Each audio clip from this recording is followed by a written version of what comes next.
So good morning, everyone, and welcome back again. My name is Bassem Abu Khzam. I'm Infection Control Coordinator at King Abdulaziz Medical City. We met together yesterday, but for those people who joined us recently, today our session is really so important and so critical. Product evaluation, it's a part of your responsibility, and it's part of your main what I can call it. It's kind of main role that the infection control is supposed to follow. What I'm trying to say here, recently what we face during our outbreak or during this global pandemic situation, and I believe that most of the hospitals have faced this issue, is the missing items, and especially the personal protective equipment, and also the product concerning the disinfection, the antiseptic. But mainly we need to focus on the disinfectant, and also we need to focus on the PPEs and how we deal it. So this is why before I start go forward to our sessions, I need just to share you our experience with this pandemic situation, and I believe it is a good opportunity to change the information between each other. So what's happened during that time? Usually, as a infection control, we are responsible on checking about items, especially during outbreaks, in order just to avoid any run out of items, and especially the critical items that you use it with a contact with a direct contact with the patient, and any kind of procedures. And then we have a direct contact with the product evaluation in order to check on our capacity during that time. And then usually, in case we have an outbreak and we increase up to 20 to 30% our needs of items during that time. And unfortunately, we don't have it on the system like a red alert that we reach this level. This is why we are following kind of inventory to find exactly how many or how many is the quantity of the PPEs that is already available in our stores, and then for how long it does serve us. And this is also part of our responsibility to follow with the product evaluation or the product purchasing, that they are accounted in case any of these items run out, and they are responsible to provide the sources of these items in order to keep it available all the time. So during the pandemic situation, we ran out of surgical mask, of N95 mask with the gowns and gloves, and then we've been struggling what we are going to do, because as infection control, your role is not only to provide, but also to be creative, and also yes. Hello. The slides moving. The slides. Yeah, I didn't start the slides. It's just an introduction. Okay, thank you for reminding me. Anyway, so as infection control, you have a role to provide solution. So what we did, especially with the disinfectant, when we've been running out of disinfectant, we don't have any alcohol, we don't have any wipes alcohols, we don't have any kind of chemical that we can use it on the surfaces. So this is why we decide to create our own disinfectant based on the market availability. So this way we go for the hypochlorite, and then we start to ask people not to throw their bottles, because we need the containers in order to fill it with a completely different chemical, and we work on 10,000 ppm hypochlorite. Ppm meaning to say part per million, and 1,000 ppm you can consider as a high-level disinfectant, safe on the surfaces. But I'm not including the electronic services, but at least the surfaces that you are using on daily basis, in order just to protect our healthcare workers. And we start to distribute it on all the areas, and we continue in this way for about 1 month, till we start to have the outsourcing and start to regain our missing items inside the hospital.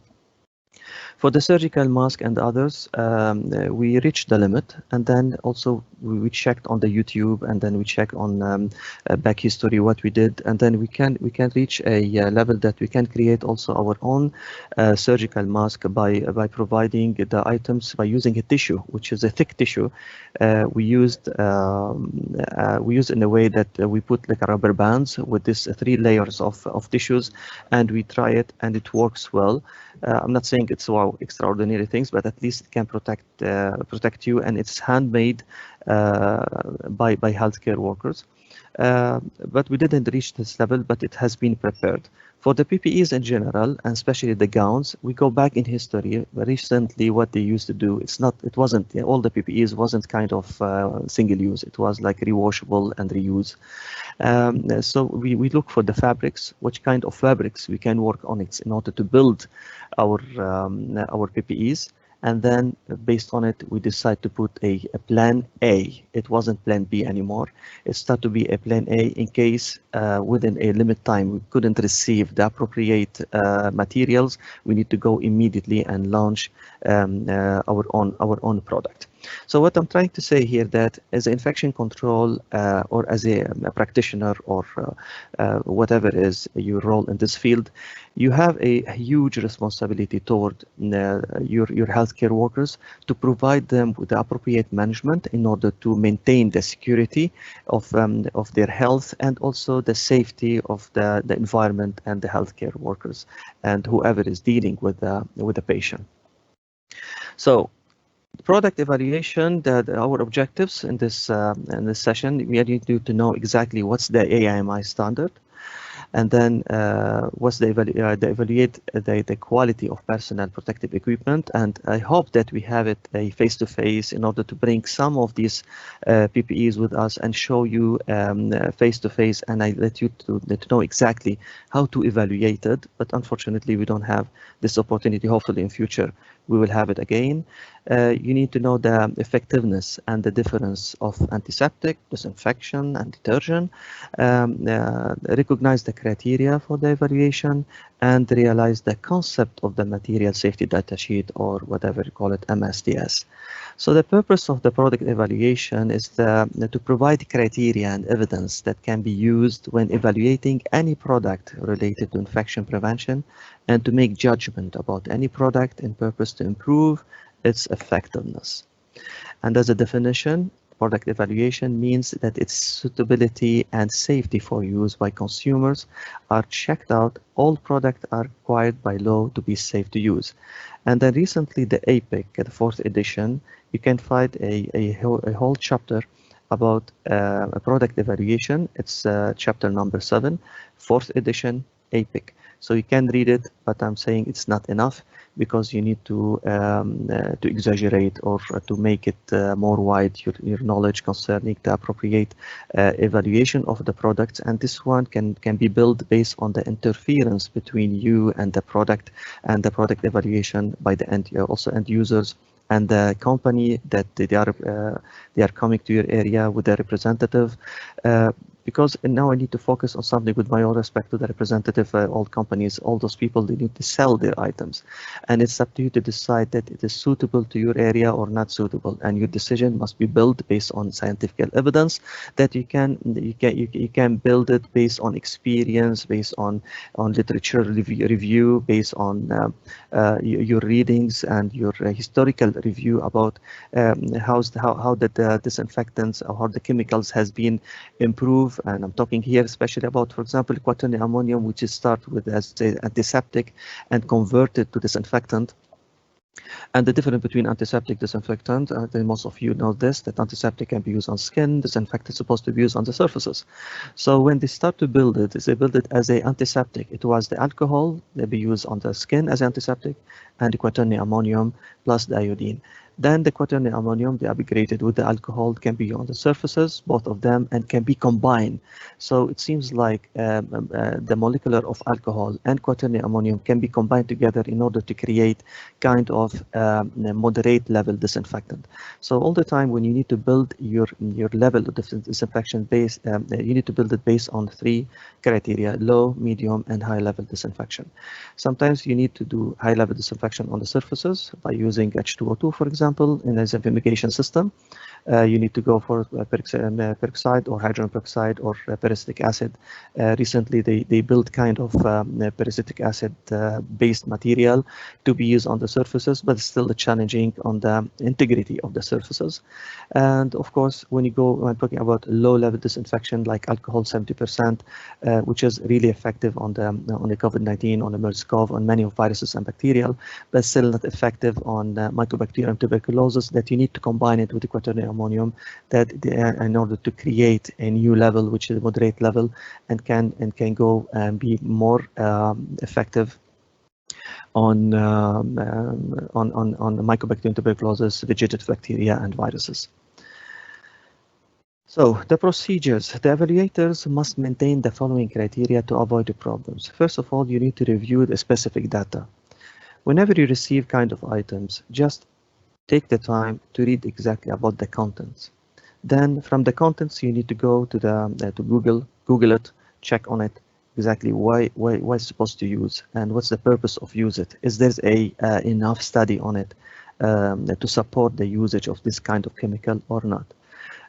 As you know, most of our reference from WHO or CDC or APIC or NIOSH, they are focusing on the most popular and familiar disinfectant, which is high level or low level. I'm talking about alcohol as a low level, quaternary ammonium alone as a low level. Combined together, it will be a moderate and high level disinfectant that can be used in CSST, or it can be used on the surfaces and the safety of usage. So when I'm talking about high-level disinfection on the surfaces, I mean here the chlorine, hypochlorine, to be used on Clostridium difficile and also to be used on Candida auris. It can be also, you add on this list the H2O2, and we recommend it to be used on a fumigation or automated system instead to be used as a solution because of the corrosion of H2O2 on some materials. This is why we just avoid to use it. But sometimes in case we really need to take the decision, it's okay, go for it. And of course, the concept of moving viruses or bacteria from a surfaces to another surfaces without killing, I need also for you to consider it. Meaning to say, in case you are dealing with an ICU room, and then ICU rooms, there's many monitors, and the only things that is compatible with the monitors is the alcohol. When you are spraying alcohol on the screen, the problem is it doesn't kill all kind of germs, including C. diff or Candida auris, but it kills the viruses and other bacteria.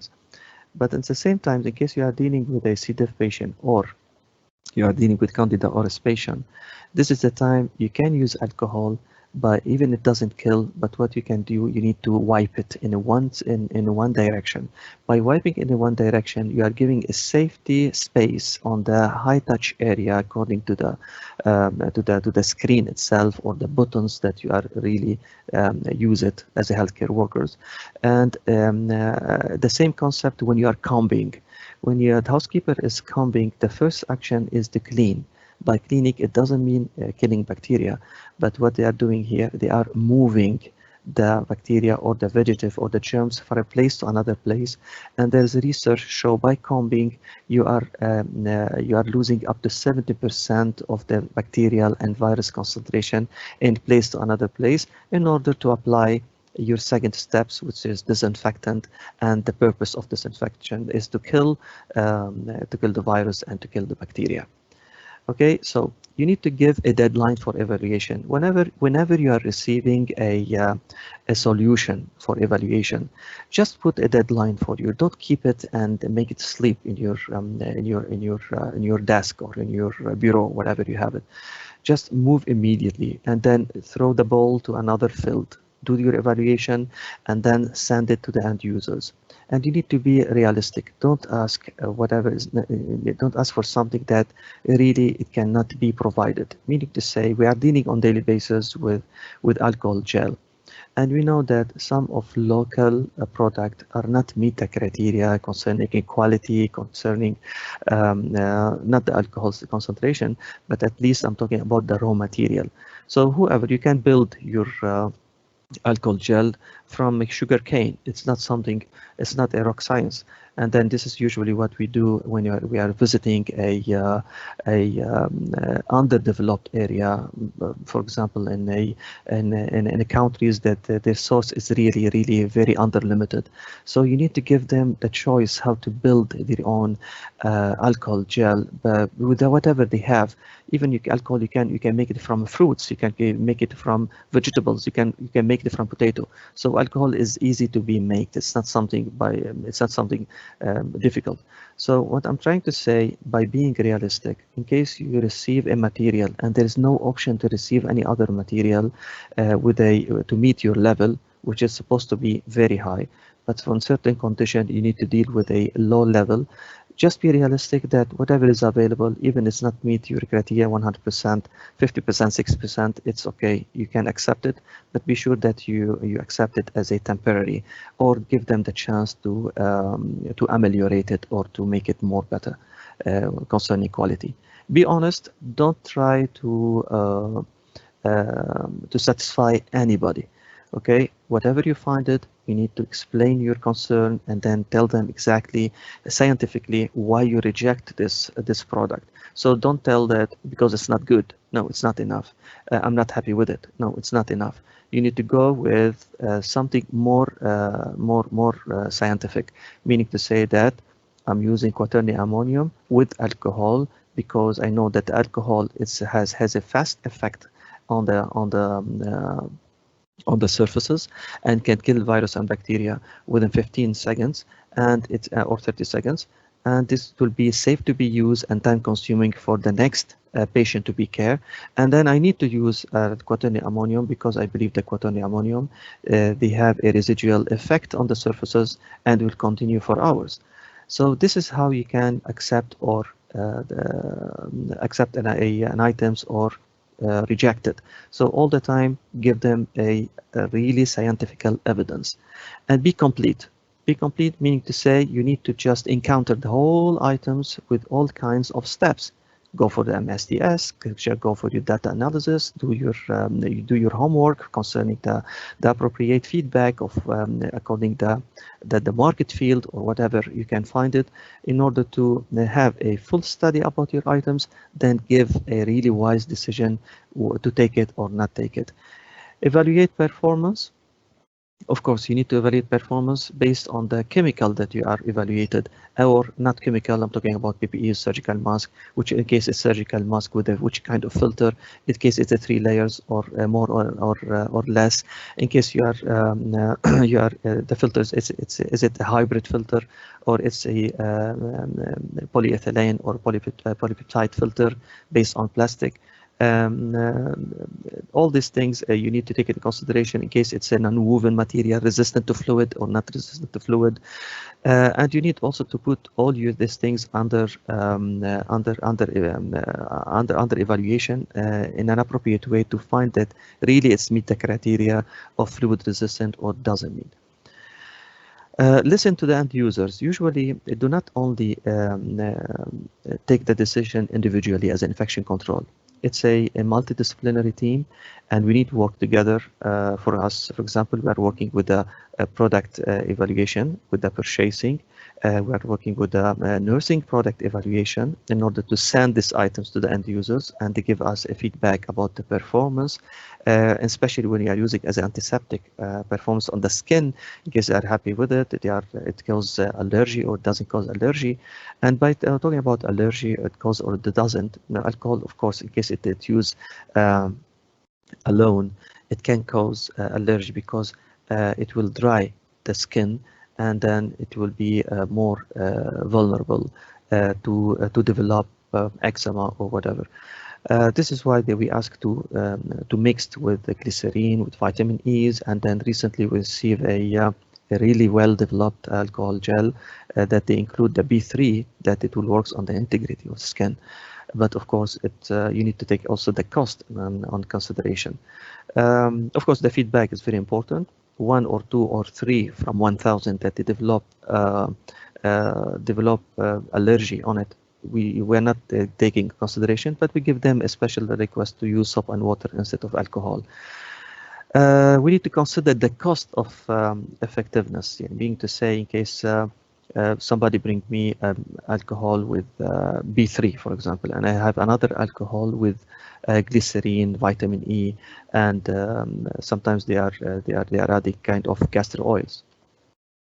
And just by chance, I need to tell you that castor oil has been added to the quaternary ammonium, because quaternary ammonium is kind of salt, and then when you spray it, it keep kind of traces on.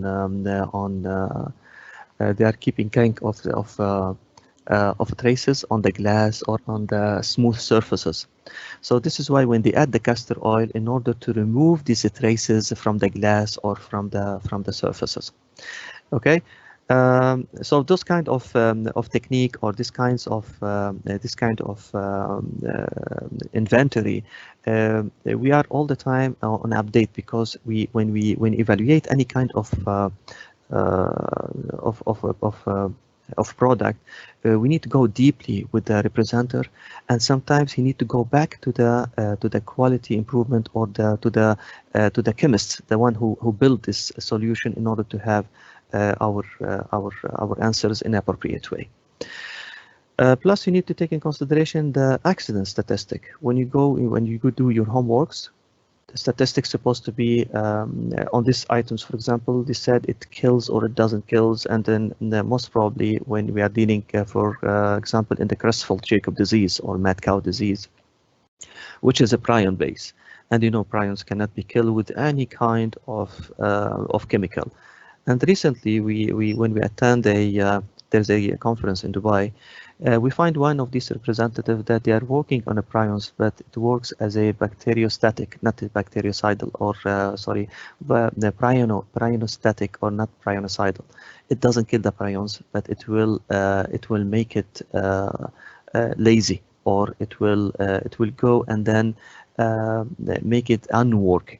Okay, so but still not the safe, and WHO said that the best way is to be for single use and then do not reprocess it. They provide us with kind of processing by using autoclave and then soaked with hypochlorite, high concentration, then autoclave it again, then hypochlorite, soak it, but it doesn't give the appropriate results and still not be killed. So this is why the best way is to get rid from prions, is to incinerate the items or use a single items, and this is what we advise it in our policies concerning Creutzfeldt-Jakob disease. But what we can do, you can put it on hold in case you are dealing with a potential cases. Do not discard it immediately. You can keep it with a yellow container or infectious waste containers, and then for a while till we really be 100% sure about the results of the cases. In case it's really positive, then we will incinerate. We'll send it for incineration. In case it's potentially and it came negative, this is the time that you can regain your instrument that has been on use for sending to CSSD for processing.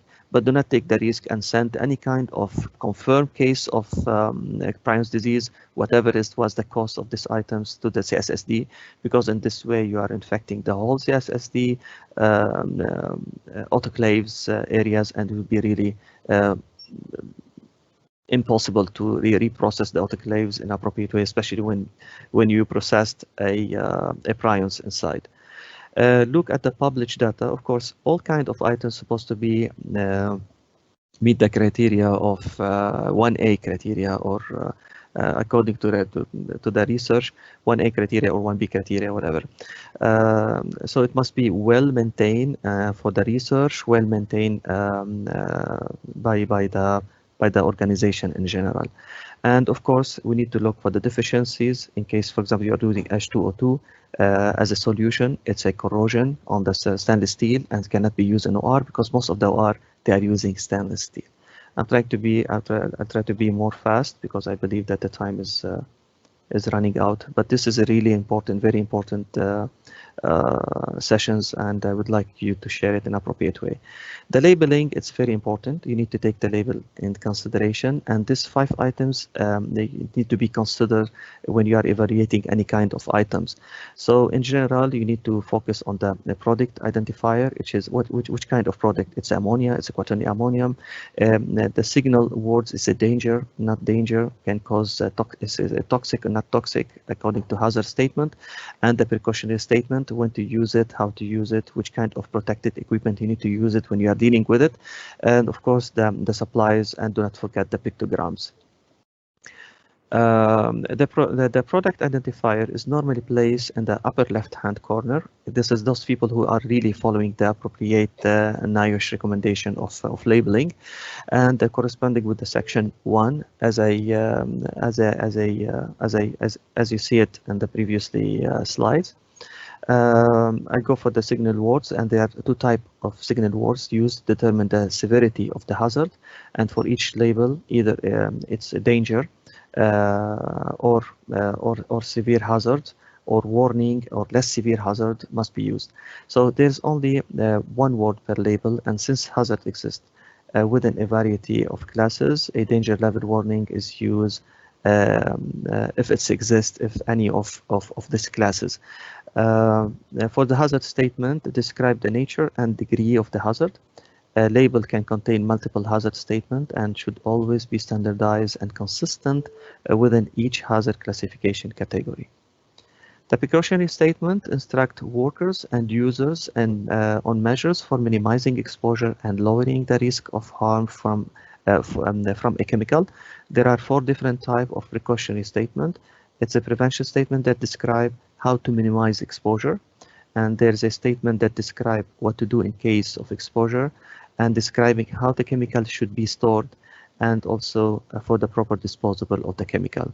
The supply information, of course, sometimes because we don't have a lab and we need to double check about something that maybe we have some suspicion about it, you can contact the supplier immediately. And for the pictograms, ask all the time about the pictograms. It must be labeled, and it must be like a sign on the label, and it must be well known and well seen. And this is a list of the pictogram that you can face it or you can see it during your evaluation. And I just urge you to familiarize yourself about those things, because it's really helpful, and especially when I'm talking about safety. Instruct of warning, it's very important to evaluate the instruction of warnings that accompany products. The content and appearance of instruction, manuals, and warning is very important. So there are 3 types of warning: the label printed on the product, separated text in the instruction manual, and the highlighted message in the MSDS. This is why I do not accept any kind of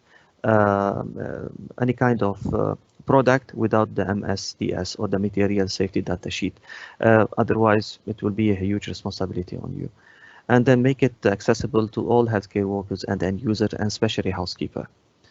The main purpose of all warning is to get users to behave more safely with the product and to be more effective and warning must, especially when I'm talking about concentration. So just go and then pick up a time, go and check on your housekeeper, ask them all the time how they are doing a concentration. And believe me, all the time you'll find deficiencies. You find that those people need to re-educate and re-educate and re-educate, because based on experience, they are not doing the appropriate concentration. But recently, we are receiving the disinfectant solution with a ready to use with a specific mixed machine. So they put it together. It's ready to use as a concentration, and this is just to avoid any human error later on. So the warning must be seen and it must be catched. This means it must be highlighted in an appropriate way in order to give really an alarm or to alert the end users to take precaution by maybe using a surgical special respiratory protection, or by, for example, using a gloves before dealing with this chemical. Tell user about the hazard and how serious is it. it is, and then tell the user about the consequence of failing to follow the instruction or of misusing the product. The evaluator must follow and compare based on the following criteria. First of all, the product and company identification. To be honest, I don't want to go in details about each one, but it will be like a slide explanation. The product and company identification, of course, it's supposed to be identify exactly what this items is built for. The hazard identification, what it can be in case I use it in an appropriate way, what it can be in case I will smell it in an indirect way without an appropriate precaution or respiratory precaution, what will happen to me? Because some of these chemicals, it can use an immediately collapse of your tracheal tracheal airway, and then it can cause death. The composition information and ingredient, you need to understand which can be the work with another. You do not mix two chemical in a bad way. Meaning to say, when you are using alcohol, you are using chloride on the urine, okay, it will release kind of gas which is really toxic. So this is why when you are using your blood spill kit, it's only dedicated for blood because it's including chlorine. But in case you do chlorine, the powder chlorine on a urine, it will release kind of very toxic gas, and it can be really very dangerous for the healthcare workers or for the end users. First aid measures, they're supposed to know what to do in case anything of these chemicals splash in their eyes. What's the first step to do? Firefighting measures. Some of these items we're supposed to have the fire department approval because it will change the whole nature of the surfaces. Sometimes they said it's a coating disinfecting. It will coat your surfaces and it can be safe for more than 1 year or 5 years. In this case, you need to inform the fire department in case to come and to evaluate it, because it's really is a kind of fire hazard, because it changed the whole surfaces material by applying this coated material on it. Handling and storage, it's very important. Some of our items being handled in an appropriate temperature, and you need to check on the storage on how they entass it on each other, how they put it. Then you need to check on the humidity and on the temperature of the storage area.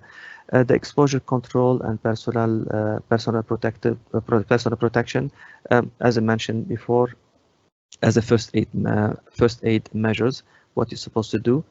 For the physical and chemical properties, we pass through it. You need to understand exactly which kind of chemical you are deal. Stability and reactivity. You know that the chlorine, in case you keep it open, it will start to lose the ppes or the part per million by evaporating. So in case you use it for today, 50% of this effectivity will be disappear on the next day. So this is why we need to build it. It needs to be on a closed container just to avoid any change on the concentration of the disinfectant. Toxicology information, I will tell you an example. For example, when they brought to us to evaluate one of these material that they use it in laundry, in a dry laundry. And then we discovered that this kind of material are really high toxic, and it's carcinogenic, and it's supposed to be used with high level of precaution. And there's a specific dedicated the respiratory items to be used when you are dealing with such material. So again and again, do your homeworks. Do not jeopardize with your end user's life, and this is your responsibility, and you'll be accountable about any misunderstanding or underestimated of evaluation of your product. Disposable consideration, of course, we need to take in consideration the disposable. We faced this issue before with the alcohol bags with the dispenser or wall mount dispensers, which is kind of bags, and then when it's finished, it gives you the impression that it's finished. When we check on it, it seems like we have up to 10 to 20 cc of alcohols. So those kind of alcohols is supposed to be drained immediately in your sink. Otherwise, in case you keep it by and then you send it for the final destination, which is on the municipality filled for waste, and then it will be exposed to the sun. It can cause really an explosion, because this kind of alcohol, when you expose it to with this kind of bag alcohol, which have some of residual when it's exposed to the to high heat environment, it will inflate, and then it can cause kind of fire hazard. Transport information, of course, we need to deal with the whole hospital have their own subcontractor concerning the waste management, and they need to know exactly with which kind of waste they are dealing. And of course, we need to follow the regular information in case whatever if it's local or international, on how to dealing with the waste. And of course, do not forget the contact time for each disinfectant or chemical that you are evaluating, because we change our items because the contact time was so long to start to activate after 5 minutes, or especially when talking about something like quaternary ammonium. This is why we ask to add another items, which is alcohol, to diminish the contact time from 2 minutes or 5 minutes to 30 seconds, and it will be safe to safe to use. This is our reference. In case anybody have questions, I'm more willing to answer. And sorry, maybe I take 5 minutes extra, but I believe that this session is really important. And thank you very much for your attention.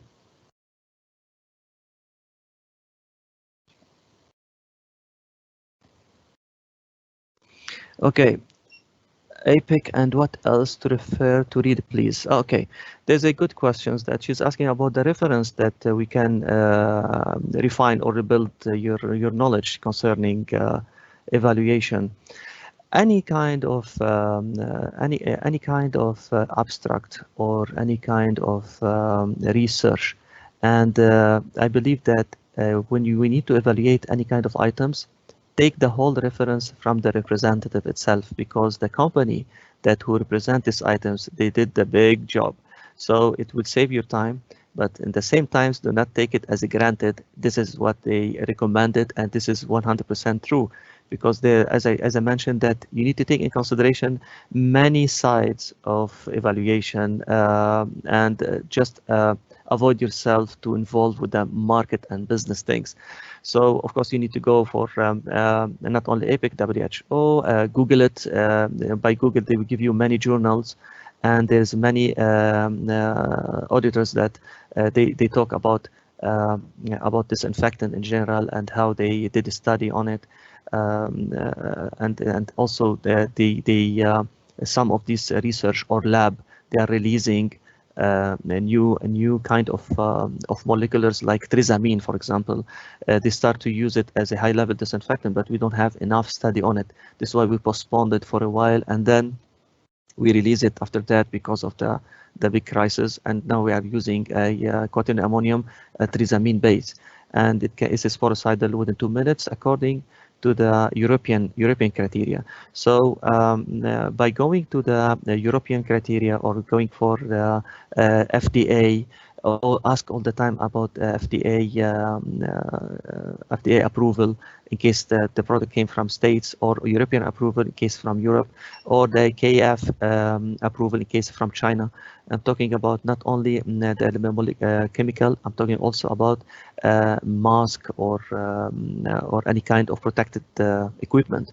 And I'm talking about mask because recently we received a nanotechnology. And just to give briefly, nanotechnology is something like, I'll give you an example. The paper is about 1000 nano. So by nanotechnology, it's about 1 to 10. So see, the paper is the thickness of the papers is about 10,000 nano, as a in case you need to measure it. So by nanotechnology, what they did, they start to create filters based on nanotechnology, and it's the thickness is from 1 to 10 or 1 to 100 nano only. So what I would recommend, just whatever you find a reference, go for it, consult others, do like a multidisciplinary discussion about any kind of items, and you will have enough reference to decide about your items. The second question is, do we have to evaluate the product again as it has been evaluated by MOH concerned staff IPC department previously? Yes, of course. What we are doing here, We have NAPCO recently in Saudi Arabia, and they are asking our input. And as I mentioned, when I went there, there's a lot of people who've been involving with evaluation, but we don't have a clue about what they are saying, or they don't have enough experience on how to evaluating, or they know that this is really disinfectant, we need to go with it, but they don't know the side effect of it. Yes, in case you have any kind of solution that or any kind of chemical or non-chemical or any kind of protective equipment that you need to be involved in evaluation, yes, you have the right to re-evaluate it, but it will be based on the report came from the MOH. Then you can criticize and you find the deficiencies where it is, and then you can send them back that this is our concern, and you need to build your criteria based on the deficiencies that you find it. Yes, you need to fight for this. Otherwise, you will receive it as the other, and you need to deal with it. So fight with it from the beginning, and then avoid any conflict in the future. Is a specific checklist to evaluate the product accordingly? I provided you with a checklist during our sessions, so you can go for it and then follow it steps by steps, and then I think you can reach your goal. Share us with some scenarios that you have done an evaluation on what was response on higher authority. Some scenarios that you have done and evaluation, and what was the response of higher authority. What do you mean by higher authority? In case you are receiving something from higher authority, for example, from CEO to evaluate a kind of product, all the time my advice is be scientific, build your decision based on evidence. And then this is why it's really hard work to do. It's not something to give it within 2 minutes or 3 minutes. You can reach this level in case you did your homeworks before, and you have a broad information about this kind of in the field of evaluation. So you can give immediately your response, and no need to go back because you already did it. Do you have a committee for product evaluation? It's not a committee, it's a multidisciplinary work or sharing work. We are sitting together, as I mentioned, with the product evaluation, nursing product evaluation as end users, with the purchasing in order to check the cost and then to find the source of it. With the product evaluation, we have a product evaluation section, and of course the infection control, including ICPs and others. Those are the 4 people who are involving in evaluating any kind of product. There's another question. During the COVID pandemic, a lot of product seen in market where they claim their effectiveness. Yeah, sorry, so my friend, he said that I need to be. I think I will answer this question, and then because I need to give the time to other. So we receive many things during COVID-19, which is killing COVID, with some of them FDA approved. When we try, if we find that it's not user-friendly and has a lot of issue, was insisting to accepting the FDA approved, identify its effective audit, it dealt with such items. To be honest, during COVID-19, as I mentioned, COVID-19, it can be killed with alcohol 70%. It's not something you need to FDA approval. So this is why it was easy. But even during that time, we didn't find our alcohol. This is why when we build it based on our recommendation to build kind of chlorine base with 1000 ppm without any FDA approval. But we know that the chlorine who's supported by the WHO, it's more effective and a high level disinfection, but we cannot go to exceed the 1000 ppm because it will be really it will be damage the surfaces, it will damage the instruments. So this is why we find that 1000 ppm is enough to be used. In case you want to use it as a on your skin, 100 ppm is safe to use on your skin, but 1000 ppm is still considered as a high level disinfection disinfectant, and then it can be used on the surfaces, and it's safe to be used, but not on the electronical issue, on the electronical items. Okay, so this is why, as I mentioned, by electronical, in case you don't have anything, so just use the movement or the movement of viruses from place to another place, and this kind of movement you can reach it by cleaning process. Anyway, as I mentioned, this scenario or this session's supposed to have extra time, but because of the limited time, I think I need to close now. Thank you very much for your attention, and hopefully we'll have another chance to rediscuss widely. Thank you. Thank you, Bassem.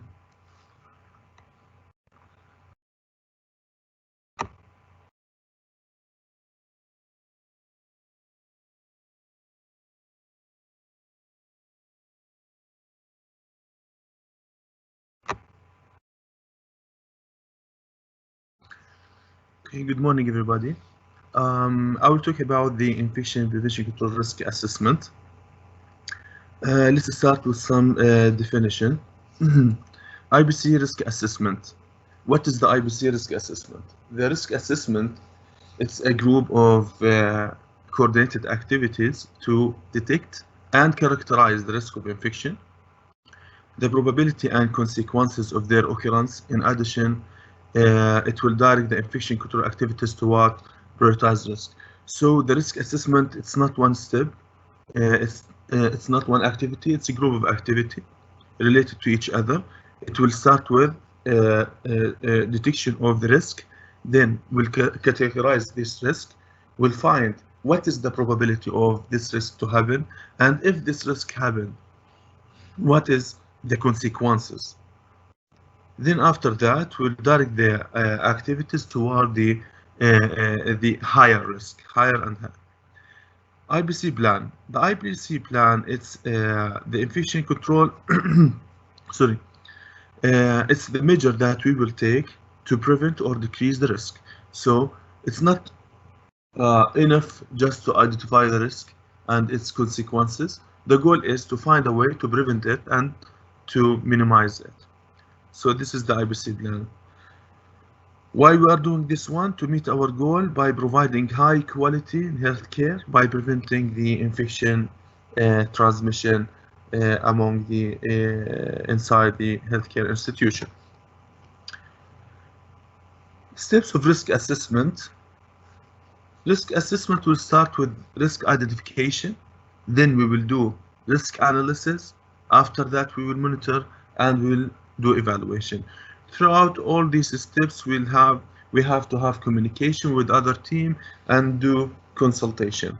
We will talk about these steps one by one.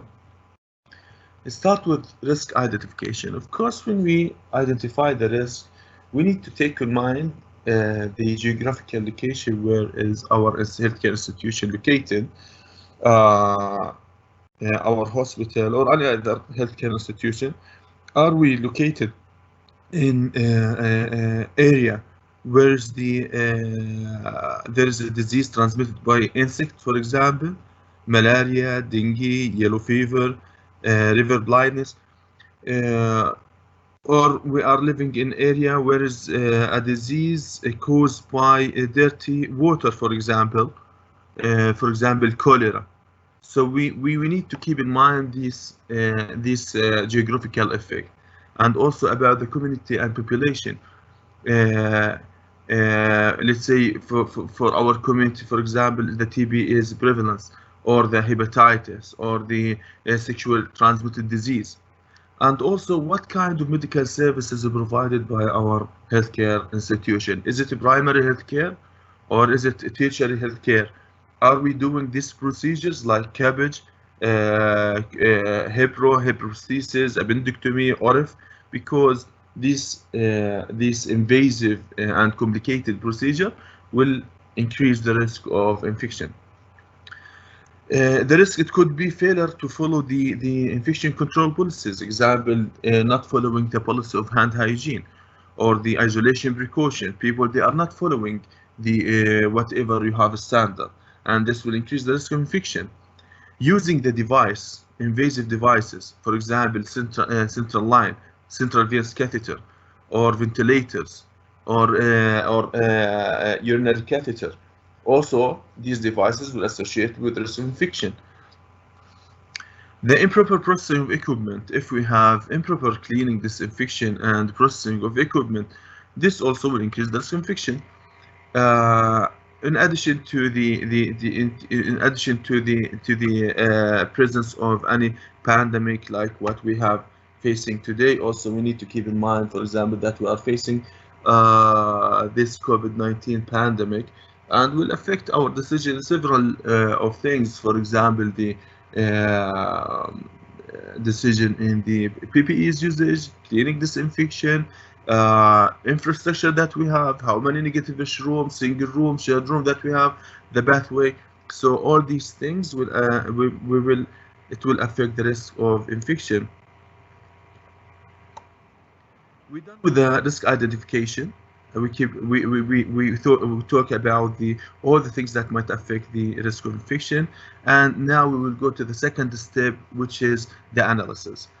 In the analysis, we need to identify the probability of occurrence for this risk, and if it occurs, what is the consequences. And after that, we will determine if we are prepared for this one or not. Let's talk about the probability of occurrence.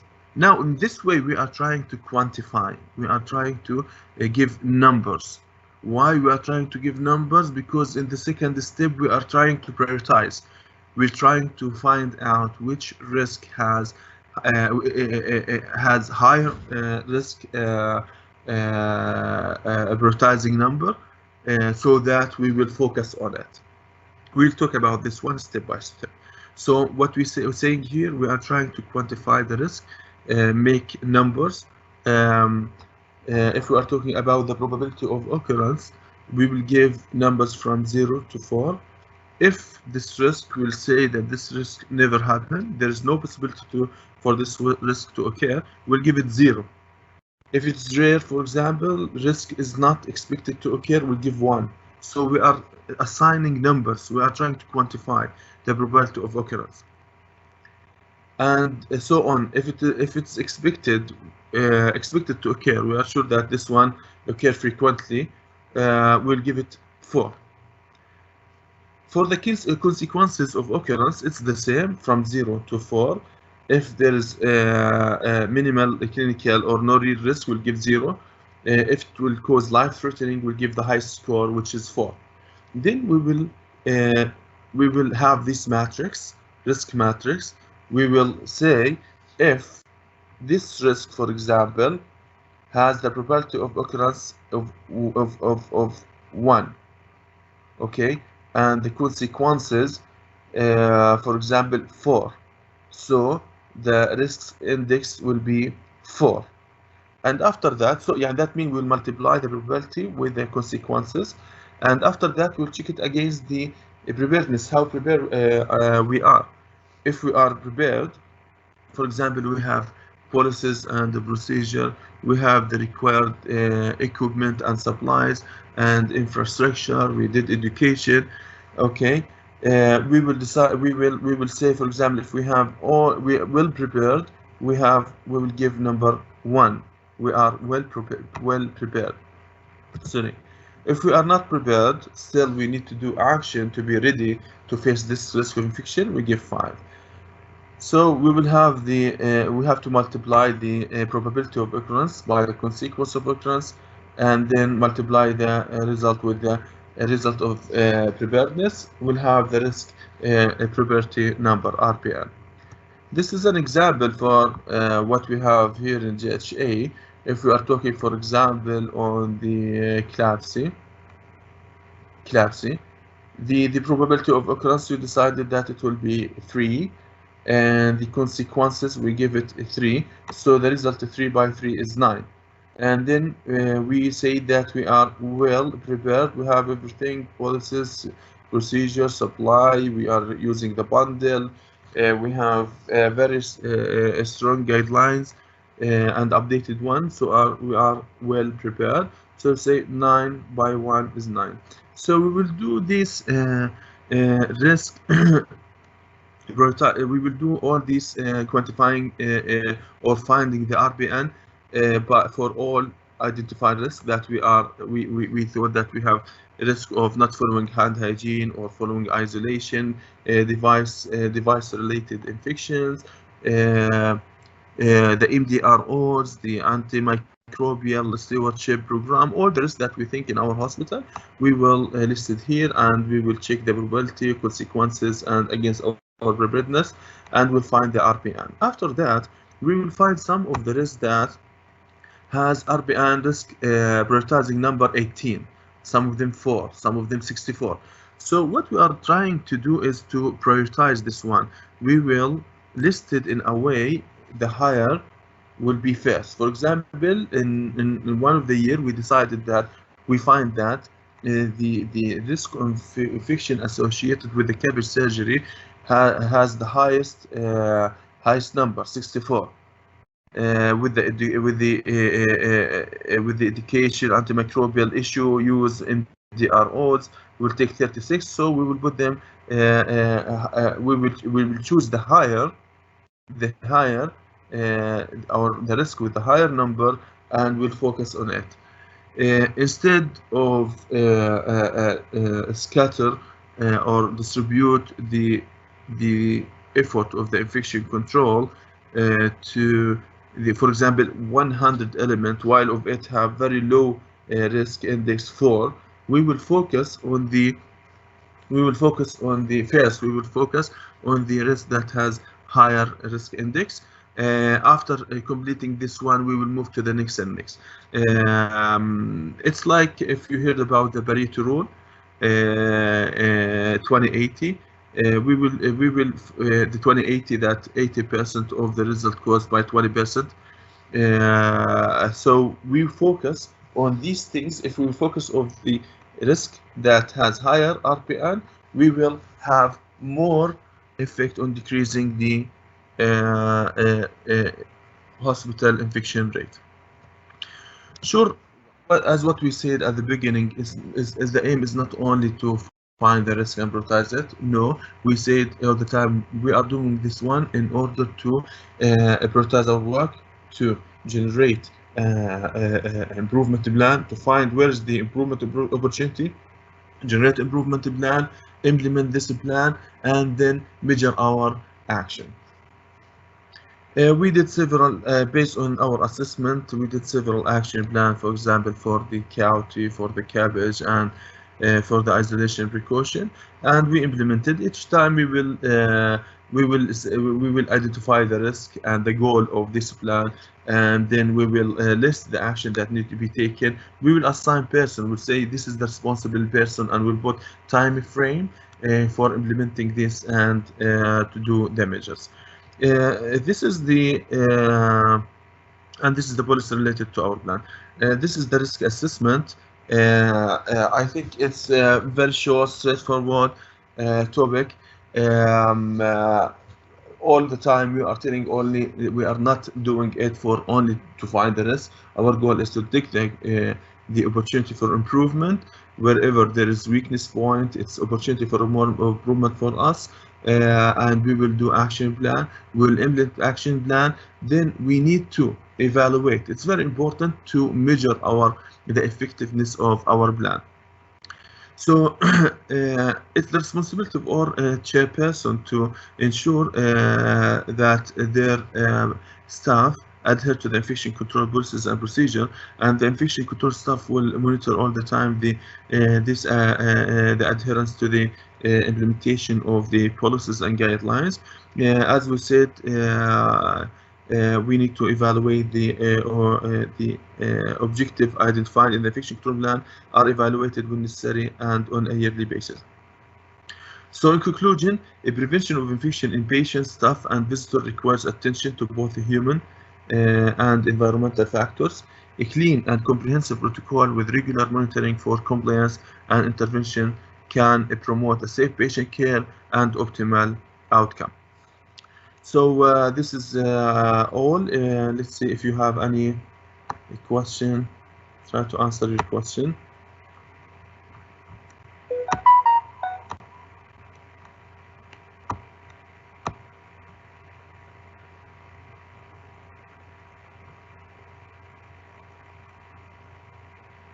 So there's no a question. Thank you very much. We'll move to the next presenter, Mr. Hisham.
Are you hearing me now?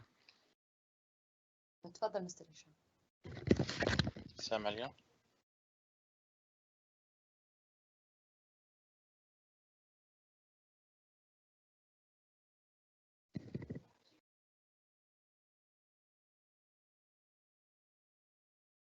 الو.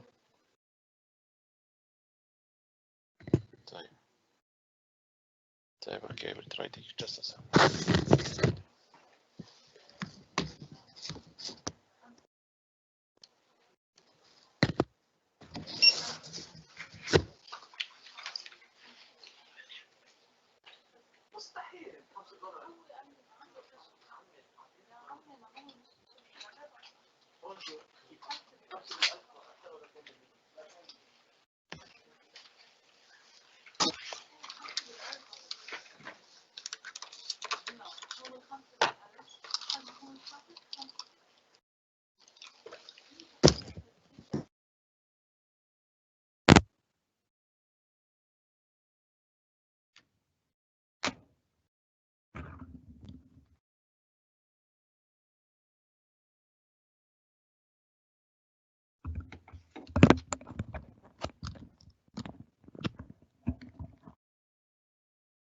Sorry, are you hearing me now? الرابعة. أيوة تفضل مستر هشام الصوت واضح. Sorry for that. I can start from beginning. As I mentioned to you, is very interested topic to speak about the basic infection control surveillance. Actually, this infection control surveillance for us, we had like a workshop for 5 days. I will try to summarize the things as much as I can do. The outline, by the end of this presentation, we need to focus on the NHSN component used for surveillance purposes, identify the 4 modules of patient safety component, which include device-associated module, procedure-associated module, antimicrobial use and resistant. I think Dr. Majid yesterday covered this very interesting topic, and we need to speak about mdro and CDIF, and I think one of our colleague, Ms. Jessica, after me, she will cover it and dig more and more about the mdro management. And we need to speak about the outpatient dialysis surveillance, and then to apply and prevent bundle for each modules. So let's start by an HSN component used for surveillance. By the way, we are looking for surveillance depend on NHSN and CDC, not clinical. So we utilize surveillance definition from the Center for Disease Control, which is CDC, and also by National Health Safety Network, which is NHSN. So sometimes if you have a CLABSI, which is central line bloodstream infection, we depend on NHSN surveillance definition, not clinical definition, so that these things most of the time we need to explain it for the healthcare worker. So as my colleague Ayham did the great presentations regarding the risk assessment. For the risk assessment, we need to do first thing, risk assessment. Depend on risk assessment, I will have the annual surveillance plan. This is actually an example for our hospital. We will depend on the risk assessment, and then we had to have the annual surveillance plan. So let's start by the simple definition and the key terms we are using in surveillance. We had something called date of event. The date of event is the first element used to meet an HSN definition, and also we can call that one infection date or date of infection. So another important term, device-associated infection. Any device-associated infection, they need to have 2 days calendar. And let's say if the patient have central line on November 10, I need at least 2 days, then can consider if there is infection, this is related to the central line. So another important terms, we have device days. Device days account the number of patients with the specific devices. I will give an example later on about these things. It's very important because when you calculate the rate, we need to have the device days. Another important term, location of attribution. These things is very important to know where I am going to do the surveillance, the inpatient location where the patient was assigned on the date of event, and non-patient location. For example, if it's patient in OR or BACO, we're not doing that. We are doing only in inpatient, so that they need to be eligible for the surveillance, except if you will do let's say dialysis, we can consider the outpatient. So according to an HSN component, as I told you, we have a lot of things we need to focus on. First element, which is patient safety. So patient safety component, we have the 4 things included here. The first one, device-associated module, procedure-associated module, antimicrobial module, and mdro and CDF. So device-associated modules, it's a medical instrument increase. Sorry, the medical instrumentation increase the risk of development of hospital-acquired infection. So the most patient admitted exposed to some kind of medical devices, and these devices depend on the patient. Could be vascular, and could be urinary catheter and central line. I mean by vascular, urinary catheter, and ventilators. So device-associated modules, we need to associated denominator data should be collected at the same time for each day in certain location for CLABSI and county surveillance. So device-associated infection rate, which is I explained before, we need to know number of a new infection. Let's say if I'm reviewing actually for 1 quarter, for 3 months, let's say I am for one of the ICU, I have 2 cases, and number of devices days, how many patients by these 3 months, multiply 1,000, then I will have the rate. Of course, this rate, it depends. Sometimes we will divide, multiply by 1,000 or multiplied by 100. Just for county and and CLABSI multiplied by 1000. Later I will show you when we'll multiply by 100. So this is the monitor sheet.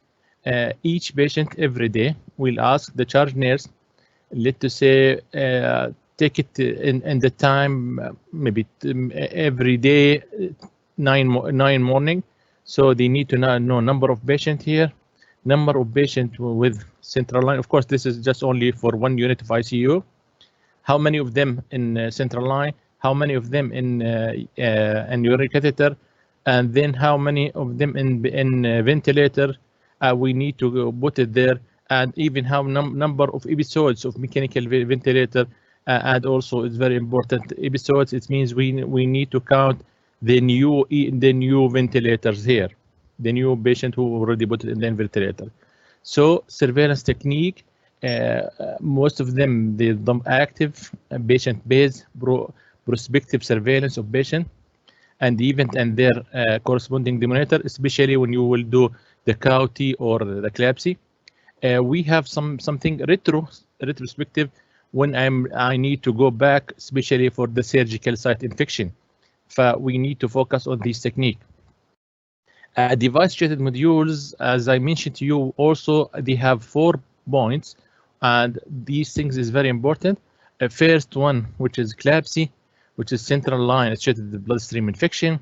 Second one, KSAU-HS, urinary tract infection, catheter associated urinary tract infection, and ventilator associated event, which is VE for adult location only. And also you can use that one according to the NHN 2019. You can even use it for pediatric pneumonia, VAB, ventilator associated pneumonia, and these things it's applicable and is very important. Let's discuss more deep about central line associated CLABSI. It is laboratory confirmed. We need to have a blood culture.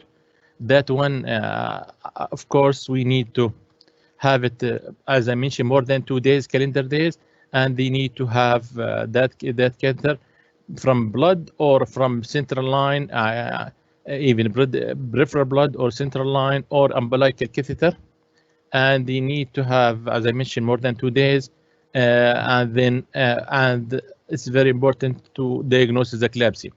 So another important things here, considering the following, when I can consider that one is central line. If the patient have, let's say, line from his brachial, this one not considering as a central line. If you have from aorta, from pulmonary artery, from superior vena cava, inferior vena cava, for this one, interjugular, for subclavian, these the common site for central line.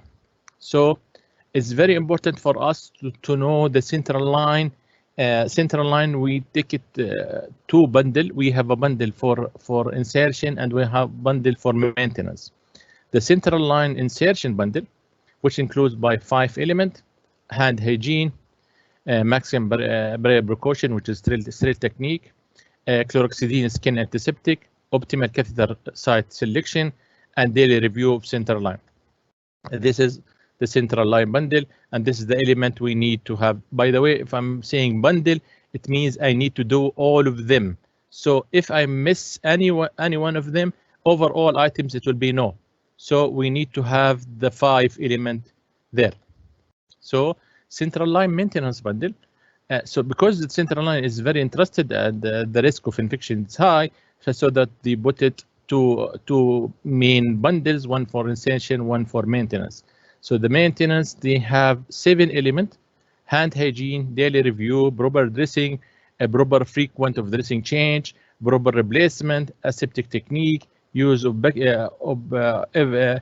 change kit or supply. For these things, they need to have it. And also we have the forms for central line maintenance bundle. If we would like to speak about urinary tract infection, we have to differentiate between symptomatic and asymptomatic. Symptomatic urinary tract infection, which is called SUTI, and we have asymptomatic would called aborti. Okay, and urinary system infection also we have a criteria, and even everything. If I'm saying this is eclampsia or SOTI or aborti, we have a criteria, and this is an HSN criteria. This surveillance criteria. We need to meet the criteria to apply these things. And even here, they describe which type of catheter I need to put it in consideration. Condom is not a catheter. We are not any patient with condom. We're considering the Foley's catheter, not a condoms. Also, the same things as I mentioned. We need to have 2 days, calendar days, to consider this one is patient have a cavity and they start to have a sign symptoms. Okay, so if you go to the CDC, we have here you can go back and you can read about the cavity and the flow chart, how to diagnose SOTI, aborti, about to say this one it is cavity. Same as eclampsia, we have a bundle here for urinary catheter bundle. It's component by 4 points. Avoid unnecessary urine catheter. Of course, we are not advising if patient they can avoid, they can go to bathroom, if they can even put in condoms, because list of infections. Because Foley's catheter is an invasive procedure, we're not advised to that. Insert, of course, we need to insert it in a septic technique. Appropriate maintenance to prevent the infection, and daily review. And daily we need to ask if that is necessary to keep that Foley's catheter or not. So same things as eclampsia. We have the bundle here, and this is the monitor form. We need to have a urinary catheter bundle, and this is the 4 element. Same things as I mentioned. If anyone missing, it will overall missing. So that the bundle itself, it means we need to do it all of them in the same time. If we need to speak about adult ventilator bundle, it will consist by 5 elements. First one, we need to have an elevation of the bed between 30 to 45 degrees, daily sedation for intubation patient, peptic ulcer disease prophylactic. We need to give them these medications, and we need to have a deep vein thrombosis prophylactic also, and daily oral care, also by chloroxidine, mouthwash.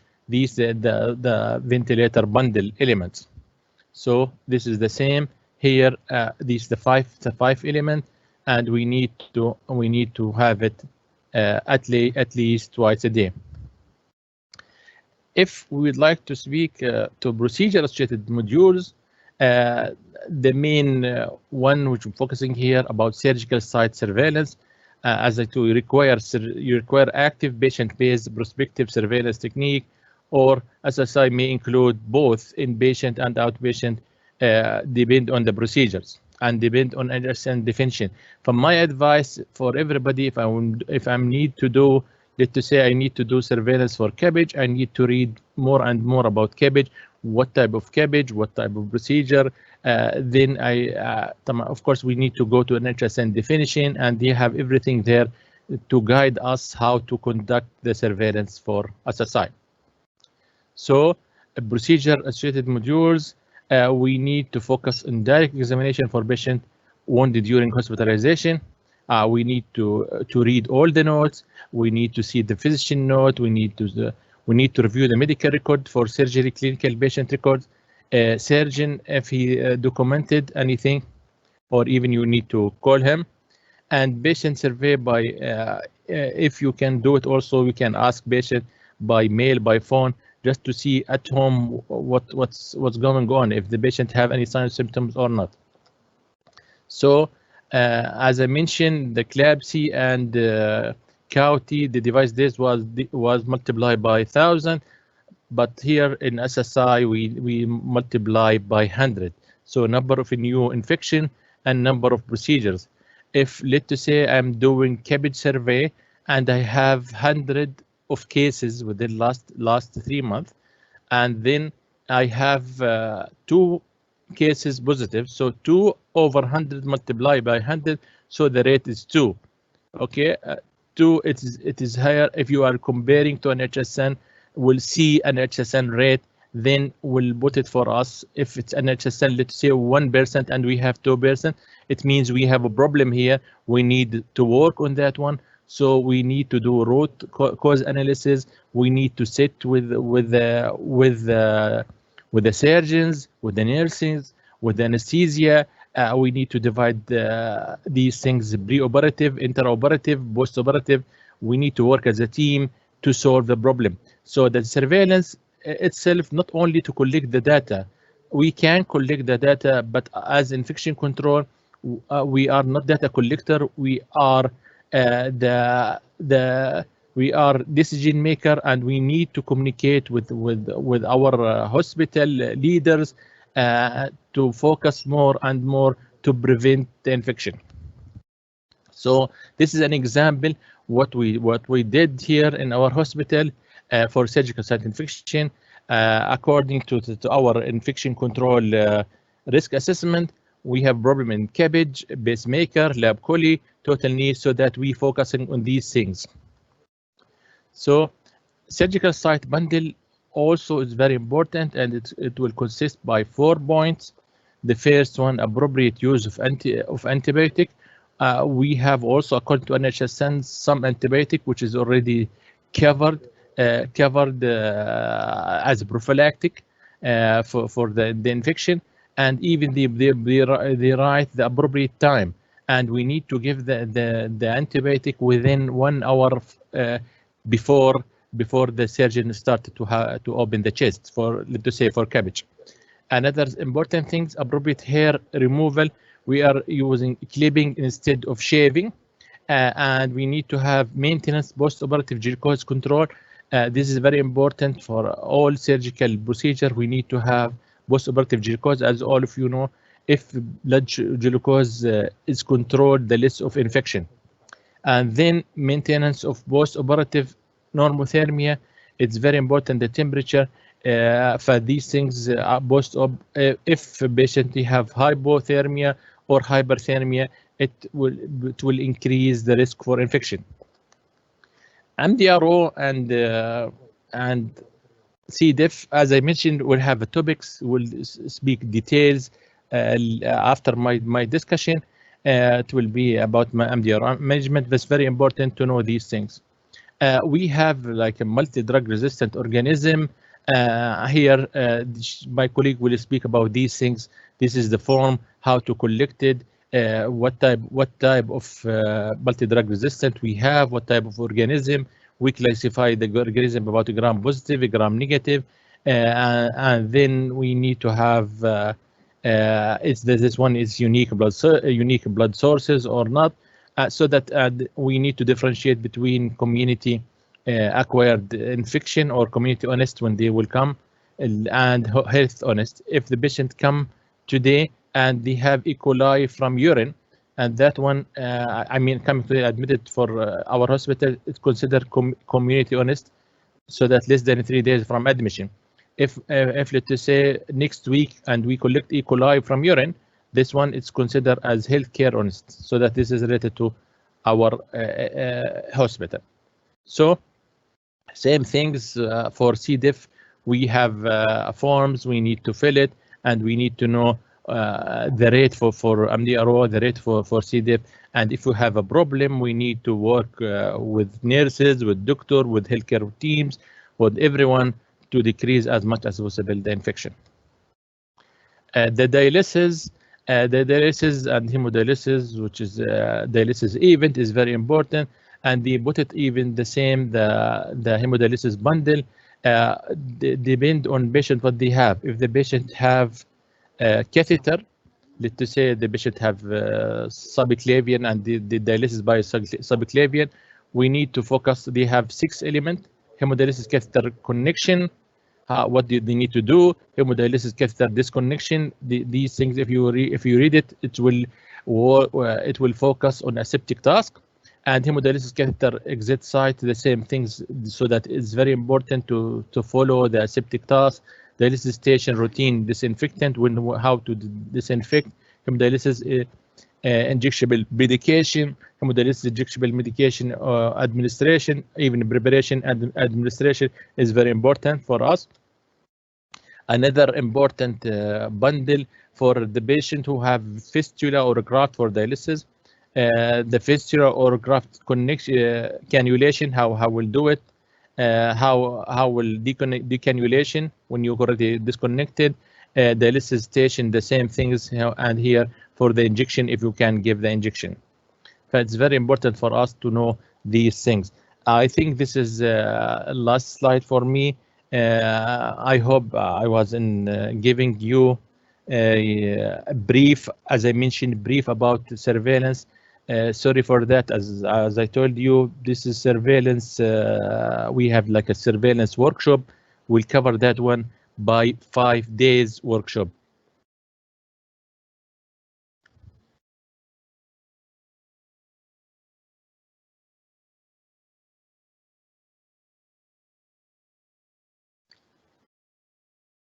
Okay.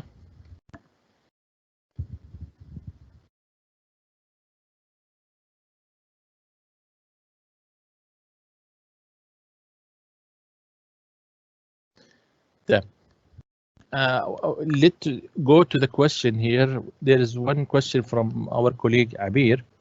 They're asking about a chronic patient with a critical who stay more than 3 months with catheter, and it is indicated for them to KSAU-HS surveillance.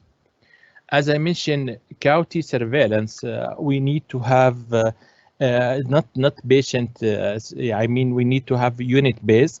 As my colleague Ayham explained for us the risk assessment, we need to do the risk assessment, and then we need to have that one is annual infection control surveillance. If this one include in the unit, yes, we need to take care. Of course, we not advise any patient to be 3 months unless there is indication to be both patient.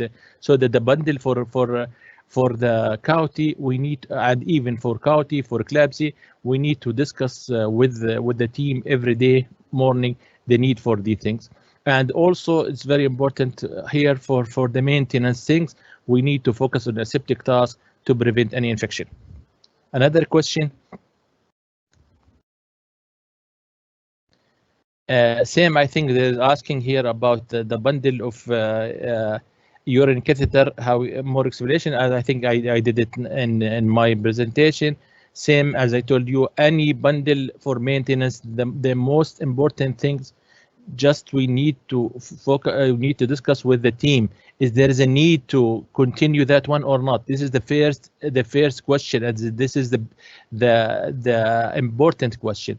And also the aseptic task when you deal with the catheter.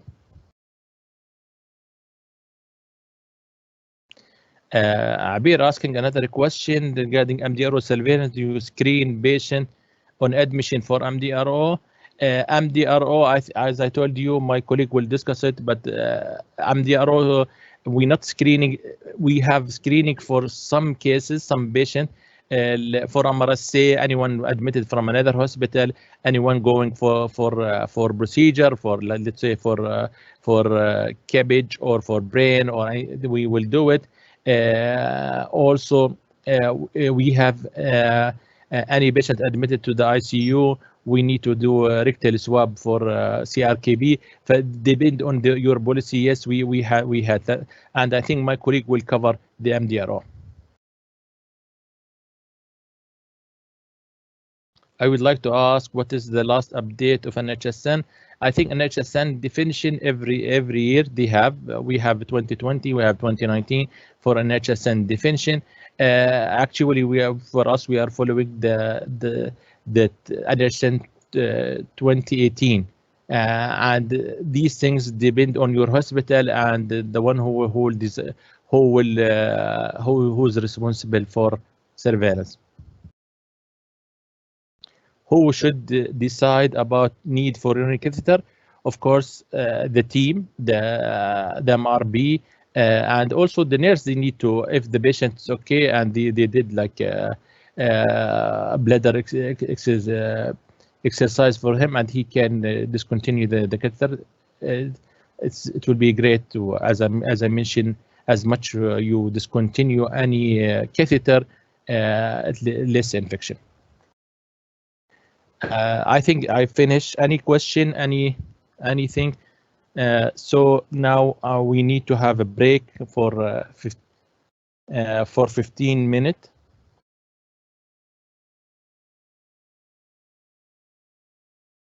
Okay, I think we save 15 minutes according to our schedule. We have break now for 15 minutes. Then after 15 minutes, we'll continue with Miss Jessica. She will speak to us about mdro management. Thank you.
Okay, we can resume our presentation. So our colleague, Miss Jessica, she will speak about management of multi-drug resistant organism. Miss Jessica, she is infection control coordinator in our hospital, King Abdulaziz Medical City. Jessica, are you hearing me now?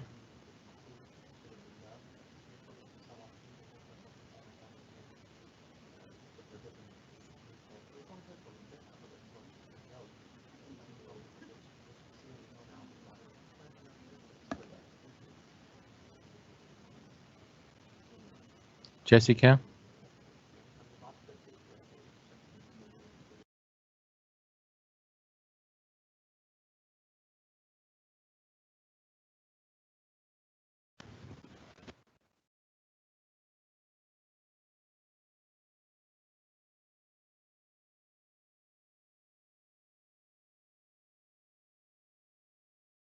Hello? Hello? Can anyone hear me? Yeah, ba? Yeah. Can hear? Halas? Okay. Hello, everyone. So, good morning. We will be discussing about the management of multi-system MDROs. MDROs, by definition, are microorganisms, predominantly bacteria that are resistant to one or more classes of antimicrobial agents.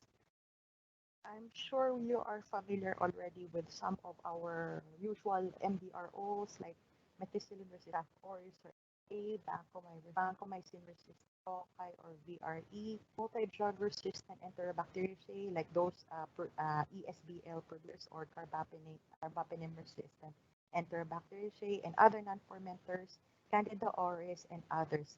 So some people may ask, why methicillin-resistant Staph aureus and VRE are considered multi-drug resistant when they are only supposed by the name they're only resistant to only one.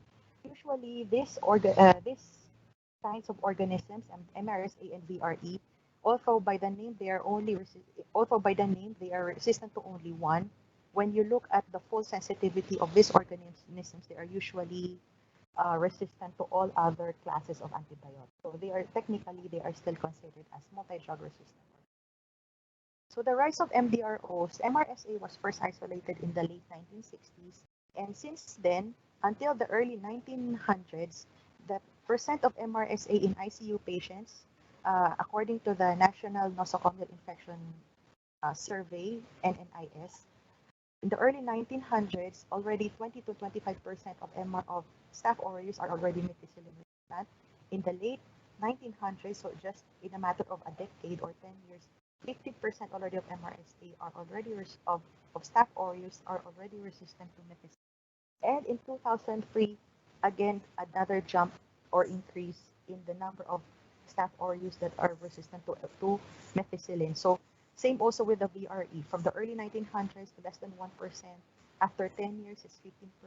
And in 2003, it almost doubled.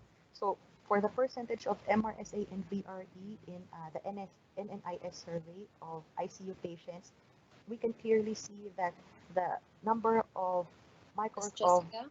Yes, hello, ma'am. Yes, dear. Your sound is not clear for the audience. Yes, hello. It's clear already?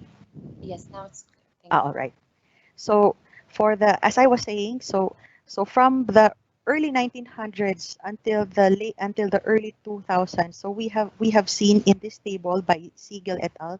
That the percentage of Staph aureus and Enterococcus that is resistant in both methicillin and vancomycin resistant has been steadily increasing through the years.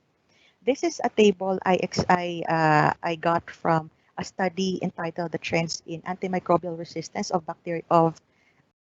The title of the study is Trends of Total Antimicrobial Resistance by Common Antibiotics in Harare, Zimbabwe from 2012 and 2017. So this is a table of all the bacterial pathogens or isolates that they processed, and they noticed that from 2012 to 2017, in general, their bacterial isolates have seen an increase in resistance. Same also here in this table where they where they made a table about the antimicrobial resistance trends of WHO critically priority organisms. So we have seen, and there is also a general increase in trends of resistance. And this is a slide from the WHO. If you will just see the fourth column from the left, the number of WHO regions with national reports of 50% resistance or more, you will notice that majority of the WHO regions have been reporting E. coli that are resistant to third generation cephalosporins and fluoroquinolones, and all the 6 WHO regions have reported Klebsiella pneumonia that is resistant to third gen cephalosporins, and then and staff MRSA, they have been 5 out of 6 WHO regions have reported MRSA. So it will seem that MRSA is already a global problem. E. coli resistant to third gen cephalosporins and Klebsiella resistant to third gen cephalosporins. This is already a worldwide or global problem. So it's not only MRSA, VRE, the common things that we encounter in the hospital. There are also some bacteria that are common in the community that are also showing signs of resistance, such as Streptococcus pneumoniae, which is the most common microorganism causative agent of community-acquired pneumonia. So all 6 regions of WHO, that's almost the whole world. They have reported non-susceptibility to penicillin. So like penicillin resistant Streptococcus pneumoniae is already a worldwide problem. So the same with all the other microorganisms, we have been seeing an increased trend of resistance as the years go by. So clinical implications of MDRO. So what is the difference when it comes to clinical presentations? So when you usually discuss to your staff, to your healthcare workers, like your nurses, like what is the difference of an MDRO to our normal, or of an MDRO E. coli or an E. coli ESBL to a normal E. coli? What is the difference of a carbapenem resistant Klebsiella pneumoniae to a normal Klebsiella pneumoniae? So the difference here is that the options for treating patients that the options for treating patients infected with MDROs are often extremely limited. So the treatment options are very few for these patients. So if treatment options are very few, the incidence of mortality or morbidity will be high to these patients who are infected with such organisms compared to those who are just infected with susceptible organisms. And a lot of studies have already associated multi-drug resistant organisms with increased lengths of hospital stay, increased costs, and mortality. So how do microorganisms generally become resistant? There are a lot of ways microorganisms become resistant. Like germs develop new cell processes that avoid using the antibiotics target. So for example, E. coli with the modified colistin resistance gene. This type of E. coli with this type of resistant gene is able to modify its cell wall to prevent colistin from latching onto it. So it means that colistin will not work with this specific type of E. coli. Another way that organisms become resistant, they can change or destroy antibiotics with enzymes, proteins, and break down that drug. This is the classic example of ESBL. So penicillins, they have the beta-lactam ring, and the organisms that are producing beta-lactamases, the enzyme beta-lactamase, it's able to destroy the beta-lactam ring, which is the foundation of the antibiotic penicillin. So therefore, penicillin will not work on these types of antibiotics. Another is when germs restrict access by changing the entryways or limiting the number of entryways. This is very common in gram-negative bacilli. So this is in compensation with their very weak, not very weak, with their weaker cell wall compared to gram-positive organisms. They have more structures that they are able to manipulate to be able to protect their cell wall and the insides of their cell from invading environmental factors.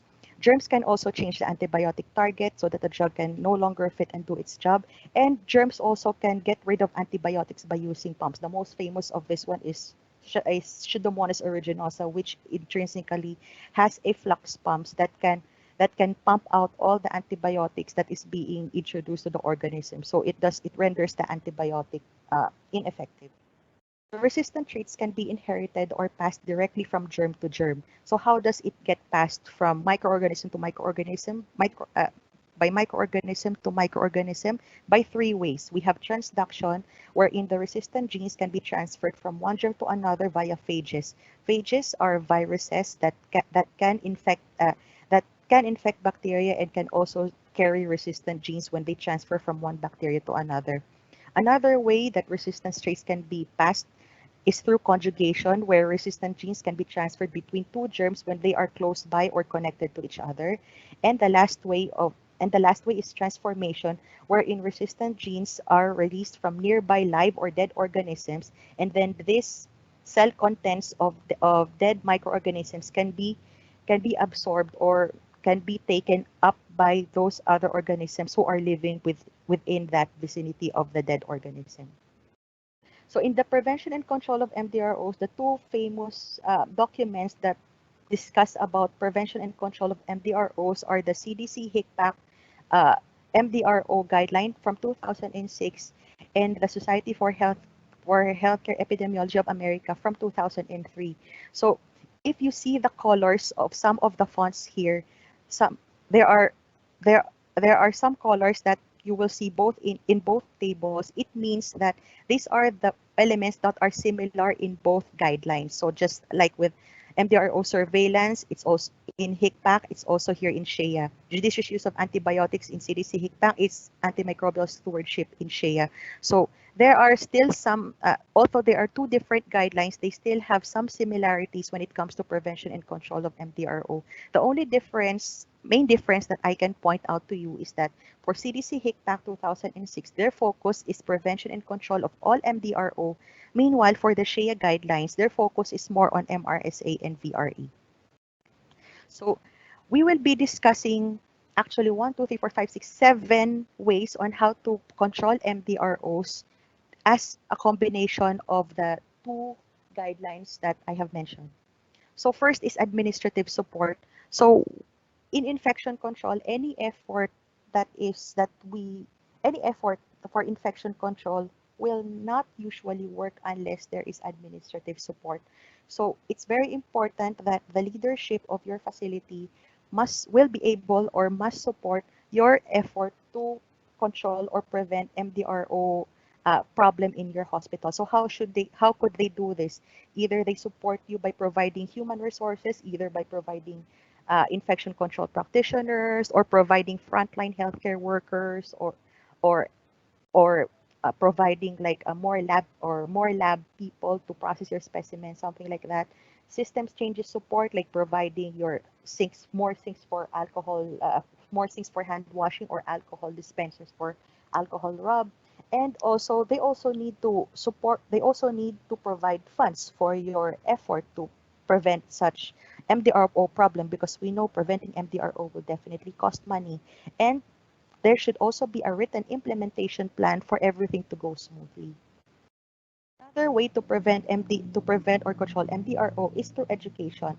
So the focus of education when it comes to preventing and controlling MDRO is to encourage behavior change of staff through improved understanding of the problem and of the MDRO problem. So, like for example, if you have one case of pan-resistant Acinetobacter baumannii in a surgical ward, and this is their first case. So if in a normal case, if I were the ICP of that area, I would do a huddle to that area and explain to them why this organism is important. And they will say, Acinetobacter baumannii is very common. We have already types of patients who are already infected with this organism. No, we have to explain to them that this is a different type of organism, in the sense that it is resistant to all types of organisms, and that transfer of these organisms to different patients can cause increased mortality and morbidity to all the other patients. And of course, we have to include all staff when it comes to education. It's not only nurses that we need to educate, but also all other medical staff, such as respiratory therapists, housekeeping staff, and the like. Next is antimicrobial stewardship. It is defined as the selection of the optimal antimicrobial agent, route of administration, dose and duration to provide maximal clinical benefit while minimizing unintended consequences. The focus of antimicrobial is to make sure that antimicrobial treatment of infections is effective and use of narrow spectrum agents. So it means that when a physician or when a prescriber prescribes antibiotics, the antibiotics that he prescribes should be as much as possible targeted to that specific infection. Treatment of infections and not contaminants. So this is where the clinical judgment comes from usually from physicians. So they have to determine if the organism in the culture report that they see, is this an infection or is this a contaminant? So the infections warrant treatment, contaminants do not. So next is avoiding excessive therapy duration. So antibiotics, they must be taken at a specific duration of time. It should not be short and it should not be prolonged. And restricting use of broad spectrum or more potent antimicrobials to more specific diseases. Strategies of antimicrobial stewardship examples are attention to antibiotic ordering patterns. So this can be done as a multidisciplinary team wherein physicians, pharmacists, infection control, and other relevant healthcare providers will discuss about the antibiotics given to a patient, what is the case of the patient, what is the patient's clinical condition, and then to discuss if the antimicrobial that is given is appropriate or not. This is actually an occurrence in our hospital every once a week. We have a 1 or 2 hour session about discussing these types of patient conditions and the antimicrobials that they are taking. But only in so far we have just started in specific areas, not the entire hospital yet. So another strategy is limiting formulary choices. So like for example, in the laboratory, when they release culture results, they don't release the full sensitivity or the full culture result of the microorganism. They will only publish a few, and then if in case the physician or the prescriber will want to consult about the use of a certain antibiotic, they can refer to lab or to microbiology if this organism is sensitive to the antibiotic that they plan to use. Another is automatic stop orders, wherein this will be more on the IT system or in the healthcare system of your facility. If your system can automatically block or stop orders of antibiotics, and it can only be renewed by like ID consultants or anyone who is authorized to prolong the duration of antibiotics. Another way of mdro control is surveillance and ASC or active surveillance cultures. So there should be support for susceptibility testing. So the lab must also be supported in providing equipment, and as well as they should also follow specific established guidelines on how to report and perform susceptibility testing. There should also be notification systems of labs to clinicians or infection control when a novel resistance pattern is detected. So there should be a clear system between the lab, the physician, and the infection control on how to pass the news if in case the laboratory will find an unusual resistant pattern or an unusual microorganism, so that action can be taken when it comes to clinical as well as surveillance wise.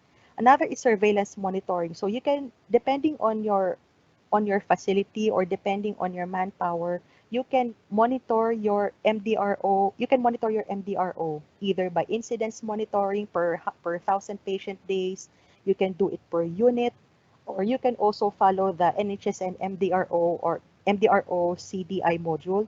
And also your leadership or your administration can also support you in joining national surveillance networks. Like for example, in the States, they are obliged to join the NHSN.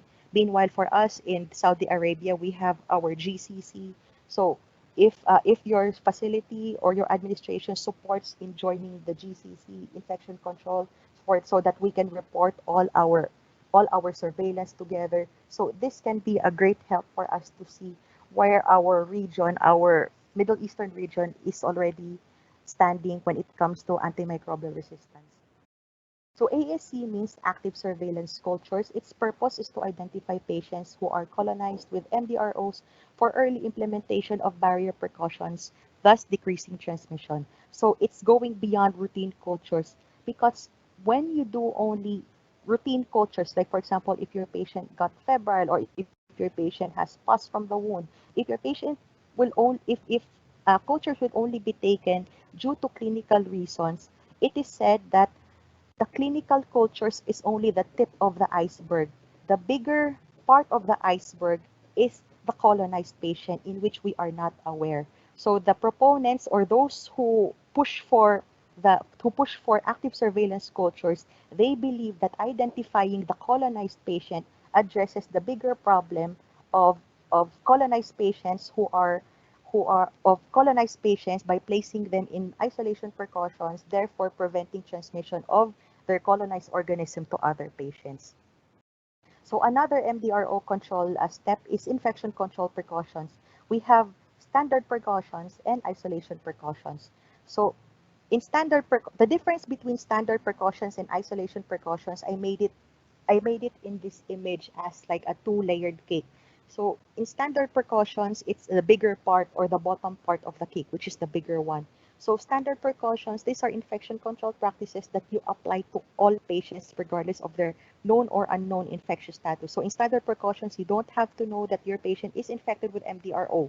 You just perform these precautions every time you handle any patient in any healthcare setting. So examples of standard precautions, I'm sure you're already familiar: hand hygiene, personal protective equipment, cleaning and disinfection, and the like. Next, the next layer, or the next tier of the cake, is isolation precautions. It's smaller than standard precautions because isolation precautions is only applied to a smaller group of patients wherein you already know, or you highly suspect, that this patient is colonized or infected with a specific type of organism, or MDRO. So application of contact precautions across the different healthcare settings.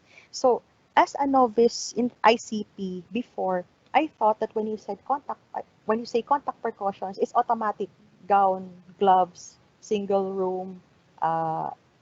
room, something like that. It's like when you say contact precautions, it's the same what in whatever setting you are in. But apparently, if you come across different healthcare settings, application of contact precautions will have slight modifications. So in acute care, this is the most common. In acute care hospitals or in the inpatient settings, we routinely place all patients known to be or colonized or infected with MDRO under contact precautions. Even if it's just colonized or infected with MDRO, we place them automatic on contact precaution. We wear our gloves and gown before we enter the room. We place our isolation signs. We put them in a single room, or we cohort them. So this is how we do contact precaution, the usual, like we know. But in long-term care residential settings, and in outpatient dialysis and oncology, and in ambulatory and home health care, we have something what we call the modified contact precautions.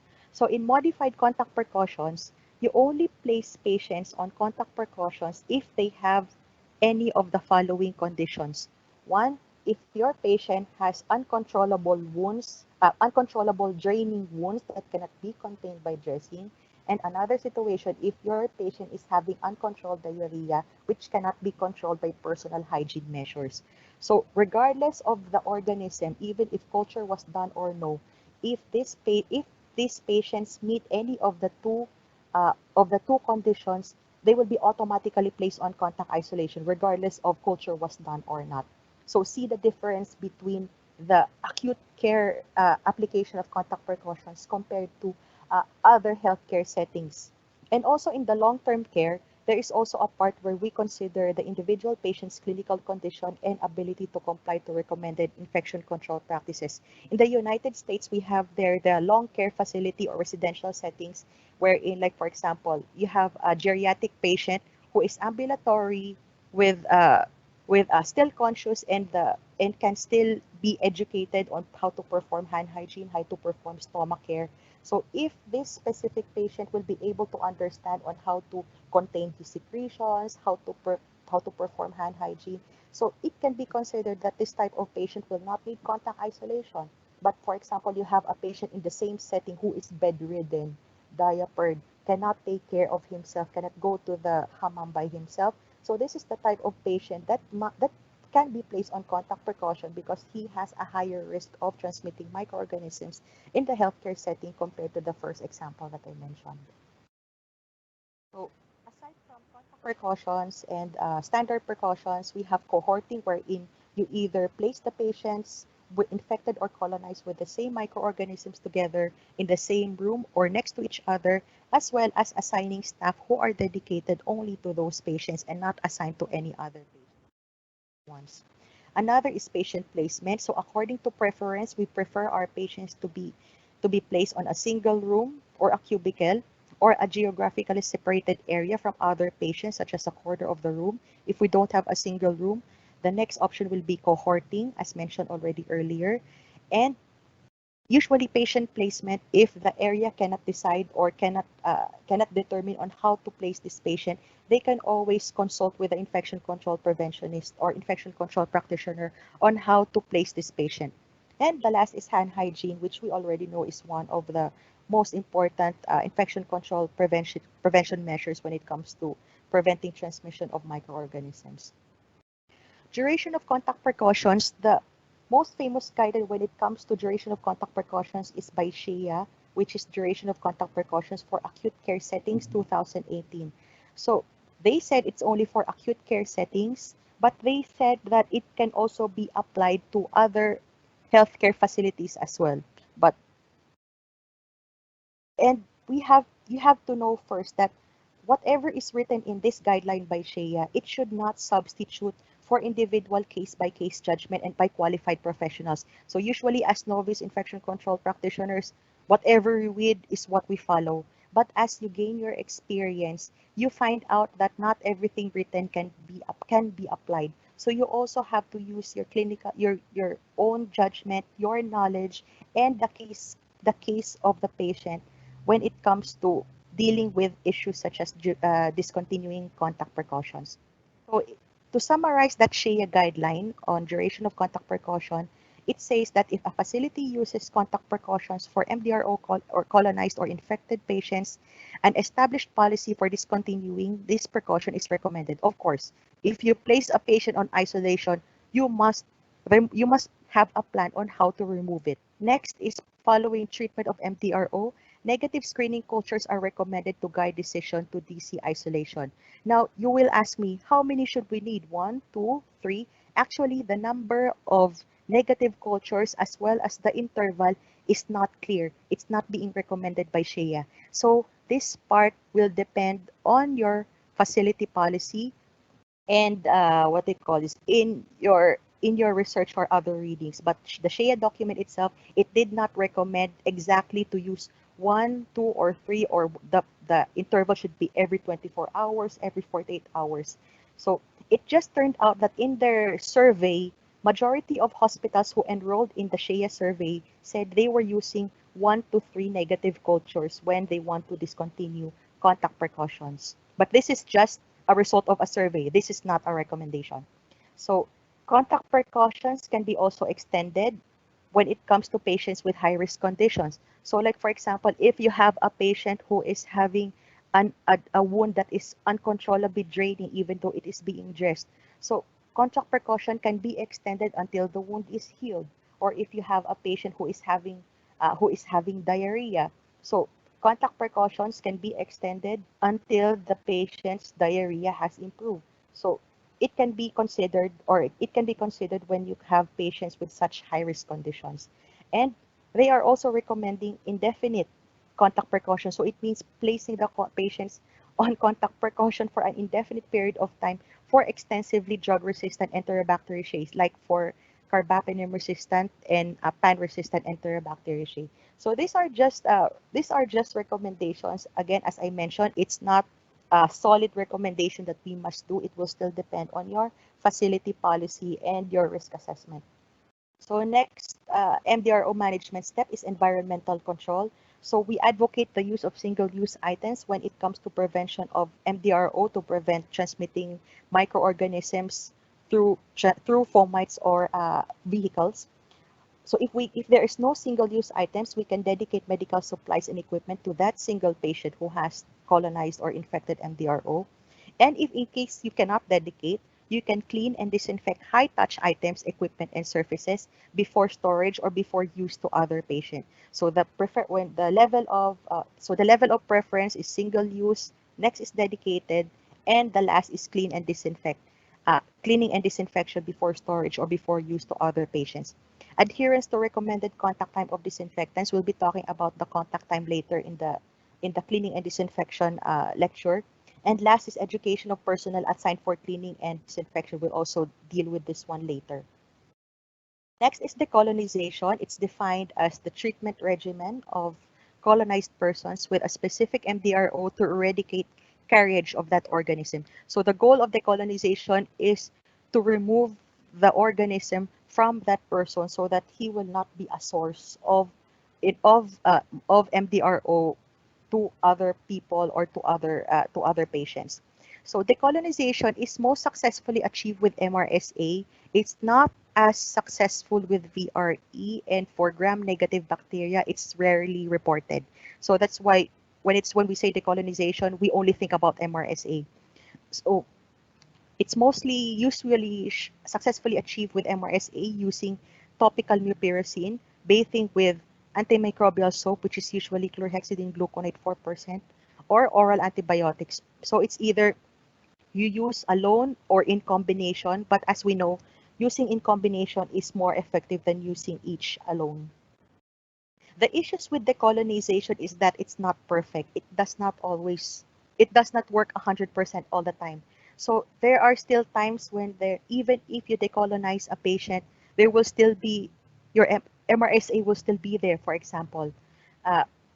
It's also possible that you may have eradicated the MRSA for a short period of time, and then after some time, it will again come back and recolonize the same patient. And intermittent shedding is also an issue. So sometimes when we do clearance of our patients for MRSA, sometimes it's not always sure that what you get is negative.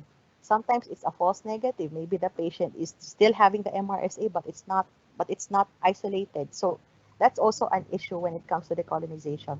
And another issue with decolonization is the emergence of resistance to decolonization agents, particularly mupirocin. So there have already been numerous reports of Staphylococcus aureus starting to be resistant to mupirocin.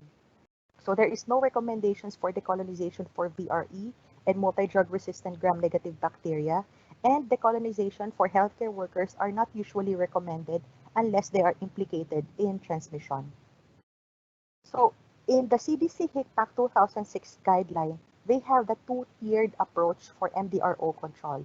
So this two-tiered approach provides the flexibility needed to prevent and control MDRO in every kind of facility addressed in the CDC guideline. So I already mentioned earlier that the CDC HICPAC guideline addresses MDRO control and prevention to all healthcare settings.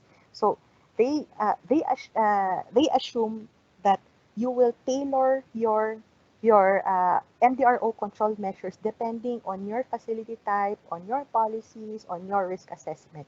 So to use the two-tiered approach for MDRO control, usually you will start with tier 1, the first tier. So if in case your MDRO problem is not solved by tier 1, you can progress to the next level, tier 2. So here is tier 1. It's too much to read, but you can access this one in the CDC HICPAC 2006 guidelines. So this is tier 1, the seven control steps that I mentioned: administrative control, education, antimicrobial stewardship, surveillance, infection control precautions, environmental control, and decolonization is all here. So the details are in this document. So you can just search this document in Google and have a read on more of this. So this is tier 1. If in case you did all of this and still you have an MDRO problem, you can progress or elevate to tier 2 recommendations. So So that's how you use the two-tier approach to MDRO control. So the related reference when it comes to MDRO management and control, here are the most important documents or guidelines that I can give you. So if you can take note of this one and have a read on all of them, they will really give you a lot of insights when it comes to MDRO management, discontinuation of contact precautions, isolation, and the things. So thank you very much. I will now proceed with the questions and answers.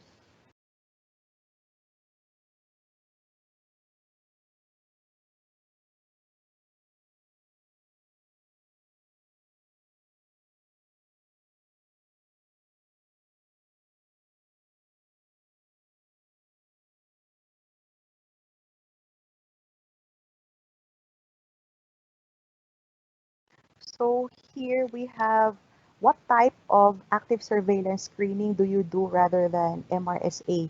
So on admission.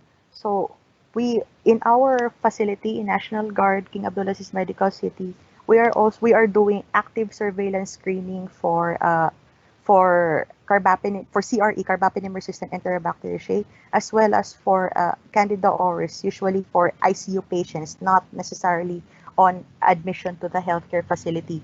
Admission to the healthcare facility, I believe it's only MRSA. Next is anything else?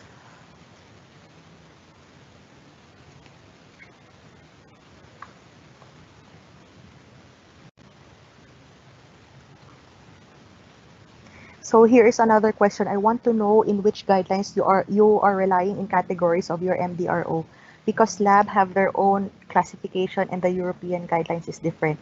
Thanks. So what do you mean categories of your MDRO? So I'm sorry, this is the part that I don't understand, the categories of MDRO. But it's true that the definitions of lab and infection control are a bit different, because lab, they have their own standards. They have CLSI, they have CAP, and meanwhile for infection control, we have APIC, we have CDC and all that. It's a matter of meeting with each other and talking, I believe this is just a matter of meeting with each other, comparing your guidelines, and find a common ground so that you will be able to understand each other on when to consider an organism that is reported in the lab as an MDRO or not. So this is it. So I don't see any other questions. So thank you very much for your time.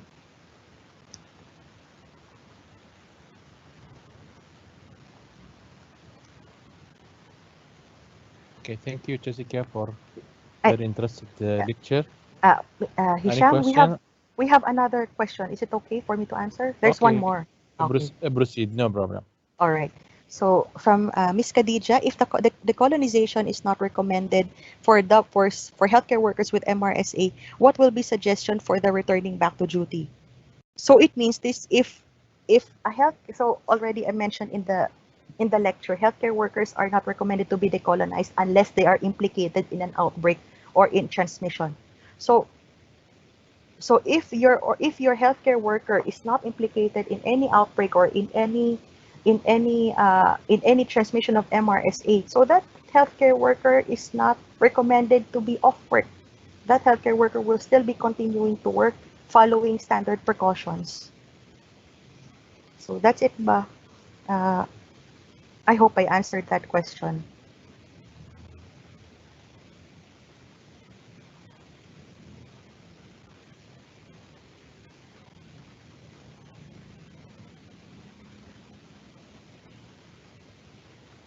So there are no more questions, Hisham. Maybe we can proceed with the next lecture.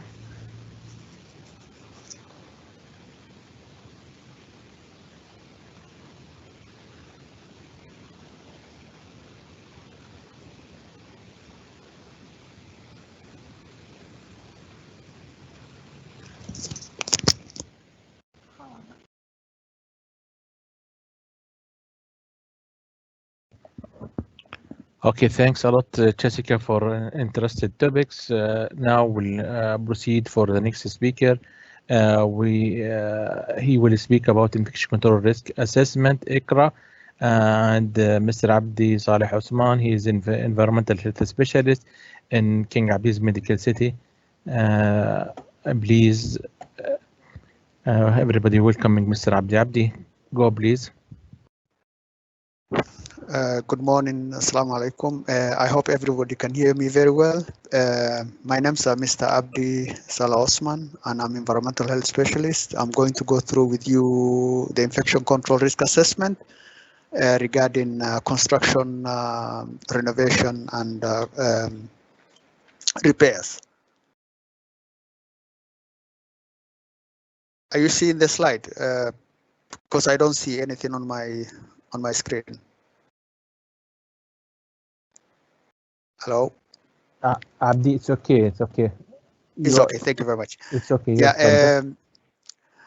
The main thing that construction and renovation normally deals with is, or the main problem that normally comes from is, why do we have to focus on construction and renovation or environmental health related activities? Because environmental health activity related, the risk is very huge in terms of if we have a construction and renovation taking place in the hospital, and if they are not mitigated very well, what normally happens is our ventilation system is interlinked. So any construction dust that is happening in one area normally can affect the whole hospital. And when they affect the whole hospital, then you have a problem at your hand. So that's why you have to have a comprehensive construction and renovation mitigation in place. So these slides will be addressing on how we are going to do infection control risk assessment and how we tackle in terms of putting barriers for those risks to be mitigated, and running a successful construction renovation project in a hospital. So the main objective is to describe the elements of infection control risk assessment, that's ICRA, and how you choose the type of barrier that you're going to use in your construction renovation. So at least the risk does not affect the patients and also the staffs. So if we go to the overview, construction and renovations can create environmental disturbances which can increase airborne fungal spore count and bacteria. So they have the potential to transfer from one area to the other area. So the main aim is to minimize the risk for airborne infection. Substantial planning and coordination needs to happen before the construction takes place, during the construction whereby your project is ongoing, and after the projects should occur. So you have all these mitigations in place. So what do you do during the planning and coordination before the construction takes place? You have something called PICRA. That is pre-construction risk, infection control risk assessment, whereby all departments that are involved will be having maybe a site tour, or will be having a site meeting. And in that time, you will be able to categorize the kind of risk that you're going to face and the kind of disruption you're going to provide, that's going to occur in the service delivery that you're doing in that area, and potentially blocking some walkways or something of that sort. So construction, renovation, repair, maintenance at health facilities are typically different than work at most other sites. What do we mean by that? We mean construction and renovation in a healthcare facility is more delicate, and it's more like kind of has to be done in a certain way. It's not like you constructing your own house or doing repairs in your own house. So you have to do it in a different manner so that at least you do not instigate further infection happening within the hospital. So if you can look into hospital-acquired infections, account for about approximately 1.7 million infections, and 99,000 are associated deaths each year. As per in the United States, 5,000 of those deaths are infections related to construction. This as per the CDC 2014.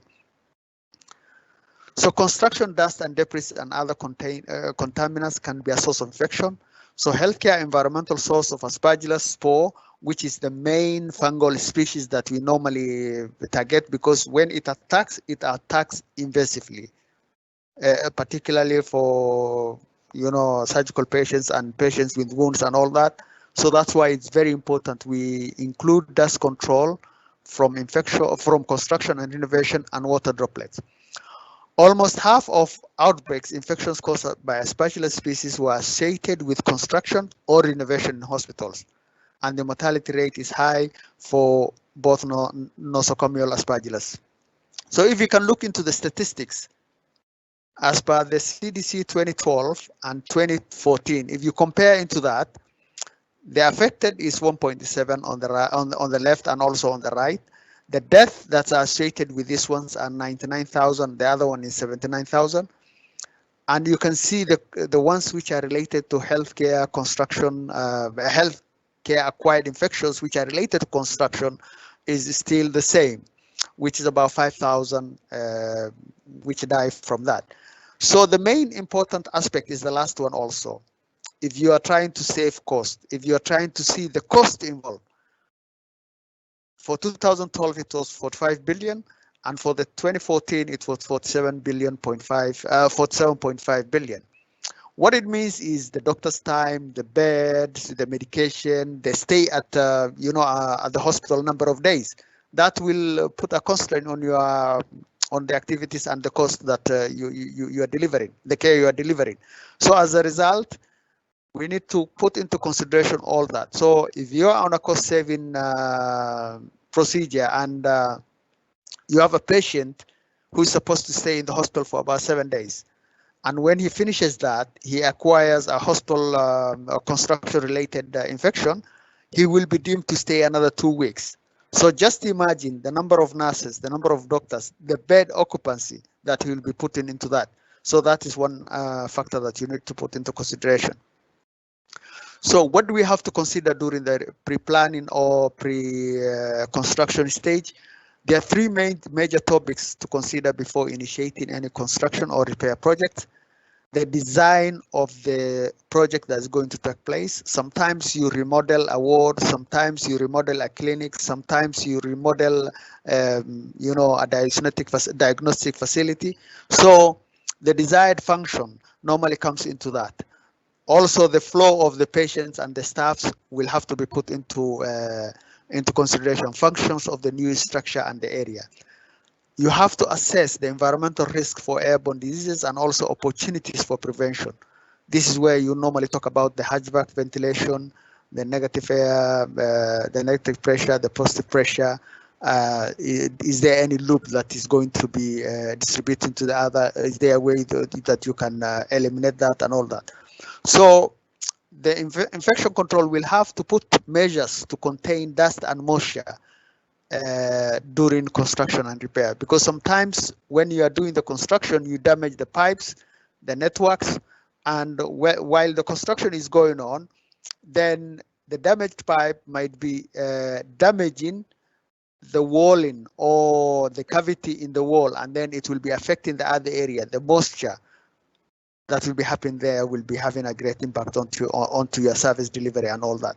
So those are some of the things that you need to consider while you are planning and also during period of construction and all that. So what do we do in ICRA? If we overview the ICRA, we have to have an ICRA team. An ICRA team is basically the infection control or the environmental health will be overlooking the project. The nurse manager, whereby the unit that's undergoing construction will be involved. The engineering team will be involved. The healthcare technology, if there are equipments to be installed, will be involved. The CEO's office will need to be involved in terms of coordination and budgeting and all that. And many other departments that have interest in that. So infection control risk assessment team's goal is to minimize the risk of healthcare associated infections. It studies the scope of the work to be done and evaluate the risks and potential hazard. For example, patient services will be involved in such a way that the number of patients they are seeing or they are going to book for the next week or for the next month or for the next year, they have to put into the consideration. So if you need to put them there, you need to involve them as well. Matrix is we will be seeing in the next slides that will be coming up. This matches the project type and the patient risk groups to determine the work area classification, whereby you will be able to get if it's a high class, high risk area or a low risk area. And then you have to use the ICRA forms, which are required by JCI, SIBAHI, and also the Ministry of Health. So once they come to your site, they will be looking into that retrospectively to prove that you are controlling the projects that are taking place in your facility. So during the construction procedure, we have to classify or the classification determination in terms of the type of barrier that you're going to use. Are you going to use for a solid barrier? Are you going to use for a temporary one? Or are you going to use the plastic one? You need to decide the kind of the barrier that you're going to use during the construction procedure. Remember, your type of barrier can change if you find mold, lead, and asbestos. Why? Because you need to have airtight seals, which are very essential.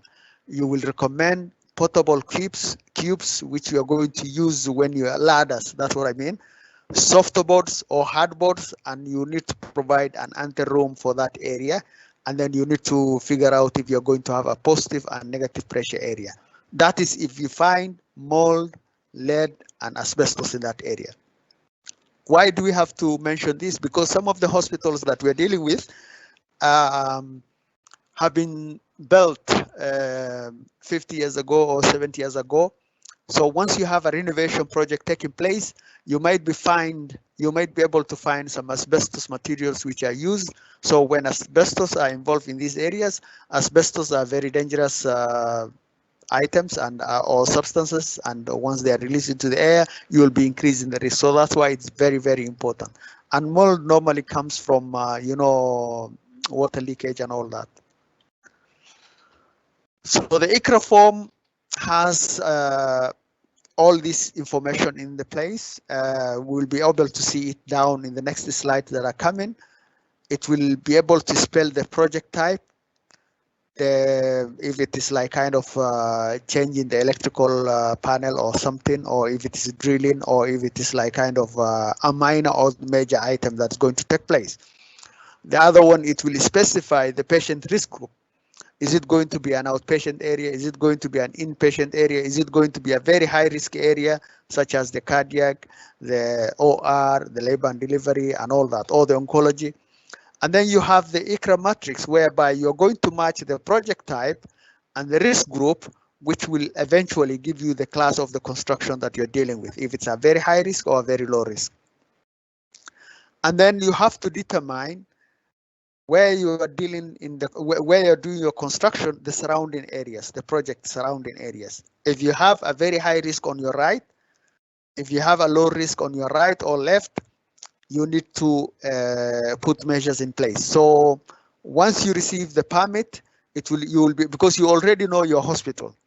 So once you know your hospital, if you receive a permit that is being requested for a project in Ward A, let's say, and Ward B, you have your oncology unit, then you have to be on site to assess the risk that is involved if the dust is going to be going into Ward B and all that.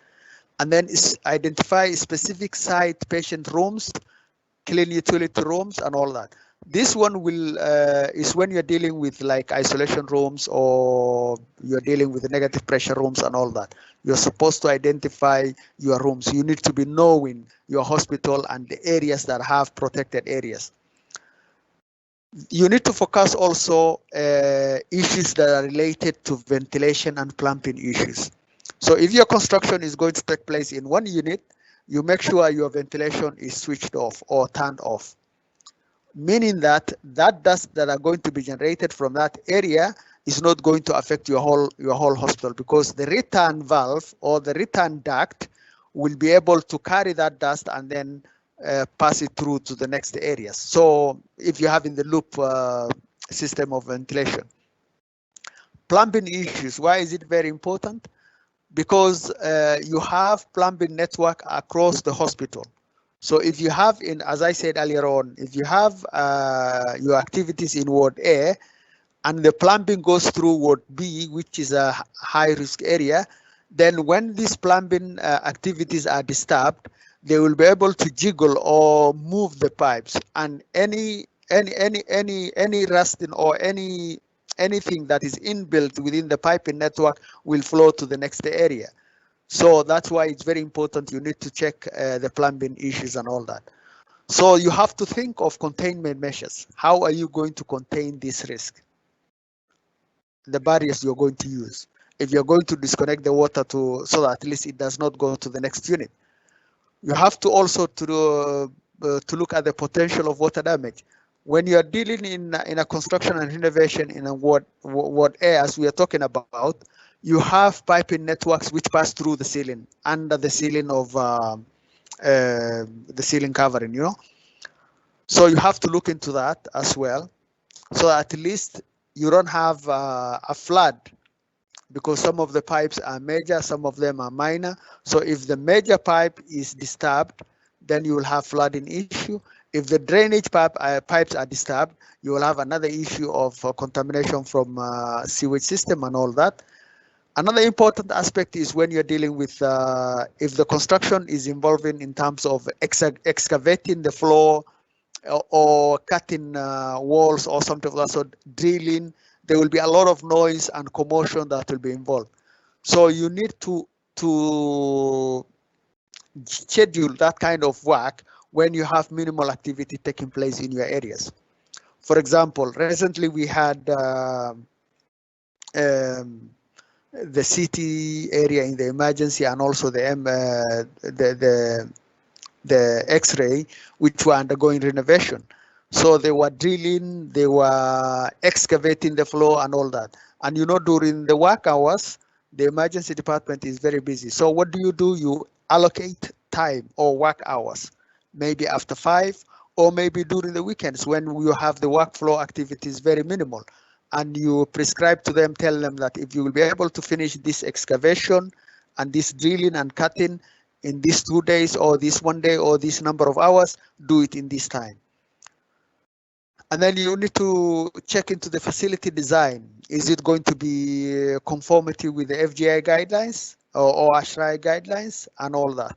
And you need to look into the placement of the containment. Where are you going to put your containment barriers?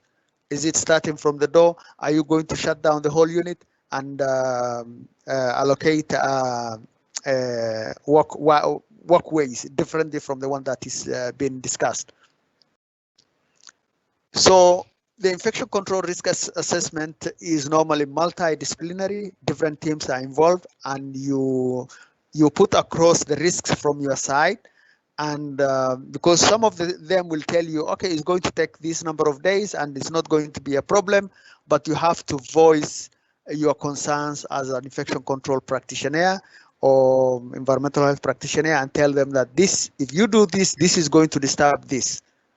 And if you do this, this is going to disturb this. These are the solutions that I'm going to put them across. And of course, the design, some of the designs may be, you know, they will tell you it can fit very small space and all that. If it conforms with the FGI guidelines, is fine. If it does not conform, you tell them. And sometimes the finishing materials, they will bring you, you know, some fancy materials which are not steel fabricants or something of that sort, which are not cleanable, which are, you know, some of them will recommend rubber in some areas and all that, and then you say no. Like for example, we had the CSSD, they were putting a washer on the wall, and there was a small gap. In the small gap, the engineer proposed that he's going to put rubbers across the area, and you know, when it comes to cleaning, the rubber will not be easily cleaned, and as a result, we advise them to put you know, stainless steel all across the edges and all that, so at least we don't have to see any rubbers and all that, or any gaps. And then the construction begins. During the construction, you're supposed to be going there regularly. If it's a long project, you're supposed to be doing follow-up every 2 weeks to check compliance and all that. And if risks appear, then you recommend mitigations into that as well. So we talked about multidisciplinary. We have the safety audit, which are on the risk management personnel, And the security for clearance, because sometimes contractors are normally dealing with these projects. For them to give out passes to come in and out, we have environmental personnel, which are normally dealing with housekeeping, construction administrators, task force contractors, architects, design engineers, utilities and maintenance, and then facility administrators from the CEO's office, medical services, nursing.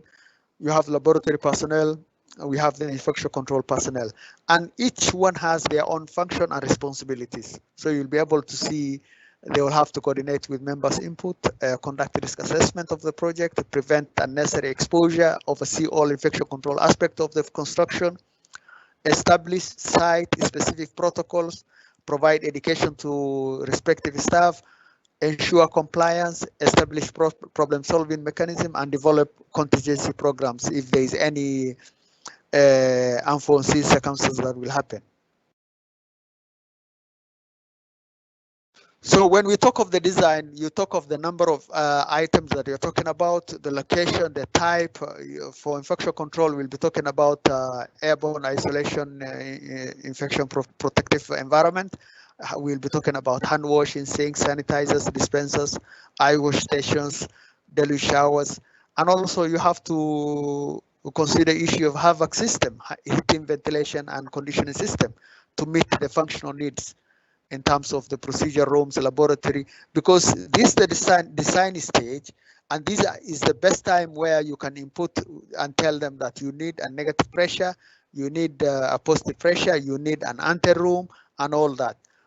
And then water systems, because when the water systems function, we have an issue sometimes with Legionella and then long term. So as an infection control, you need to forecast the future whereby the risk might increase for Legionella to come up, especially for cooling towers and all that. So you put your views during the design stage. So the infection control risk assessment, these are strict guidelines which are meant to keep the patient safe. Is a process to determine the risk of the patient exposure to dust and debris containment, the classification of the work involved, the impact on the areas above the project, below the project, or near to the project or adjacent to the work site. And the results of the ICRAT will determine the safest method to be used in completing the work. So the infection control risk assessment should be conducted before initiating any repairs, demolition, construction, or renovation. Why? Because during giving out that permit, we'll be able to determine that you had a construction taking place in point A. So in cases down the line, if you see any infectious cases down the line relating to infection, you know that something did not go very well for surveillance purposes as well. So the matrix compares the project activities, as you can see in the table, to patient risk groups to determine the level of infection control precautions to required. As you can see in the table, we have on the left side is more of green, and then on the right side we have purple and you know, more orange red thing. Yeah. So on the green ones, it normally tells you that these are more less riskier areas compared to where it goes dark green, and then you have the purple, and then you have it goes to dark areas. As you can see, the patient's low risk, medium risk, high risk, and the type of projects type A, B, C, D. So when you are determining the type of construction, what will determine if the construction type is type A?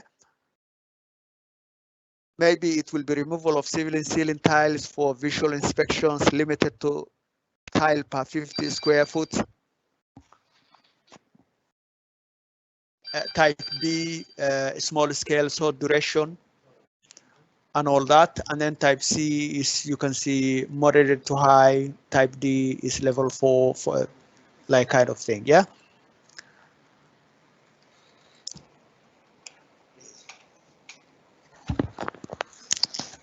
Okay, can you hear me now? Is that okay?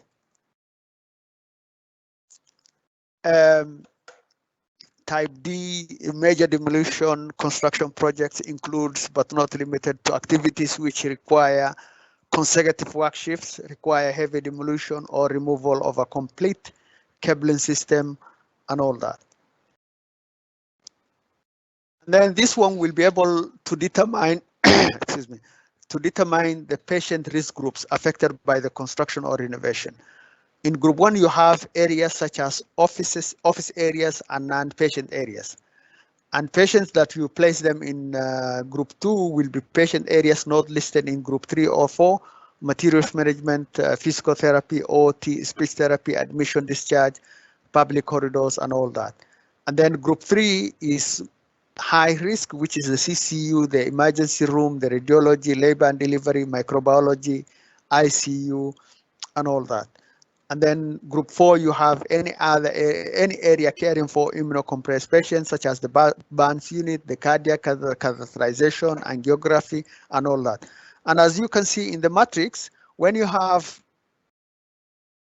patient risk group, which is very low, with a construction project type A, you'll have a minimum risk of class 1. And then that's where you get your classification.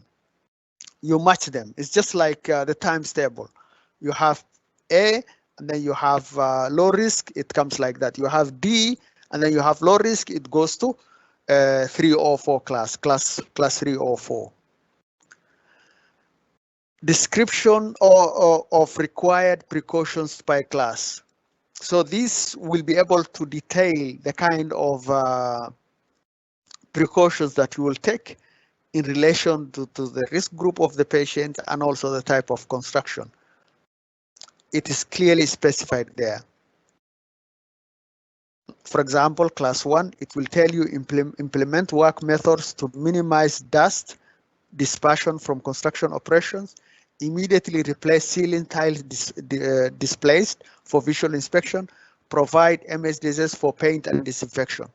That's if you're introducing a new paint or disinfection prior, yeah? And class 2, you will be able to see, provide active means to prevent airborne dust from dispersing into the atmosphere, mist work services to control dust while cutting. And then on the right column, you'll be able to see what do you need to do after construction has finished. Clean work areas upon completion of tasks, wipe work surfaces with hospital approved disinfectants, contain construction waste prior to transportation, and all that, yeah? And then we go to the higher class 4.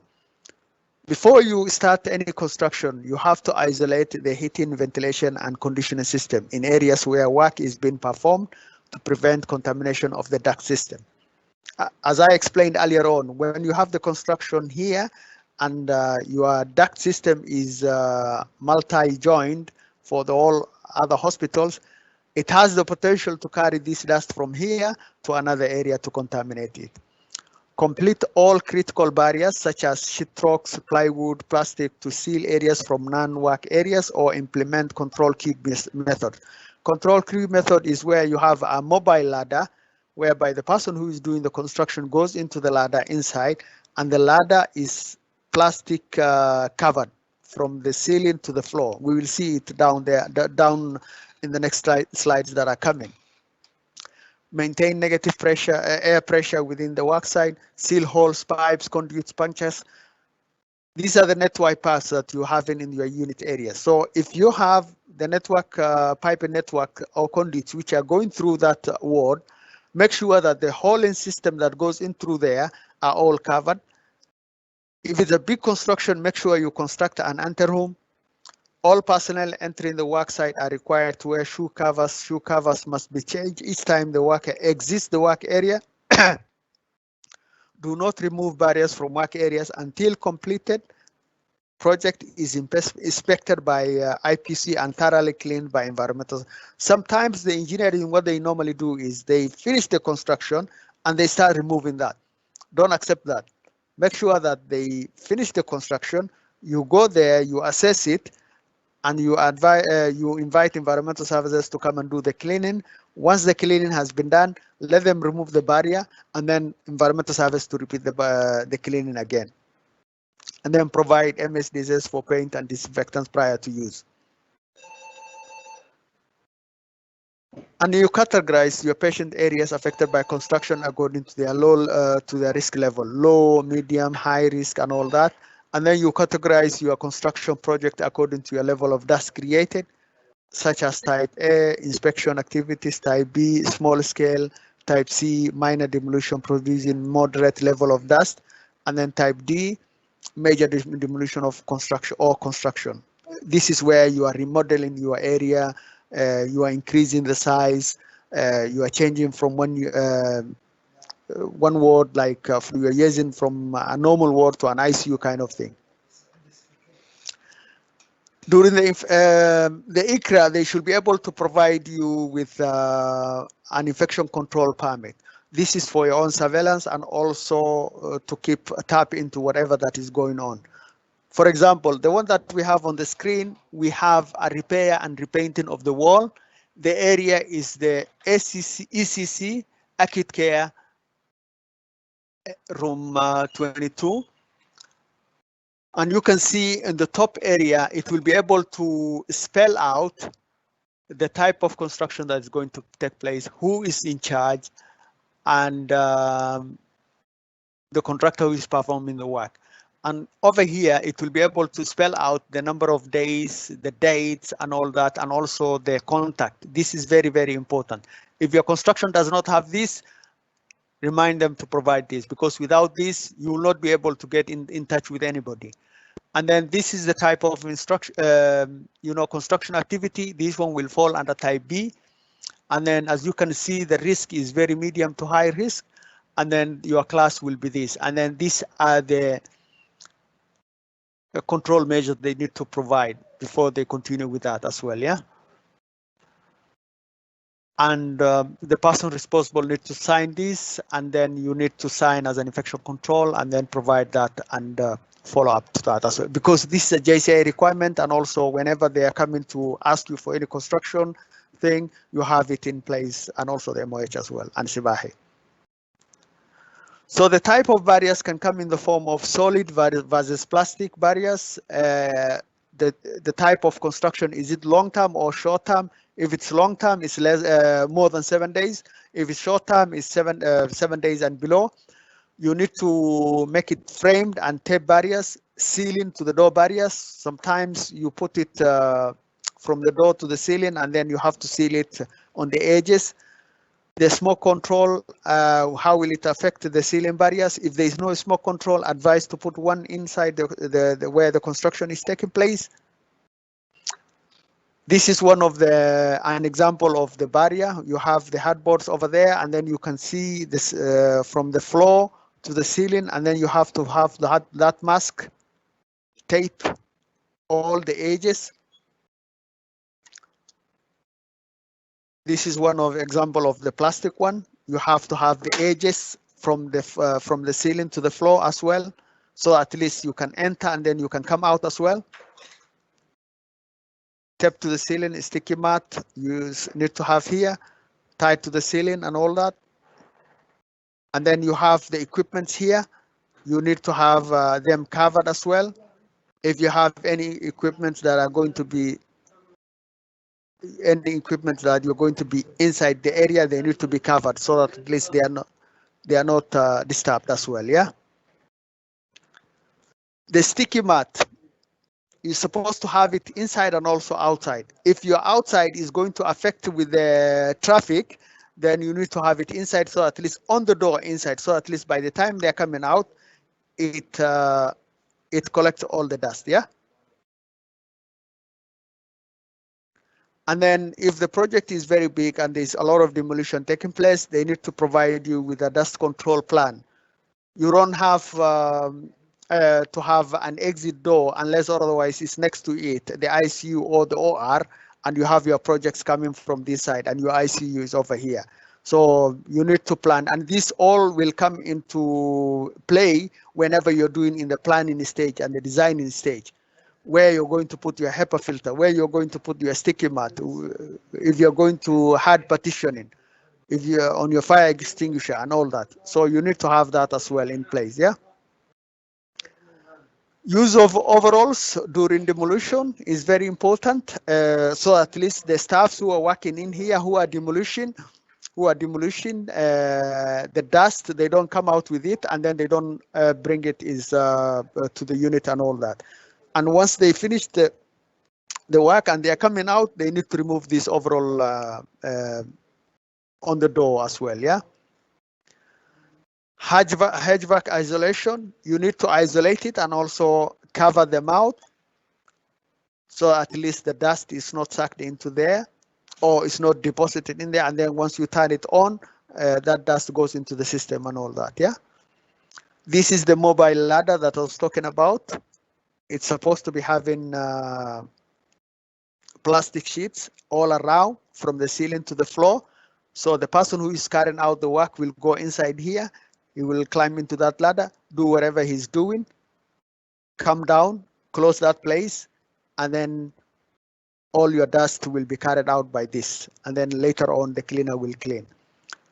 If you are working in the unit and you are working on a small duration of time and you cannot put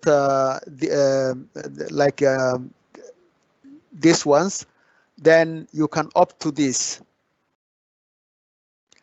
Sorry, you can opt to this, whereby you have a plastic sheeting around. You have edges which will make your plastic stand, because if you just put the plastic like this, it can be blown away by the air currents and all that. It's supposed to have cardboard edge and then taped down and all that. Yeah. And then traffic control, exit and entry, because sometimes when you have a contractor on site, they keep coming in and out. You have to limit that as well. You have to bag and cover all the trash, use body system, and then cleaning up, use sticky mats, vacuuming and peeling off, use sticky mats, dust and debris to be dumped, mopped immediately, vacuum cleaners to be fitted with HEPA filter, so at least the dust is not carried out to the unit. Thank you very much for that presentation. Any questions?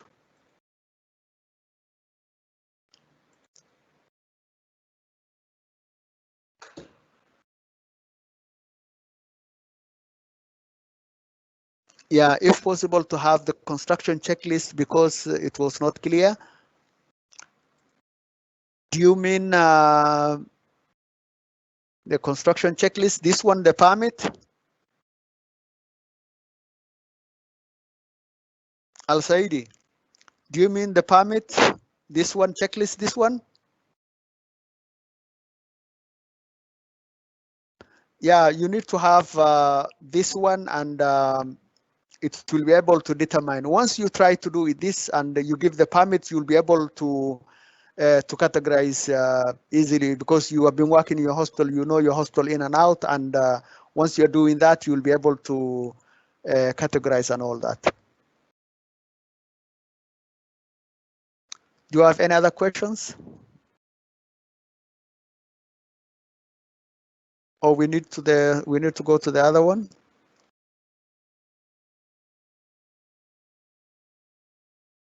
Any more questions?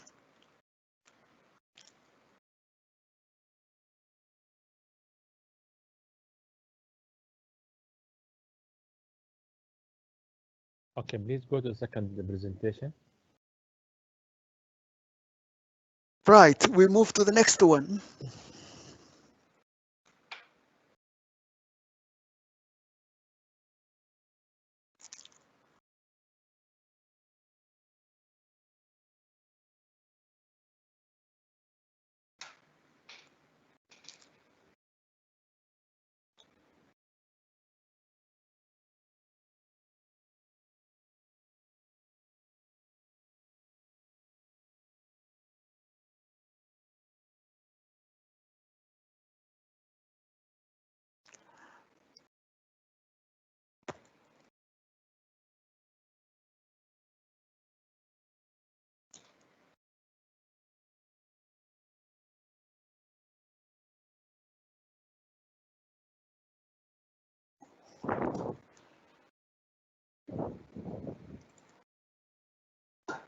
Right, we are moving to our next presentation, which is water quality and air quality in the hospital. The water quality program normally is, the purpose is to provide a process governing water monitoring for microbial and endotoxin levels, and also check on the chemical parameters and reporting requirements. So in this presentation, we will be looking into the water systems as a whole, because you need to understand the water systems, because tomorrow if you are asked a question of the filtration and all that, you need to be aware of that. So we will be focusing also on the monitoring types that we have, the procedure that we use for method of water collection, and then we'll be checking into the maximum allowable level of contaminants in the water. So as you can see in the diagram, we have the water system as a whole.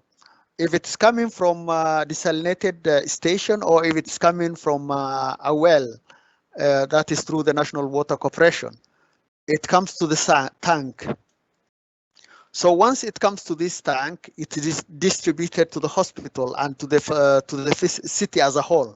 So once it comes to the hospital, we are supposed to be having a storage unit like that in the hospital, or next to the hospital.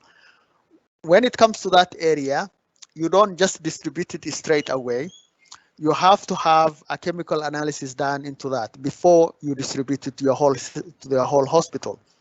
That's where the monitoring types come in. The monitoring types, when it's distributed to the hospital, will normally be classified into potable and the hemodialysis water.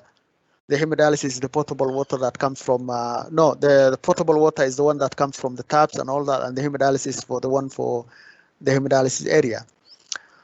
So we need to understand the water standards as per requirements.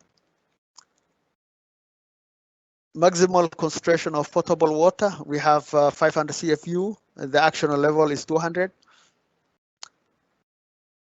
For dialysate is that for dialysis is 100 CFU, and the toxin is 0.2, like this as well. And for these contaminants, you're supposed to be seeing 0. You don't have to have any E. coli, any coliform, enterococci, legionella, and viruses as well. For the chlorine, the standard is supposed to be 0.1 to 0.5. And also, if you have a swimming pool, hydrotherapy, and all that, is supposed to be 1 to 4, or even up to 5. Sorry. So the potable water, where do we use the potable water? We use it in the swimming pools or the hydrotherapy pool. We use it in the hospital facility. We use it in the dental clinic. We use it as eye wash, and also we use it in the housing. The hemodialysis comes from the RO system, reverse osmosis, whereby you have this inlet tank where it goes through further treatment. This is the feed water pump. It goes through sand filtration, carbon filtration, softener filter, and then it goes to another security filter, and then it goes to this high pressure pump. And then this is the RO system. Sometimes you have the UV sterilizer. Some of the hospitals use the heat exchanger and all that. This is the permeated tank, and then you have your outlet. So we collect from here and also from here.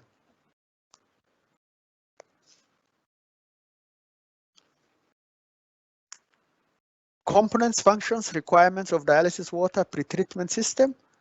We have multimedia depth filter. The function is to remove particles. It's very essential. The carbon tank removes chlorine and chloramine, because as you know, the city supply system has got chlorine and chloramine. So it has to be removed, and it has to be in a certain standards before it has been distributed to the hemodialysis. It's very essential. You have the polishing filter. This one filters particles larger than 1 micron, very essential. The softener, this one corrects the hardness with brine tank. Where required, if your water system is very hard, then this one is required. UV radiation kills bacteria, or the heat exchange system normally kills bacteria where required. The RO unit removes ions, bacteria, heavy metals, condotoxins, and microsystems. This is very, very essential. Reverse osmosis system designs, disinfection and collection. We have the film tech system, the Gambro system, and Frenesia system. Depending on which system that you use, our hospital will use the Gambro system. It has to have 4 to 5 heating system, dialysis on the loop, chlorination input, chemical disinfectant weekly, and raw water if needed, entry exit of the loop. So you need to look into the system of your hospital, what kind of system that you use for you to understand. So the responsibility, the utility and maintenance has the responsibility to provide sufficient potable water is available 24 hours, safe in the hospital and residential program facilities and compounds. And also their primary responsibility also is to treat the water.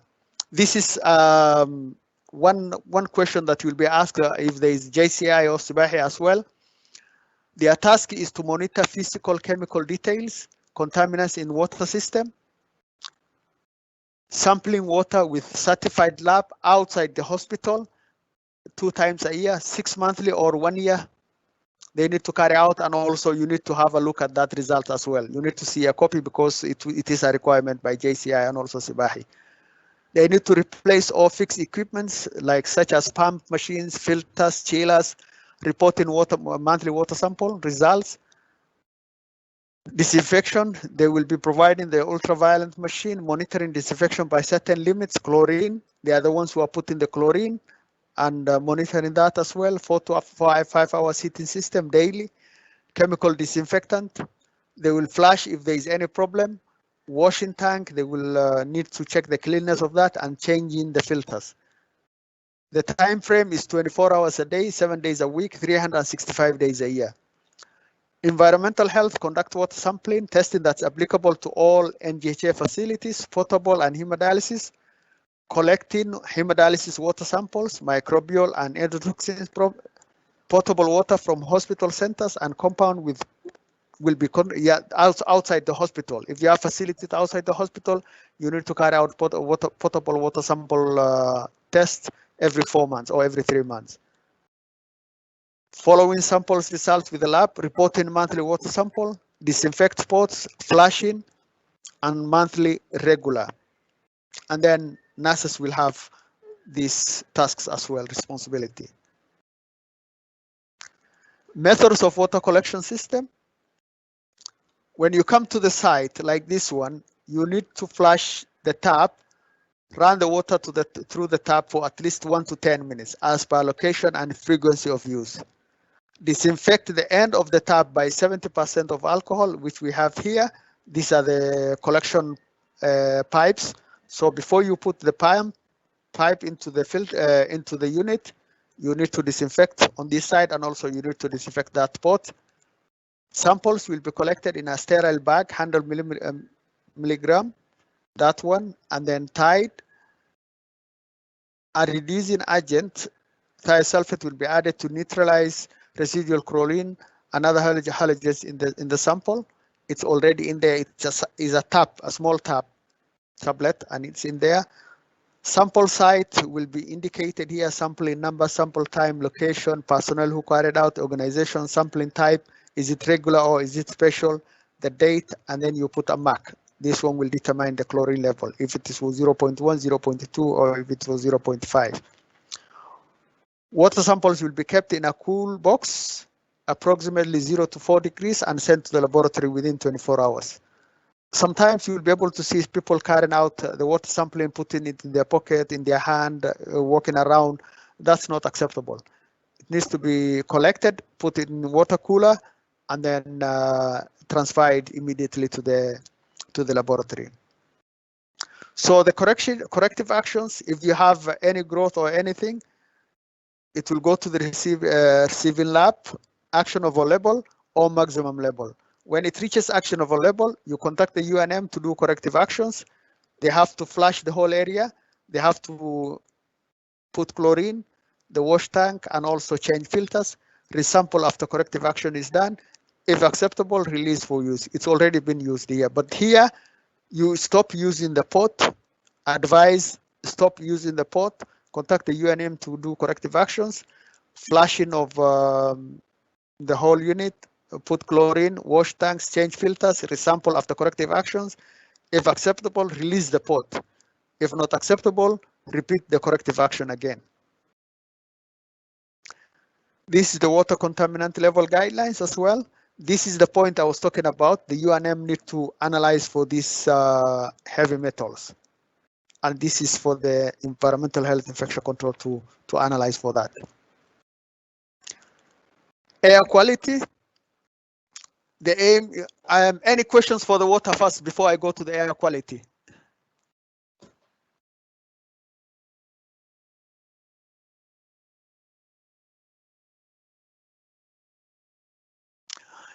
Yeah, for the recommended references in water and air guidelines regulations. For the water, you can go into NC or AMI and also the CDC. Air guidelines is ASHRAE and the CDC as well. Who is responsible to test water quality in the health institution? Very good question. Once it reaches the hospital, the water supply system, the UNM are responsible for taking the water sample to analyze for the chemical agents, as per the table I've shown you.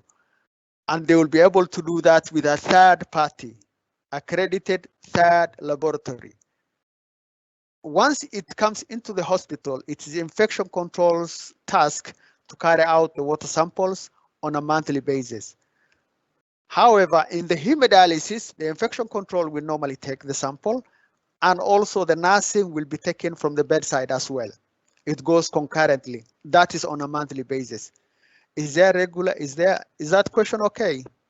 Is there any regular checking of water quality departmental-wise critical area? Yes. Once we are carrying out the potable water, we carry out from certain areas in the administration or departmentals or the housing complexes. And also in the critical areas, we have the ICU, the surgical, the hemodialysis, the cardiac, we all carry out that as well. Keep on writing questions as we go to the air sample, air quality as well. The aim is to mitigate dust and determine the number and type of microorganisms present in the patient rooms.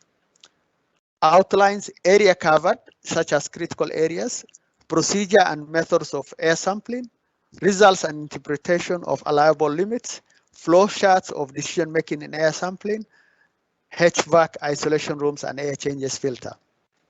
So the area covered, which are critical areas, the OR, the surgery suite, the isolation rooms, protective environment, ICUs, cardiac care units, burns unit, oncology.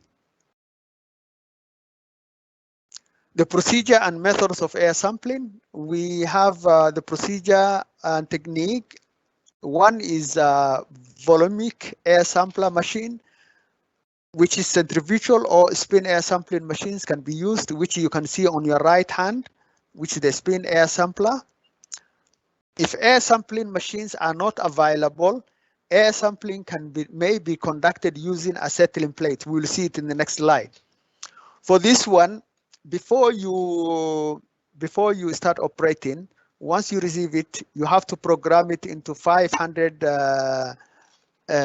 spin per minute, and it's programmed for 5 minutes. So every minute it will go around for 500 spins, and by the time you finish your 5 minutes, you will be able to get a volume of air of 1,500 cubic liters.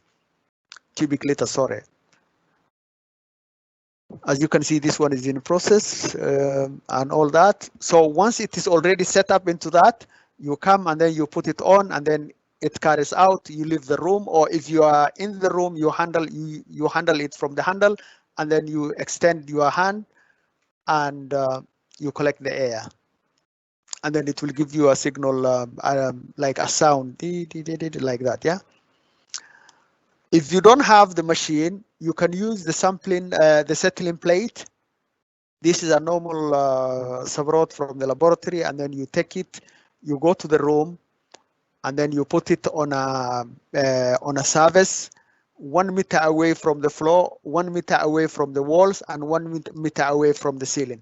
Anywhere in that area you can put it, but it doesn't have to be on the floor, it doesn't have to be on the ceiling, it doesn't have to be on the wall. It's supposed to be on the central located of the room, and it's supposed to be 1 meter away from all the areas that were mentioned. Critical areas, operating rooms and the surgery suites, isolation rooms and protective environments, ICUs, cardiac care units, burn units, oncology. The air sampling culture normally takes about 7 days, but you will be able to assess the preliminary results in 3 days. You will get an indication if there is any growth taking place. For areas of high-risk patients, hematology, oncology, liver and bone marrow transplant, aerobic culture should have no growth at all, nothing at all. It's supposed to be 0. For other areas, 1 to 2 CFU is allowed, other fungal species other than Aspergillus. When you get Aspergillus, it's supposed to be 0. But for other fungal and bacterial agents, you can allow it. For any other growth such as bacteria, you can allow it 0 to 10 CFU. This is a sample of the air sampling result that was carried out in the labor and delivery. And as you can see, there was no fungal growth in 7 days. The HVAC is closely monitored in relation to air changes as per specific area. Check for the humidity and temperature monitors. It has to be booked. It has to be recorded every now and then, and you need to get that monitoring at the end of every month, and then to check. And if there's any malfunctioning, you need to be on site and also record it and see if there's any incidents of any exposure and all that. Arrange for filter changes in blocks. What we mean by here is if your hospital is very huge and your turnover in terms of patients is very large, you need to book your filter changes in terms of block, like during your low season or high season or during your holidays. For our hospital, we normally change during the holidays. And if there is, especially for the ORs, if there is a requirement to, it reach the level to be changed, then we book it, we block that area and then we change and all that, yeah? This is the decision making for air sampling. Someone was asking, is there any references? Yes, you can refer back to ICERA, Infection Control, Environmental Control Risk Assessment for construction and renovation as well. Clinical results, if there is any fungal infection in a patient, you need to carry out an air sample. Do it to response of mold identification. If you have, during construction, you find out that one of the rooms has high mold infestation, then you require to carry out an air sampling for all the areas. The decision needed to be made prior to sampling, decide how to manage the results before the procedure begins. Let me tell you one case scenario. One fine morning, we were called to the NICU, and the NICU had a positive Aspergillus infection. So you will not just go and carry out an air sample, because if you carry out an air sample and the air sample becomes positive, then you have to shut down that whole unit. So for us to shut down that whole unit, then it will have been a very, very big issue, because we were over capacity and we never had short spaces and all that. And if we shut down that, then it will have been a catastrophe. So what we did was we went to the site, we were investigating, we went round the ward and we asked them, was there any construction? They never had any construction for the last 2 months. As we were exiting the ward, we noticed that they had a lot of baby cribs along the corridor. And then we asked them, why do you have a lot of baby cribs along the corridor? Why don't you put them in storage? They said, we're having short of storage and we had to put part of some of the cribs actually behind the labor and delivery. and the labor and delivery at that time was undergoing a big renovation. So as a result of the renovation, they were getting the cribs from that area, passing through the labor and delivery, coming to the ward, and unfortunately one of the patients was infected with that. So we knew where it came from, and we took the sample, but at the end result it came negative. So you have to determine where to sample, how many samples you're going to carry out, who will sample, how to address, sampling methodology you're going to employ. Was there any construction, the one I talked about? Is there any response to clinical results? Is there any patient care, including other patient rooms, staff area, instruments, equipment? At least 1 hour, area affected by construction. Who will sample? Environmental health technicians. Acceptable air quality results. Sampling methodology you're going to employ. If it's acceptable, you complete documentation and report as necessary. If it's unacceptable, results such as fungal pathogens identified in one or more outdoor, you are supposed to repeat the air sample. You are supposed to think first and foremost patient safety, evaluate the patients for relocation, evaluate patients' environments for leak, evaluate HVAC, evaluate construction area for negative airflow through facility management, work with environmental services to plan additional cleaning. Very, very important, because the patient care will be disrupted, and also there is a potential, if one is exposed, there is a potential for others who may be exposed. You're supposed to communicate a lot. Infection control committee chair, which is the head of the infection control department, administrative representative, patient admitting physicians if a patient is involved, related engineering director, environmental services director, and risk management.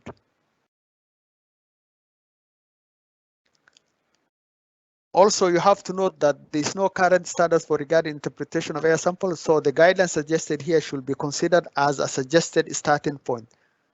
This algorithm should not be the place of environmental professional consultation. Thank you very much. Any questions?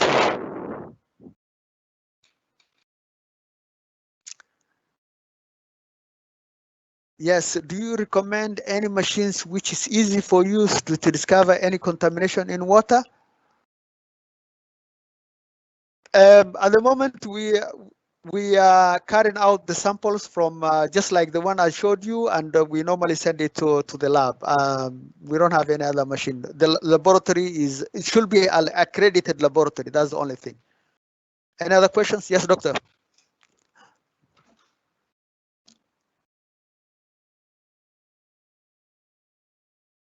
Any other questions?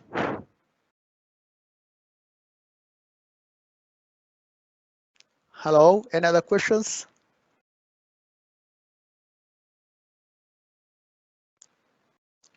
Who is responsible to test water quality in health institutions and how frequent? I think I've answered that one. As I said, there's 3 stages, 3 levels. One is the chemical testing, which is done by the utility and maintenance. That's the engineering part. But once the water comes into the hospital, as per in the administration, the wards, the critical care units, that's the environmental health. But the hemodialysis, the environmental health and infection control normally take the sample. Also, the nursing normally take the sample there as well for their own documentation and all that. Thank you very much, and I hope that was beneficial. Thank you very much. Hisham? Yes, Osman, thank you for your great presentation. I think Dr. Majid, you need to say something.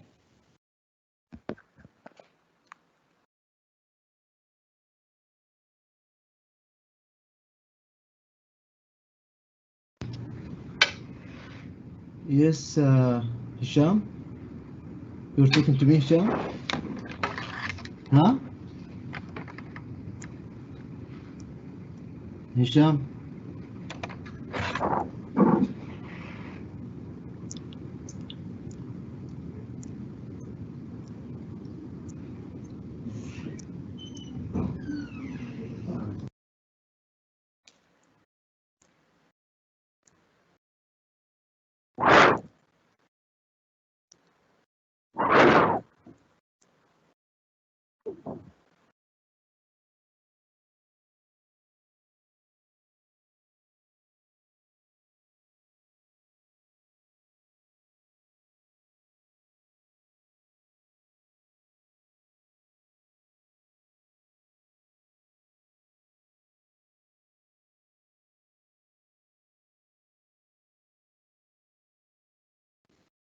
It's okay. Thank you, everybody. I think we need to have a break now. Let's take 10 minutes.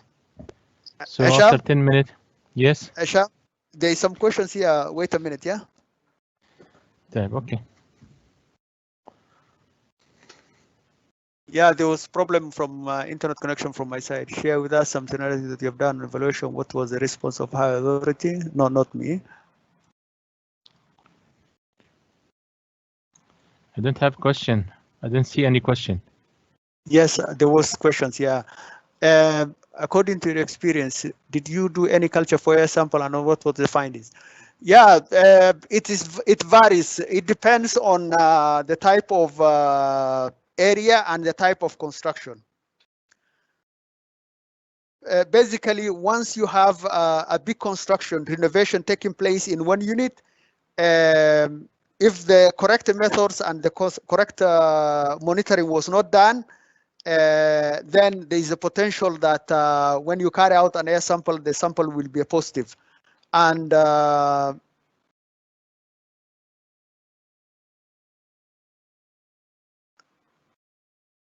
yeah, the sample will be positive. But what we do is, even if we have a big construction, we follow to the latter, and sometimes you get here and there, you get some positive cases and all that. But once you do all the steps correctly, your samples will come back okay. How frequent do you do air sampling for mentioned areas in your lecture? It depends. It depends on the kind of construction that is taking place. If there is any construction, if there is any repair, if there is any complaint, we normally do the samples regarding on the needs of the unit that is requesting. Is there any regular checking of water quality department? Yeah, I did that anyway.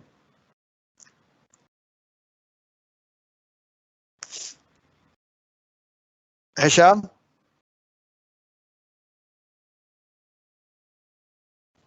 Yes, Mr. Asman. Is there proper? Okay, sorry. There is some other question. Is it proper to collect the water sample from endotoxin in the RO?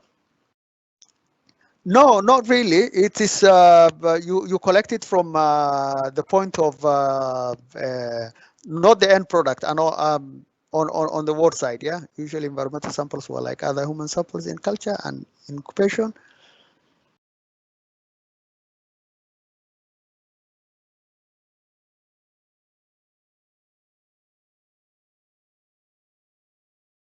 Yes, Humaid, according to your experience, did you do any culture for ASM? What was the findings?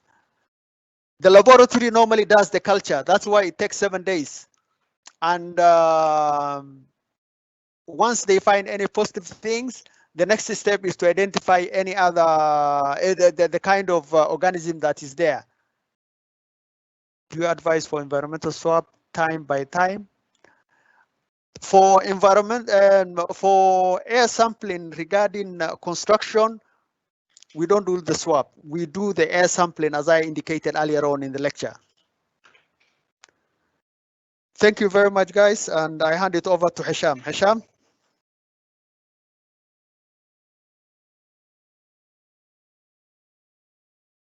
Hisham?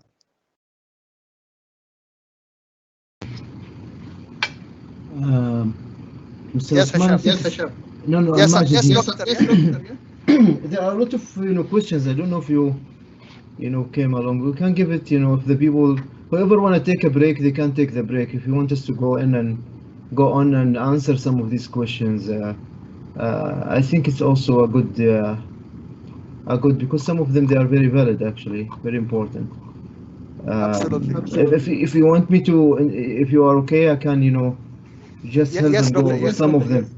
Thank you. Sir. Thank you. Yes, sir. sir. Yes, sir. There is a question from Saleh Ba'awidin. If the hospital feeds by water via mobile truck, how we can assess this type of water? So first of all, and this maybe answers some of our colleague also questions up in there regarding the water testing in a hospital or healthcare facilities, and where we want to do it and how we want to do it and who's responsible to do it. And I see that it's been, you know, like a common questions among all the group. Very important to put it in policy and write it in policy, and you have it in an agreement with the hospital, so you understand all the processes. So let's say now in your policy, we know that it's the water coming from outside, so we need to know the contract with that source of water, that from where they bring it, and what the condition and type of truck they will bring it in, and how they will you know, put the chlor in it, or chlorine, or after you receive it in your you know, own reservoir, okay, you will do the chlorinations and testing later on. So you have it in different levels. So let's say in a long time ago here in National Guard, we're receiving water from outside, so we know from where the source actually is coming from the national water supplier. So it's already been you know, tested, and then we just put, you know, all the criteria for how we transfer the water to our hospital. And this is also our emergency plan. Now it's all connected with BI, but this is our emergency plan. So we know which company and how they will bring it, and from where they will bring it. And we know how, when we test it whenever it's there in the reservoir. And we have different reservoir, one for, you know, a direct supplier, so it will go directly, and one is still the early on for testing. So you have to put in policy. So I mean, this is the most important. This will answer everything before. How frequent, where are the high risk areas in our hospital where we have to test them in monthly basis. So dialysis water, we have to test them in different points in monthly basis. Other, you know, less risky areas like, you know, a transplant unit and other, we test them every 6 months. Other we test them every year.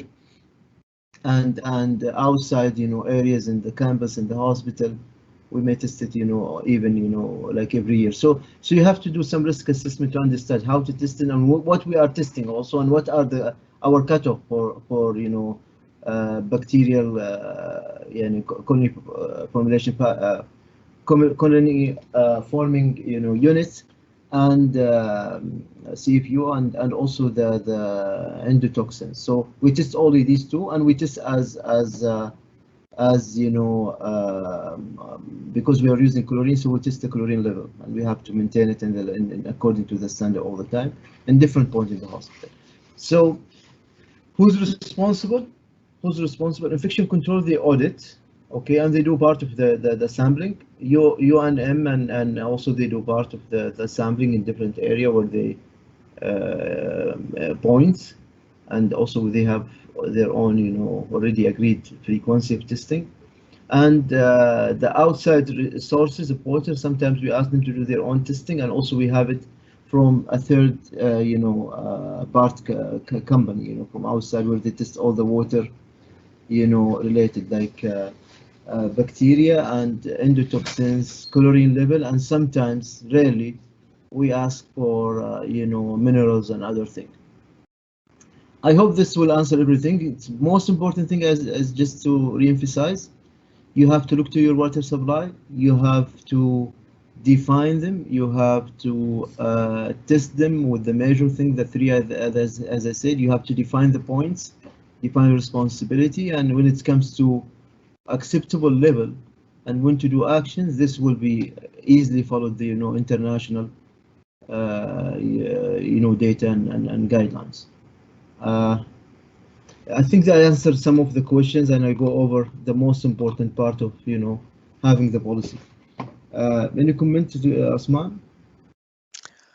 Humayd asking, do you advise for environmental swab time by time? What time by time mean? And every periodic, you mean? I don't know what he means. He said environmental swab time by time. So environmental swab outside outbreak investigation is not recommended in general. All environmental swab outside outbreak investigation, it's not, you know, advisable. We do water testing, we do air sampling in high risk areas, and that's it. Environmental, we are not, you know, in favor of this part of outbreak investigation. Regarding the settle plate, how long should be kept for air sampling? This is more technical. Osman is not with me. I don't know if you want the truth. Yeah, when Who asked the question? Sorry, I'm not seeing that So question. it's My name. anonymous. It's from anonymous, guy. How long we keep the? So there is a clear guidance how you do the settled test. Unless we follow it, you have to follow it carefully. It has to be away from others. I don't know if you want to go over it, Osman. Yeah. Yeah, as I say, the sampling process, when you are taking the sample, how long should be kept for as? Yeah, it's a Yeah. block of 15, 30, 45, and 1 hour. So depending on if it's a very risky area and the type of construction, all those are the things that you need to put into consideration. But we normally do, if it's a settling plate, we do it for half an hour. Yeah. Okay. So very important. Settling. Plates. It's one of the old method of testing.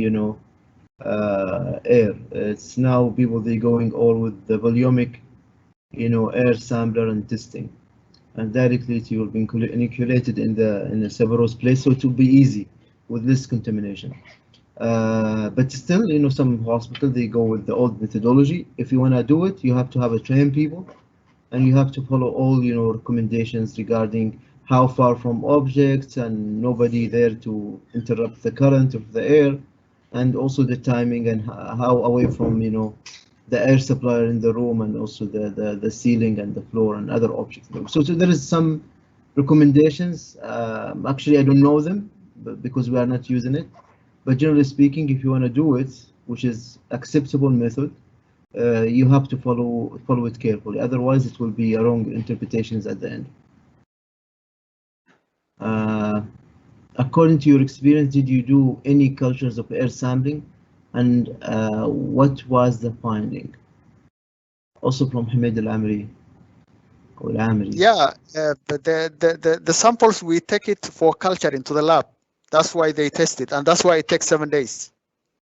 So yeah, it's what we are looking for when we do air cultures. We do it for mainly aspergillus, mainly, and we may accept some mucors.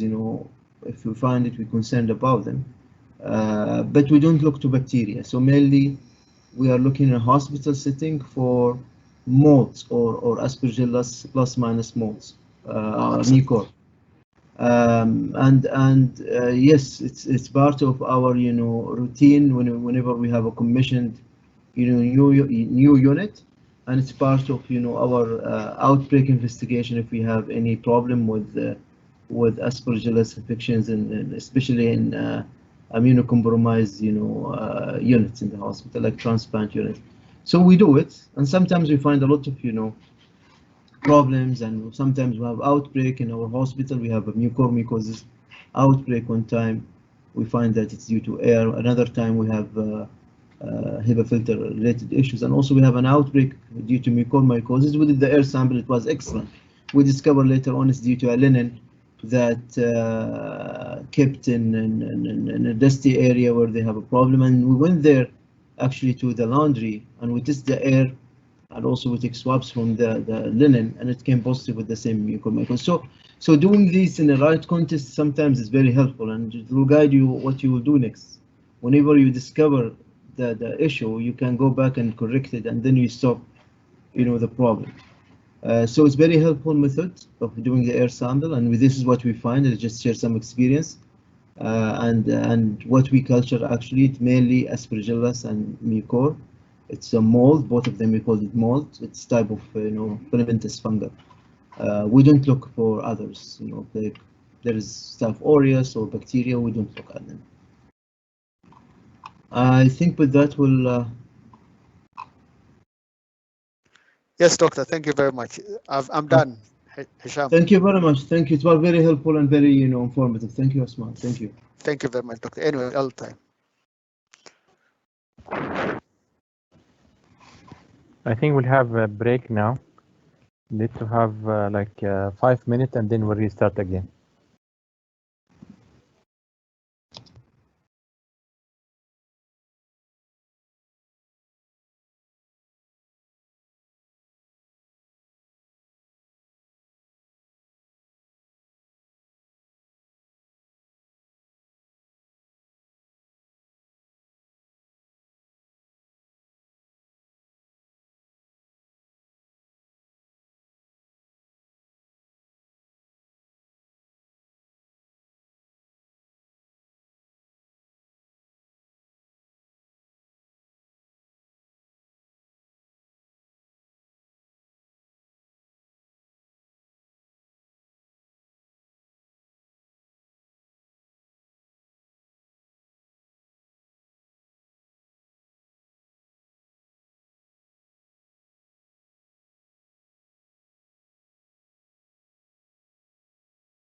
Hello?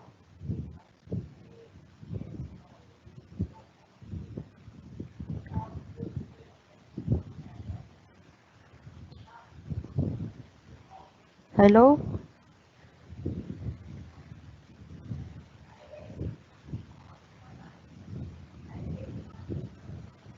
Yes, hello? Yes, am I being heard there? Yes, it's very Okay, clear. that's good. I'll Just start my start the presentation. presentation, please, and share. Right. Yes.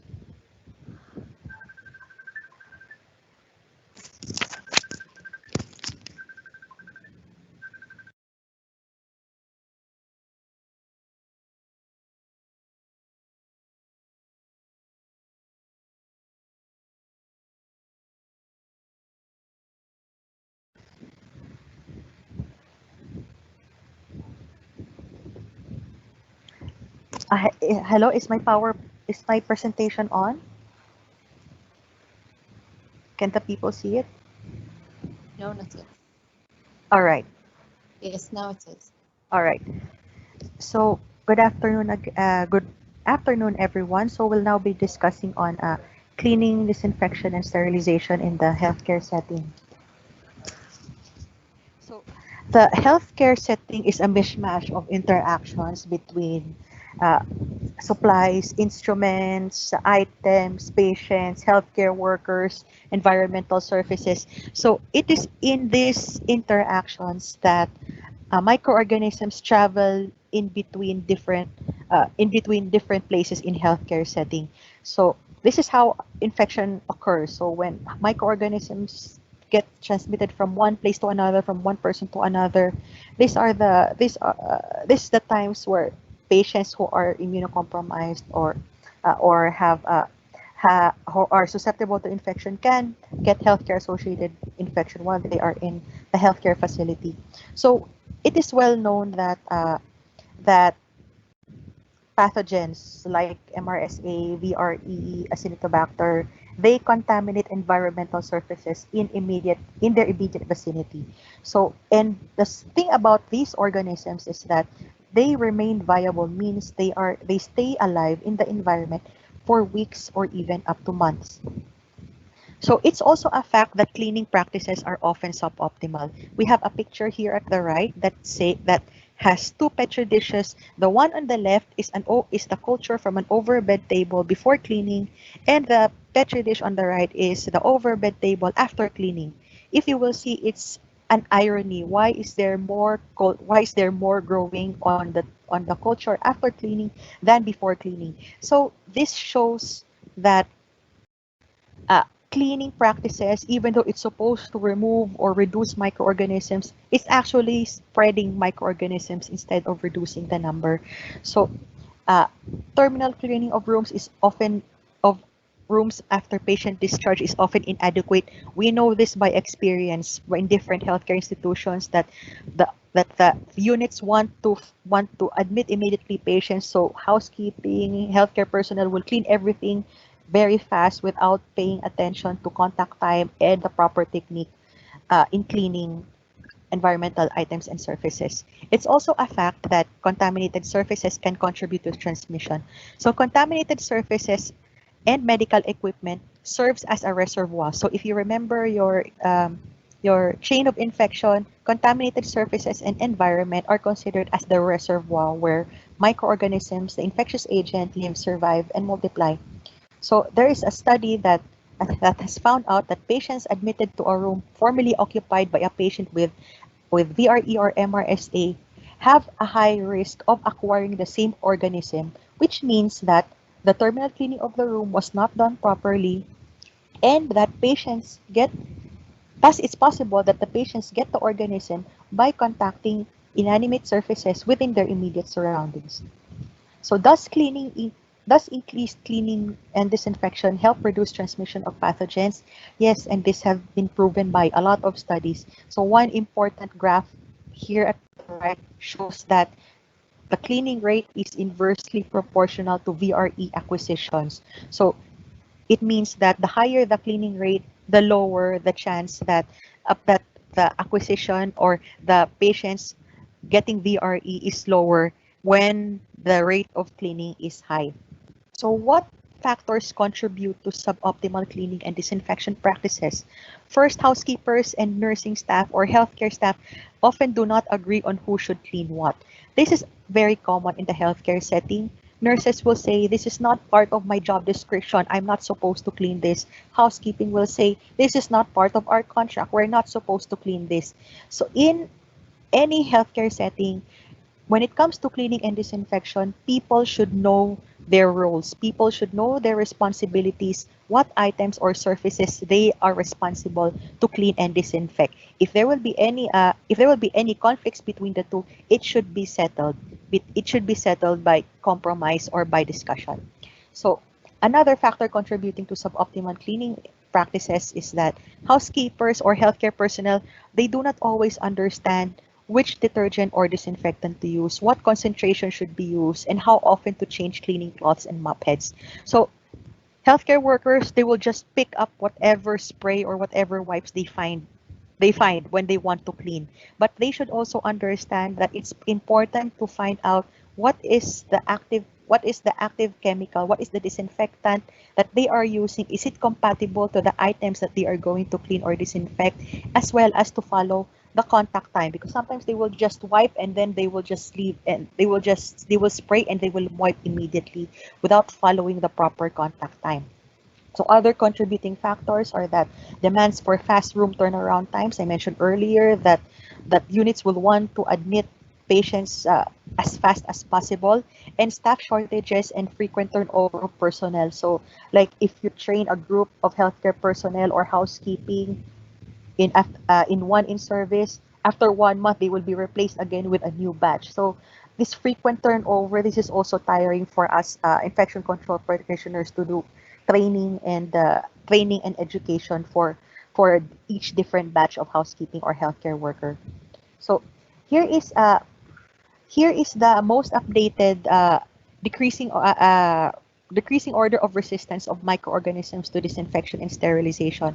So the so I think this is one of the most fundamental graphs that a novice infection control practitioner should know. This graph shows that this graph shows the different classes or groups of microorganisms and what level of disinfection or sterilization can be used to kill that microorganism. So here in this figure, the top organisms is the most resistant to disinfection and sterilization, which is the prion. The prion is the causative agent of Creutzfeldt-Jakob disease or mad cow disease.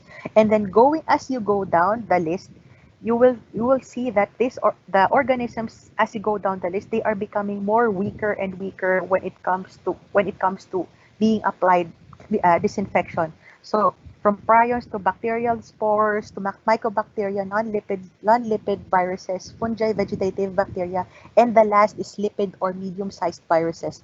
So it means that lipid viruses or vegetative bacteria, they can easily be killed with low or intermediate disinfection. Meanwhile, as you go up, when you go to non-lipid and bacteria, so it needs intermediate to high level disinfection. And as you start to deal with spores you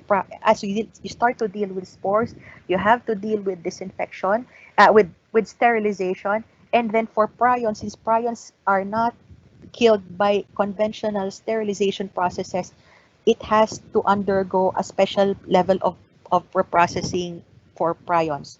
So as I remember Basim mentioned it in the first lecture that COVID-19 is a lipid or an envelope virus. So if COVID-19 is a lipid or an envelope virus, as he mentioned, it can easily be killed by low-level disinfection. So alcohol is an example of a low-level disinfectant. So if you know how an organism or how a microorganism can be killed, you will be able to determine what is the appropriate disinfectant or the appropriate solution and the appropriate contact time to be used when dealing with such organisms. We'll deal first with environmental surfaces. So for environmental surfaces, it's either we clean or we disinfect. So when we say cleaning, it's the removal of adherent visible soil or proteinaceous material from a surface by mechanical or manual process. So the removal of soil or proteinaceous material this already removes majority of the pathogenic microorganisms. So it's generally accomplished with water and detergents. So cleaning, although it just removes the visible soil, proteinaceous material, and biomatter, it's a very important step. It's the initial step to do before you sterilize or you disinfect. Why? Because as I already mentioned, the removal of such visible soil, proteinaceous material, and biomatter will already remove like 90% of your pathogenic microorganisms. So the 10% will just be killed by your disinfectants or your sterilants. So principles of cleaning, an important principle of cleaning is the use of friction or elbow grease. So it's not just important that you have your that you have your soap or you have your you have your detergent, you have your soap, and you have your water. You have to scrub or apply friction or elbow grease. So like when you're washing dishes, it's not enough that you put dishwashing soap and run it in water. You have to scrub it with soap. So it's the same thing with cleaning. So there are two categories of environmental surfaces, the frequently touched surfaces and less frequently touched surfaces. So why did I divide the environmental surfaces in such categories? Because it's important for us to focus on high touch or frequently touched surfaces. Why? Because this is where transmissible microbes or microorganisms can be found. The more an item or a surface is being touched either by a patient or by a healthcare worker, the more contaminated it's likely to be. So another principle of cleaning is that when you clean, cleaning should start from the least soiled, then to the most soiled, and from high surfaces to low surfaces. So you don't start cleaning from the dirtiest to the less dirty. You have to start from the least dirty to the most dirtiest and cleaning from top to bottom of a room. Minimize air and dust turbulence when cleaning to prevent dispersion of fungal spores. So next, we go to disinfection. So in disinfection, it's already the destruction of harmful microorganisms on an inanimate surfaces by the use of chemical agent. So to repeat, cleaning is just the removal of visible soil. It does not kill microorganisms. What kills microorganisms is disinfection or sterilization. But we'll still go with disinfection first. So there are three types of disinfection. We have low level, intermediate level, and high level disinfection. So again, as a reminder, the most important step in any instrument reprocessing or surface management is cleaning. So make sure when you do education on cleaning and disinfectants to your staff, emphasize to them the importance of cleaning. Cleaning should be done first before you apply any disinfectant. The removal of the soil will remove 90% of your pathogenic mycobacteria, which will make it easier for your disinfectant to kill the remaining microorganisms on the surface or item. Because generally, disinfectants and sterilants, they cannot penetrate proteinaceous material or visible soil. That's why cleaning is needed to remove first the soil, and then the disinfectants or sterilants will be able to penetrate the rest of the microorganisms that is left after cleaning. Considerations for the use of disinfectants. So I already mentioned organic matter, your proteinaceous material must be removed before applying disinfectants. Disinfectant should be used according to manufacturer's instructions and contact time. I'd like to give emphasis on the contact time. So when we say contact time, this is the recommended time by the manufacturer that the disinfectant will be left on the surface before wiping it off. So like for example, when you get a disinfectant spray, you spray it on an item, you must not wipe it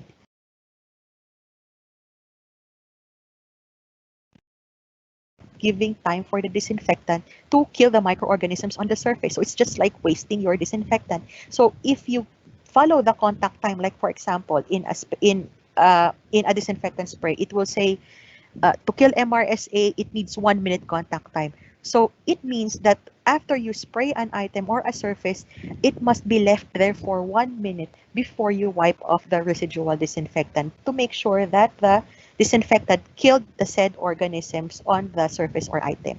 And Disinfectants must also be prevented from extrinsic contamination because disinfectants, especially quaternary ammonium compounds, they can easily be contaminated.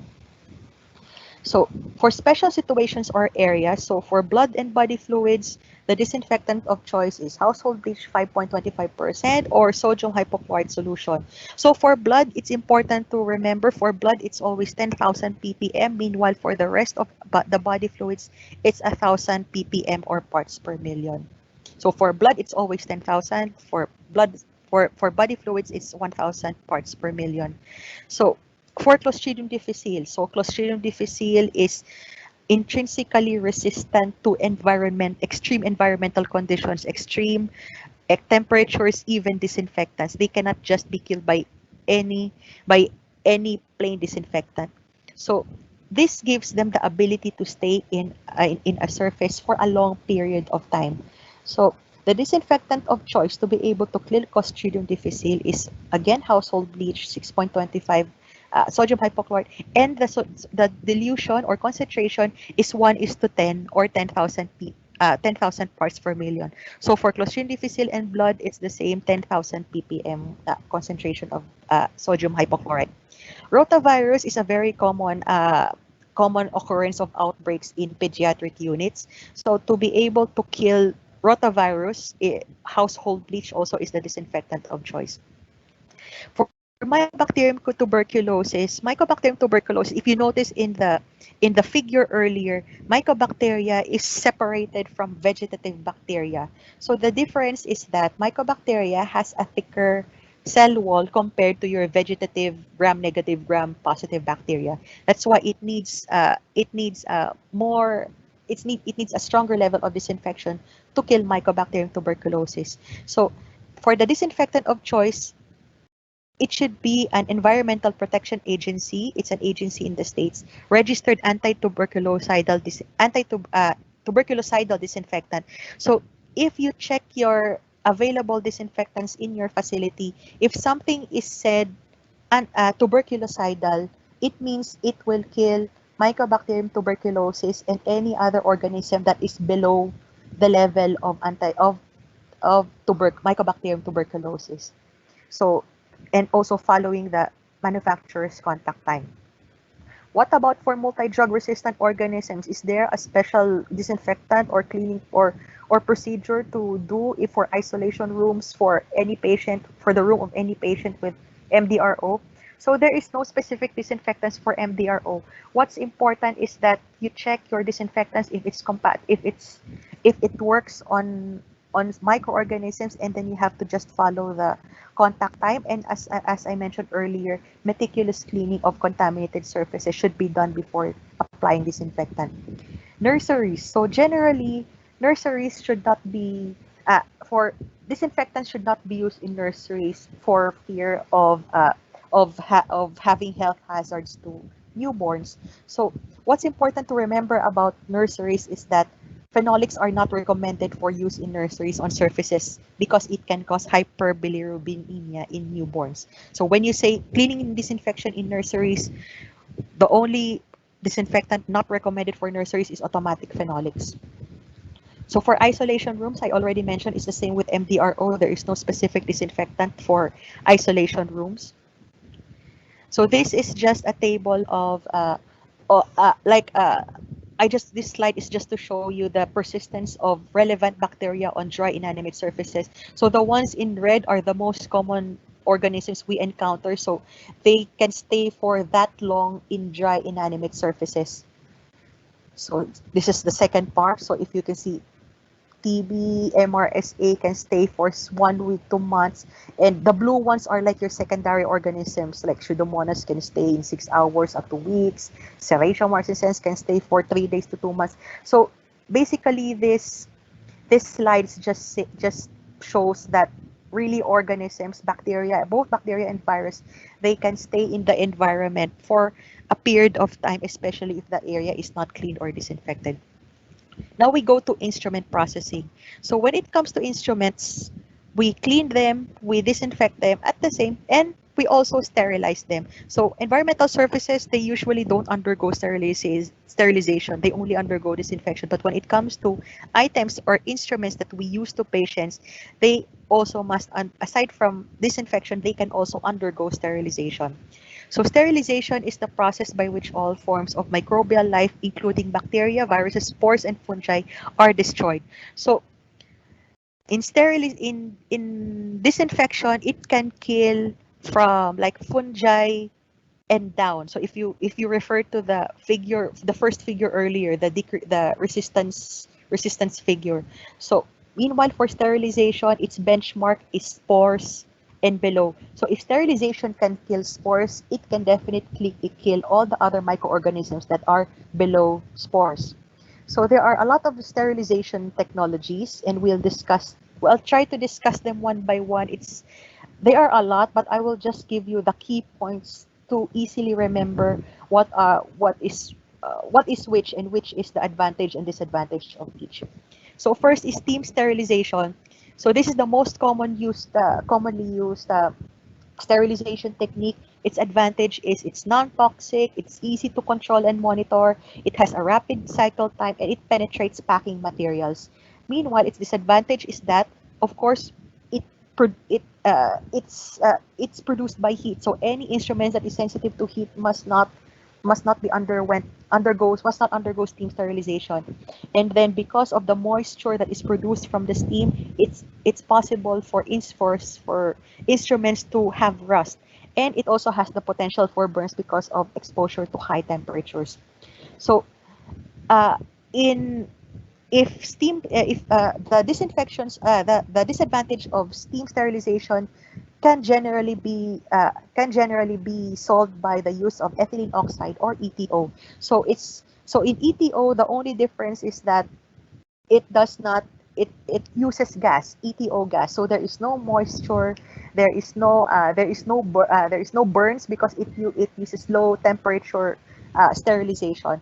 So the disadvantage is that it needs aeration time, because you have to disperse first the ETO you have to disperse the ETO gas first before use, because ETO is a toxic carcinogenic gas to people.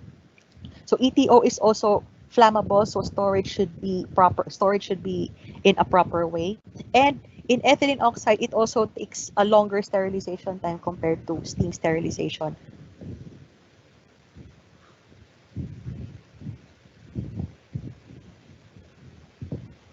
Is my PowerPoint still on?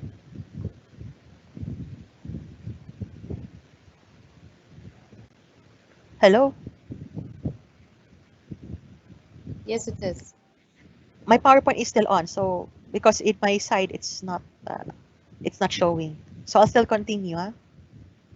Yes, please, but make it as a reading mode, please, from the viewer. Yeah, it's already in reading mode.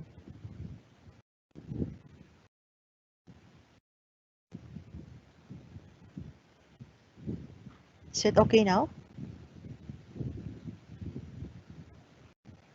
No, now it's not appearing. Let me try again. There. It's okay? Now, yes. All right. So we'll continue. Now we'll go to hydrogen peroxide. So for hydrogen peroxide, it's compared to ETO, it's safe to the environment, it's not toxic, it can be used for heat and moisture sensitive items. So it's like the advantage of both ETO and steam in one sterilization method. The disadvantage is that if your wrapping is paper, it cannot be processed, because if hydrogen peroxide breaks down, it's oxygen and water. So any paper or cellulose materials packaging materials will break down when you sterilize it using hydrogen peroxide. So it needs a special packaging when you use hydrogen peroxide gas plasma. Another is parasitic acid. advantages is that it has a rapid cycle time, another type of low temperature sterilization, and is also environmentally friendly, like hydrogen peroxide. So the disadvantage is that the biological indicator may not be suitable. It's only used for immersible instruments. So any item that is not immersible, it cannot be sterilized using peracetic acid, and issues in material compatibility, as well as some serious injury to the eyes and skin when in contact with a concentrated solution. So another sterilization method is the flash sterilization. It's a modification of conventional steam sterilization, wherein an item is placed on an open tray and then placed in the sterilizer for rapid penetration of steam. So it's just like steam sterilization, but really very fast, flash. So that's why it's called flash sterilization. So its advantage, it's considered acceptable for processing clean patient care items that cannot be packaged, sterilized, or stored before use, and used when there is insufficient time to sterilize an item by the preferred package method.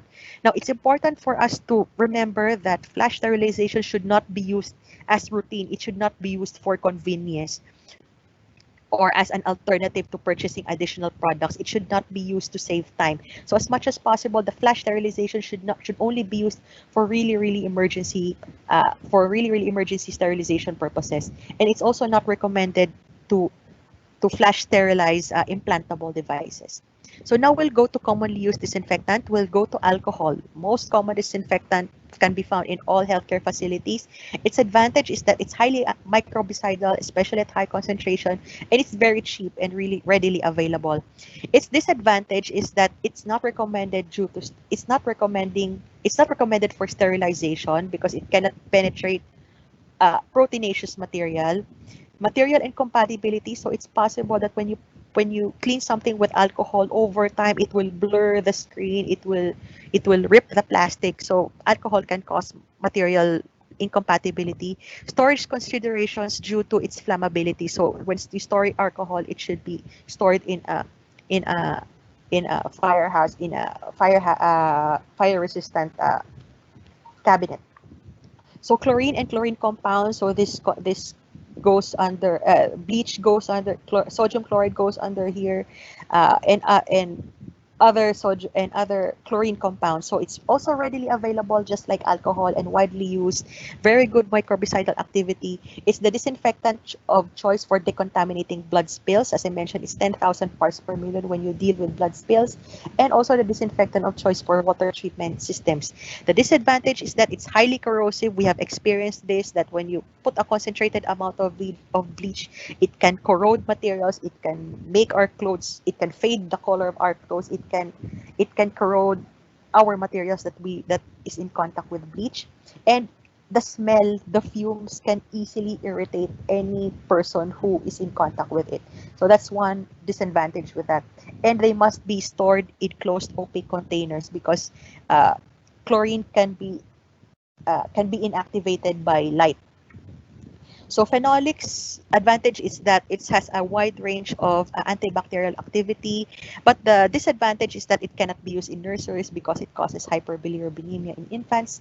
And another is quaternary ammonium compounds. This is again a widely used disinfectant in the healthcare setting.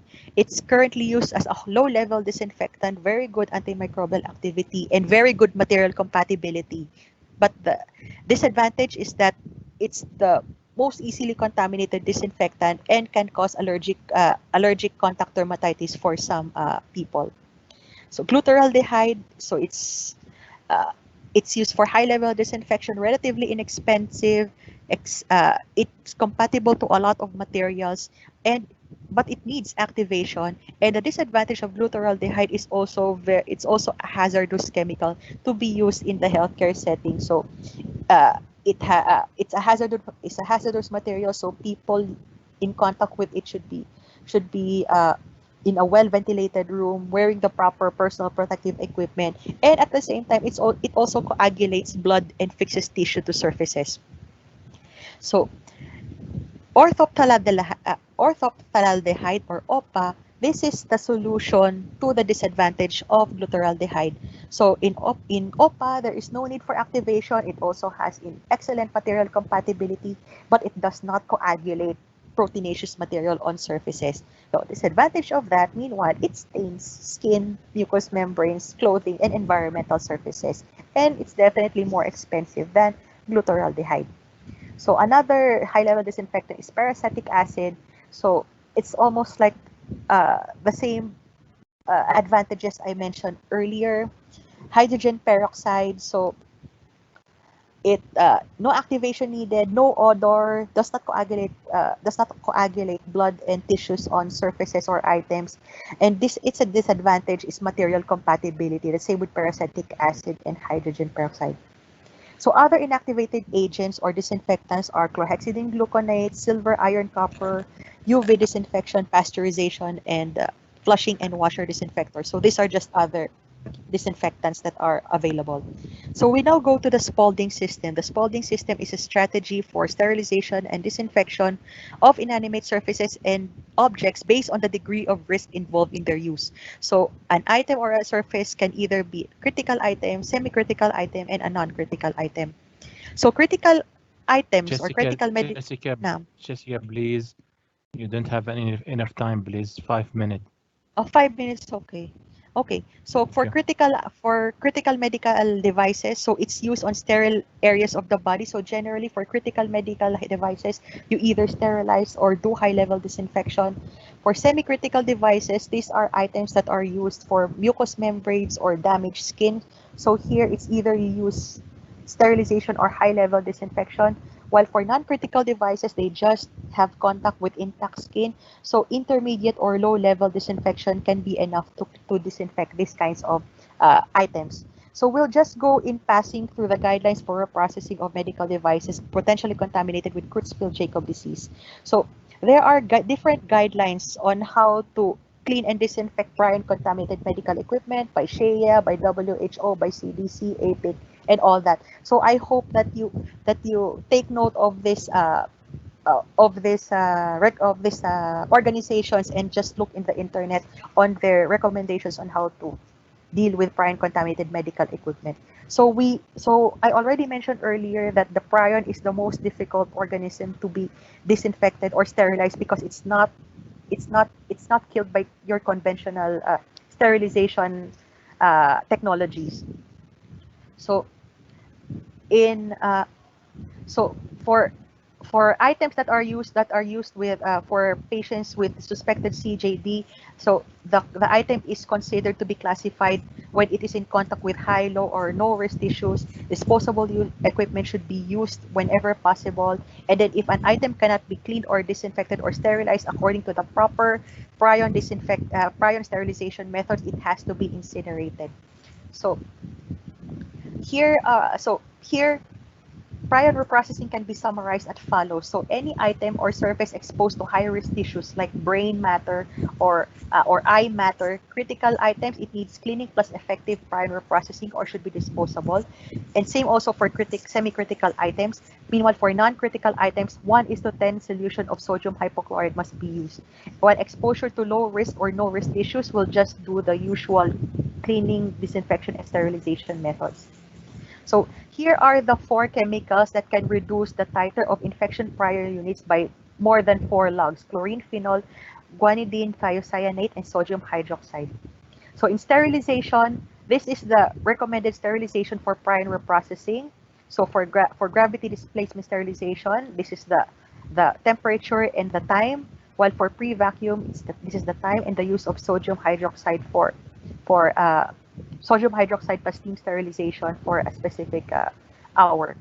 So these are just the ineffective or unreliable methods of eliminating prion infectivity. So all other known disinfectants or sterilants are not recommended to be used to eliminate or clean and disinfect potentially contaminated items with prions.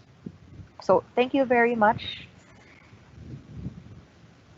Do we have any questions? Thank you, Jessica. I think if you can answer 1-2 questions before you will proceed to the next speaker, please. All right.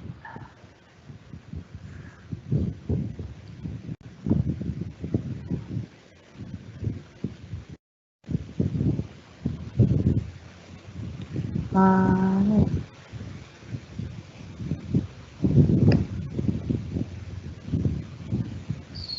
can I just check?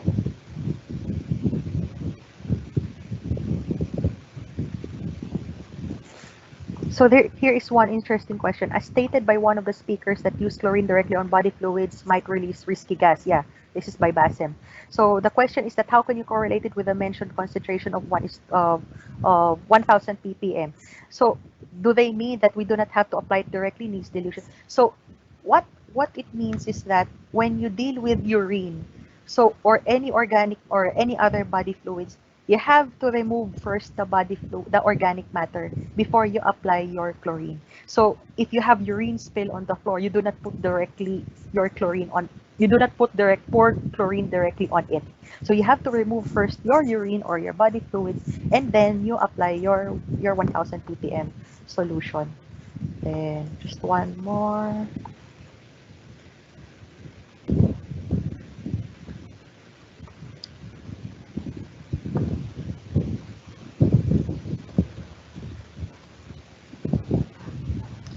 Is there any studies done which led to the decision of mentioned concentration of sodium hypochlorite?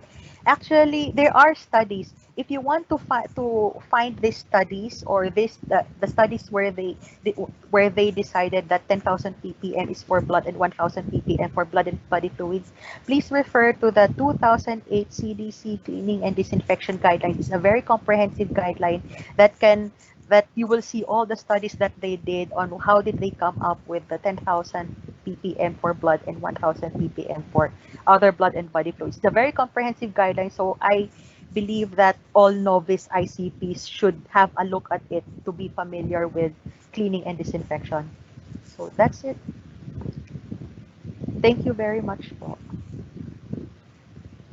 Thank you, Jessica, for a great presentation. And now Shukran. we'll move on for the second speaker, Mr. Yahya Al-Bakhit. He would like to speak to us regarding management of infectious waste. Yahya, please go ahead. Okay. Good afternoon. Do you hear me? Hello? Yes, Yahya, we hear you. I can. Go Okay. ahead. Good afternoon. I want to talk about management of infectious waste.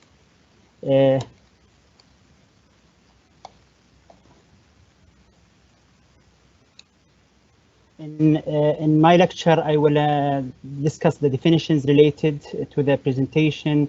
I will discuss the waste classification, infectious waste categories. Then we'll go to the steps of waste management, starting with minimization, and we will end with the treatment and disposal, and we will end with the training and education of the staff. Before starting with the infectious, because our presentation about infectious waste management, we have to understand the medical waste in general. So the medical waste in general, any waste generated by healthcare facilities, regardless if it's hospital, if it's clinics, if it's home health care or pharmacy, all these kind considered general waste. Actually, the general waste divided in two big groups, the hazardous and non-hazardous medical waste. Hazardous medical waste, the waste that has potential threat to a public health or to the environment. The example for hazardous medical waste, infectious waste, and this will be our topic, pharmaceutical waste, cytotoxic waste, chemical waste, and radioactive waste. Non-hazardous medical waste, or we call it general waste. This refers to waste that generated by offices, by usually cleaning, disinfection. We call it general waste. And it has the larger portion of healthcare waste because we have about 85% of the medical waste are non-hazardous or general waste, 10% infection waste, and 5% chemical waste. Now, when I talk about our topic, the infectious waste refers to a waste that represents a sufficient potential risk of causing infection, because that we call it infectious waste, because there is a risk of infection while we are handling that. Waste classification, if you will see here, we have biological infectious waste. All the yellow color is the infectious waste. The orange color and the purple, this is a chemical waste, and the olive green, this is the non-hazardous or the general waste. Both the biological and chemical, both non-hazardous, and the low risk, the non-hazardous or the general waste. So we want to talk about the yellow group here. Infectious waste categories. It can be blood and blood product and other, we call it OPIM, potentially infectious material. It can be liquid, semi-liquid blood or other materials. It can be body fluids, urine, vomit, any items that contaminate with the blood or blood product or body fluids, we consider it infectious waste. Pathology waste includes human, animal tissues, organs, fetuses, uteruses. This is under pathology waste. Microbiological culture and microbiological waste. Under this one, the cultures, under this one, we can put even the discarded vaccines, the expired vaccines. All of these can fit under microbiological culture and waste. Sharps. Now we will go to the classification from the beginning. We said we have hazardous and we have non-hazardous. The hazardous, we have sharp and non-sharp hazardous. Sharp hazardous or sharp infectious, it's a hazardous waste.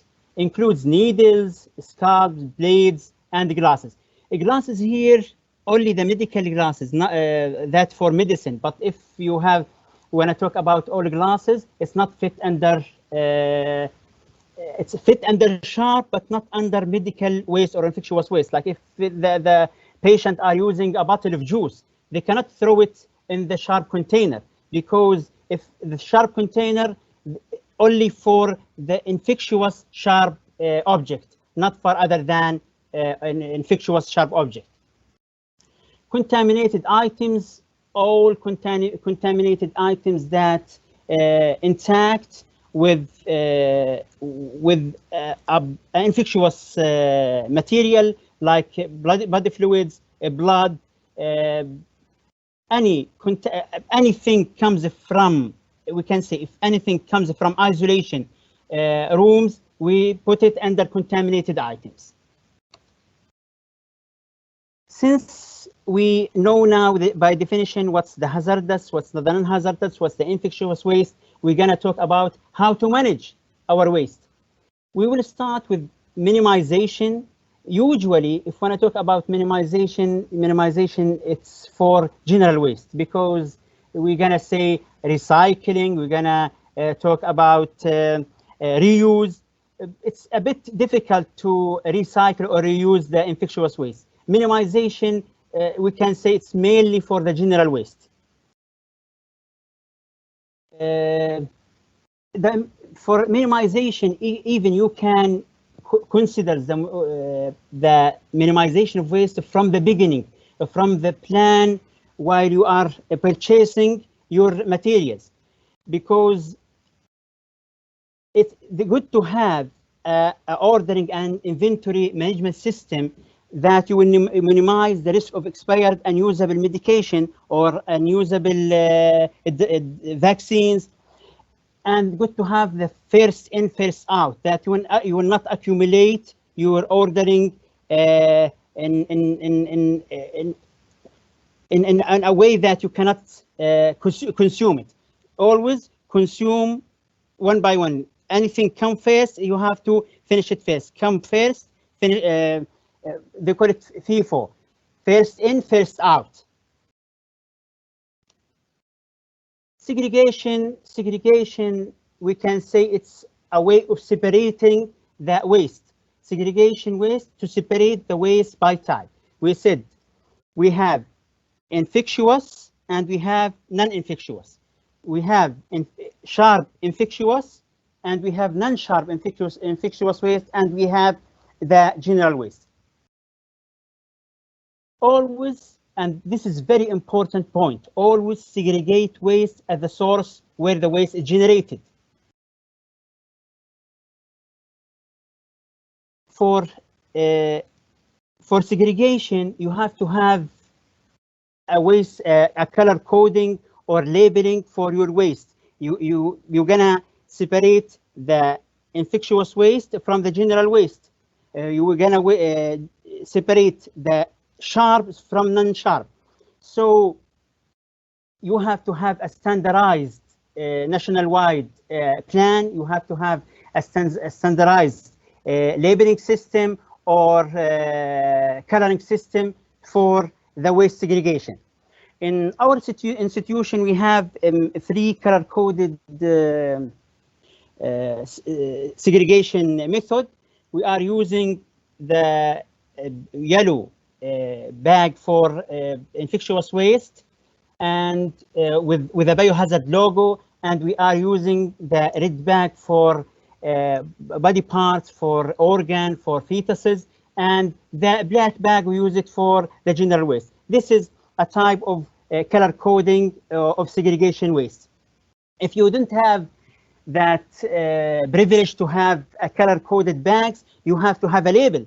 You have to label it with a universal or international hazard symbol. You have to put it there, the biohazard logo. You have to put it in the container itself or in the bag itself, that to alert everybody this is an infectious waste, not a general waste. In the label, even if you have a color coding bags, you have to label the bag itself, because it's important to put the details of the area, the date and time for the medical waste, because it's important for us later on for transporting. We want to transport it for not more than 24 hours. So it's important to label each bag, each filled bag. You have to close it, and you have to put a label with the date and time and this waste from where it was generated. Why it's important? Because if anything happened and you want to trace back this bag from the label, you can get the information about this shipment. It's from where, from which unit, from ICU and ICU, and this is an international standard. It's international standard to label the bag of the waste. All the containers of infectious waste should be away and from the public area, because the public area, they don't, the visitor, the who's coming to the clinic, they don't know anything about segregation. They don't know about if we have a general waste or we have infectious waste. So since they don't have that idea, maybe will increase the amount of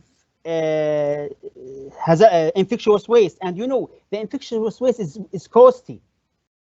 So because you need a treatment for the infectious waste, so it's costly. So if you add a general waste to the infectious waste, you will cost your institution a lot of money, and you will put them at risk, because they don't know if this is infectious waste, and they might touch it, and you are put them at risk for infection.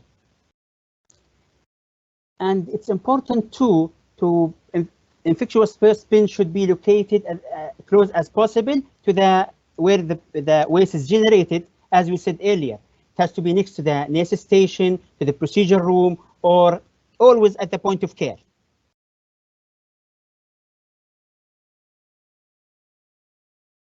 According to the WHO, they have the basic 3-bin system. Basic 3-bin system, we have to segregate our waste to 3 bins. The first one, the general non-hazardous waste, and according to their recommendation, it has to be black.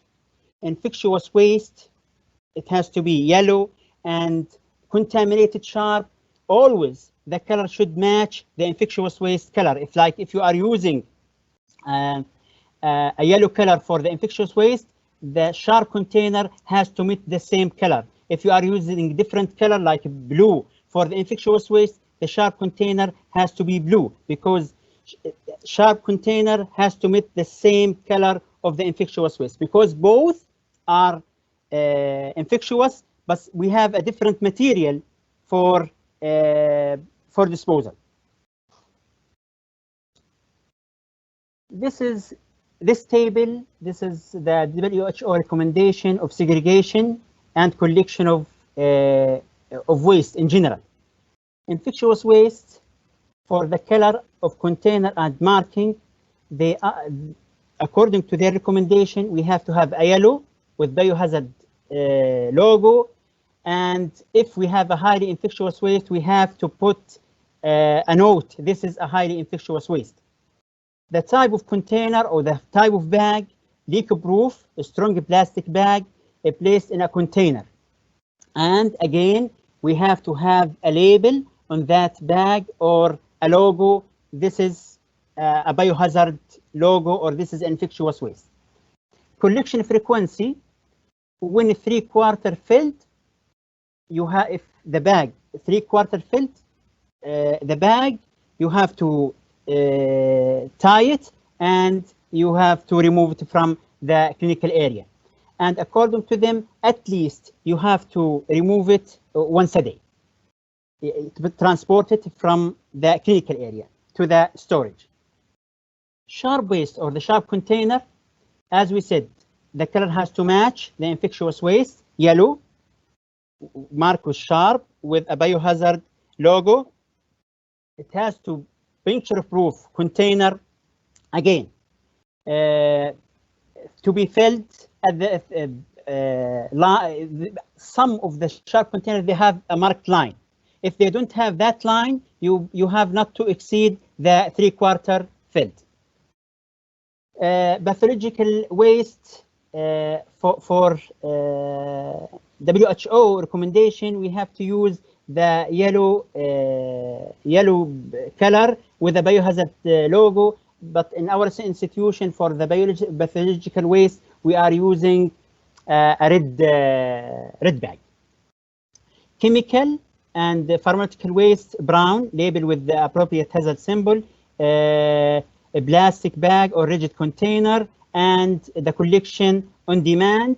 Radioactive waste, labeled with radiation logo, and we have to use it, put it in lead box. And again, collection frequency on demand.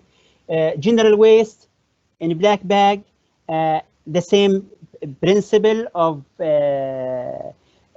filling the bag 3/4, and we have to collect it at least once a day.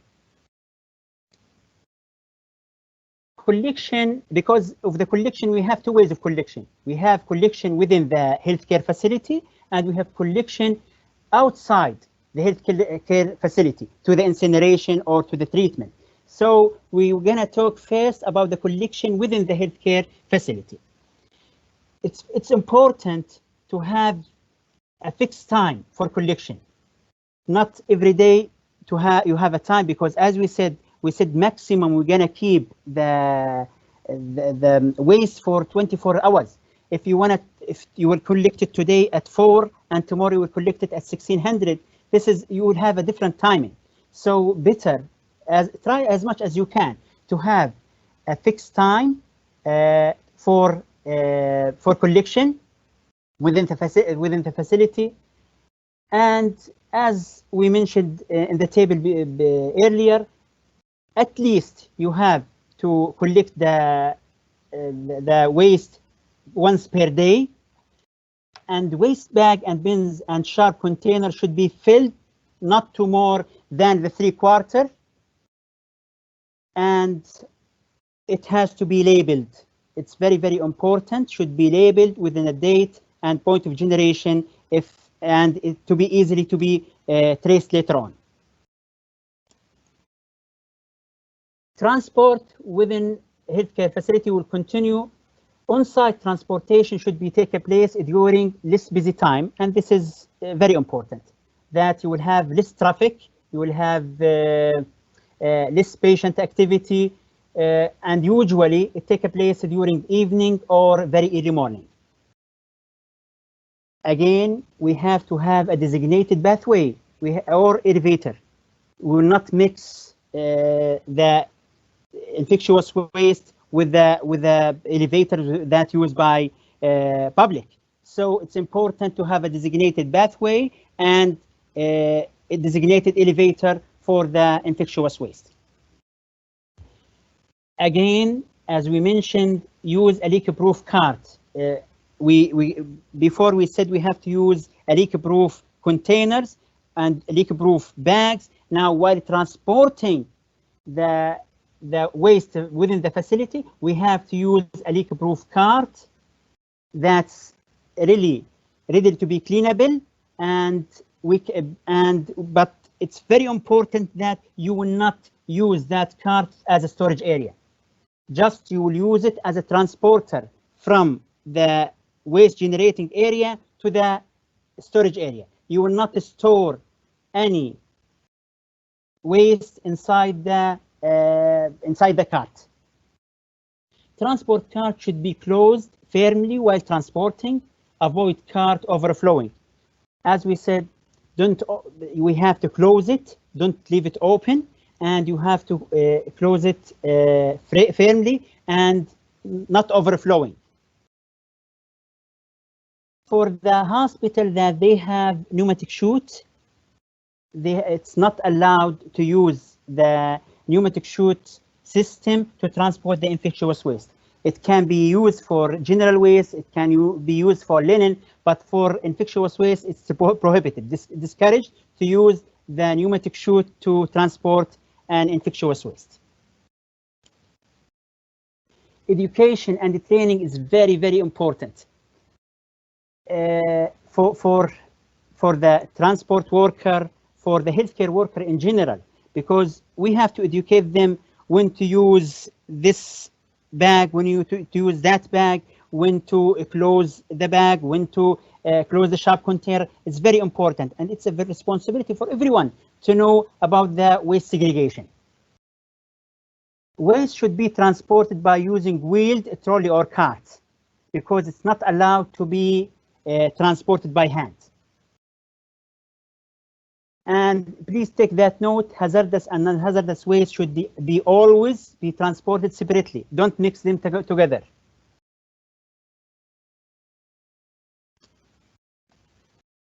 Since we talk about transport within the facility, now we'll talk about transport outside the healthcare facility. If we're gonna transport the waste outside our facility, for sure we're gonna use the vehicle. So we have a specification for the vehicle that we have to use for transporting. The transport vehicle service should be made of non-erosive, non-absorbing material, leak-proof, and cleanable. We have to clean it after each shipment. And we have to have, in that vehicle, we have to have a PPEs, we have to have cleaning disinfection material.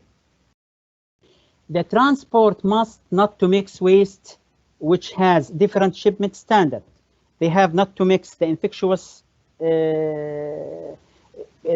waste with the cytotoxic waste. They have to focus on the standard of shipment.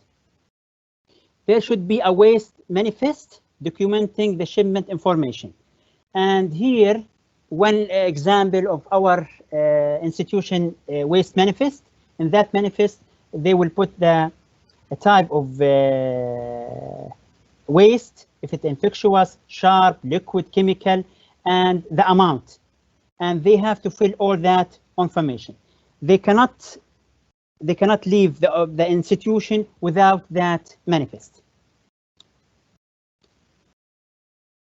Now we're gonna talk about the storage criteria. Usually if it's applicable to have a two type of storage. You have to have a temporary storage, or we call it satellite storage. This is in the unit, usually dirty utility. In each unit, they have dirty utility. The housekeeper, when they will finish their round or cleaning, they will put all the waste bags in that storage area. And as we said, the maximum we can keep the waste bags inside the storage, either the temporary or central maximum. You will leave it for 24 hours. So they want to store it in the temporary storage for daily or as needed. If it's overflowing, they have to move it from temporary storage to the central storage. Central storage used to hold the infectious waste for not more than 24 hours, and it has to be collected and transported off-site for treatment from time to time. The first picture, this is an example for temporary storage. The second one, this is the central storage.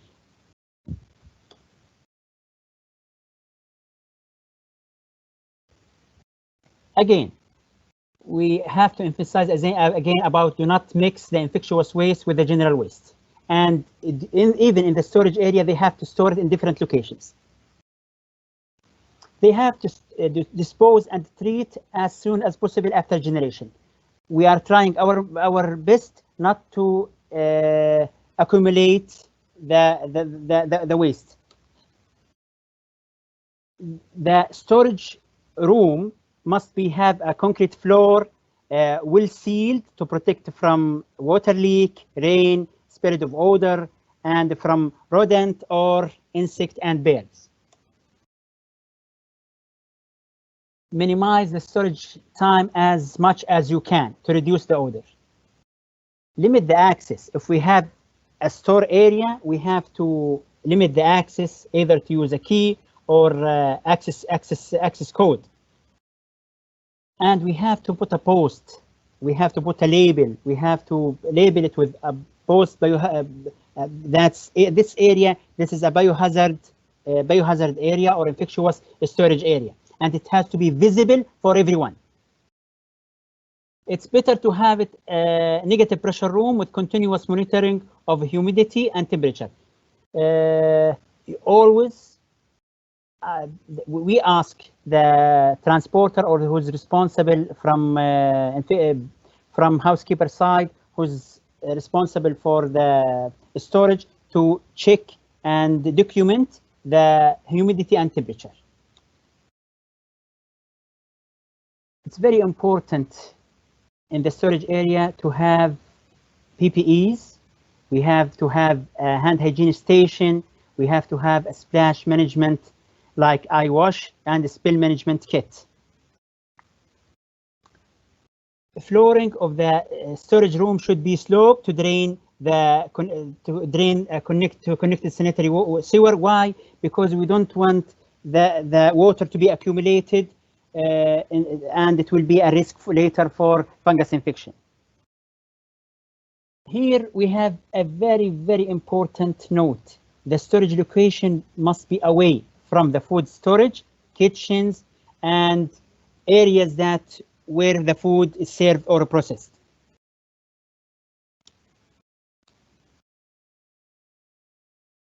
Treatment of healthcare waste, we have many techniques.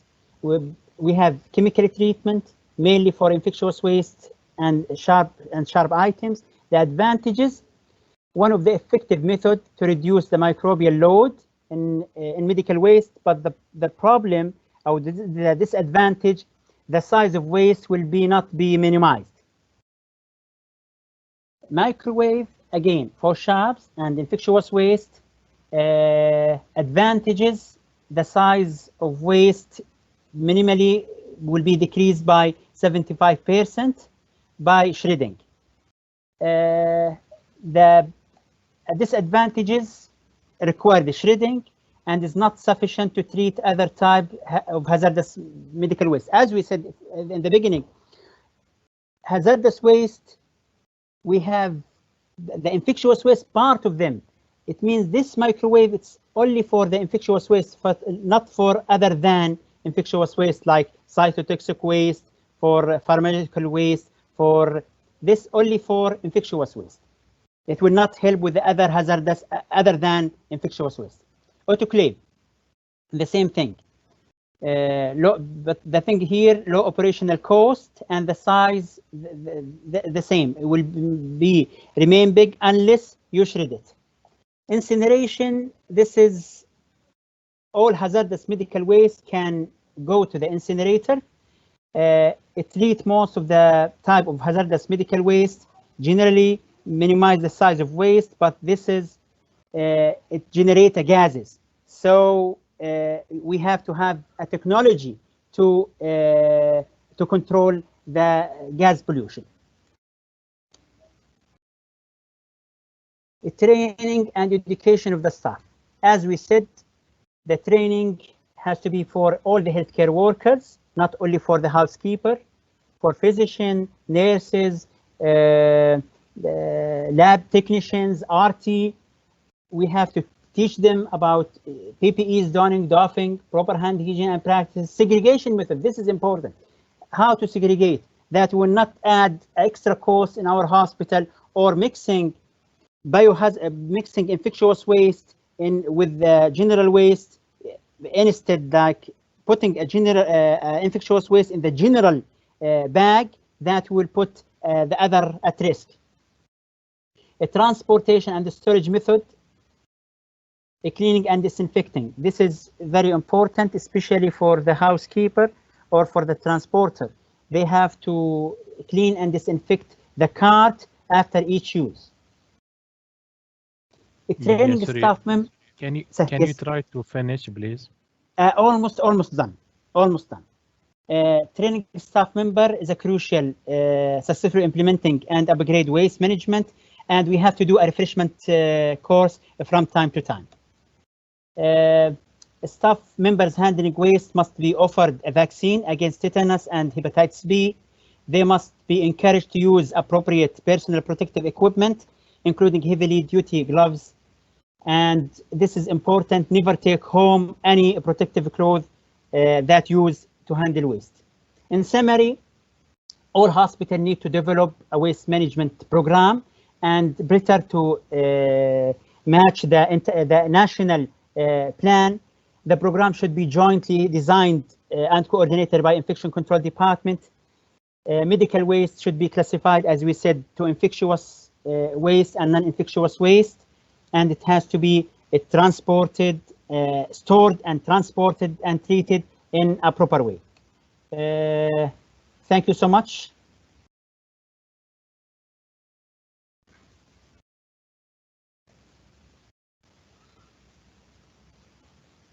Any question? Can you answer some question? Go to the question, yes, please. Okay.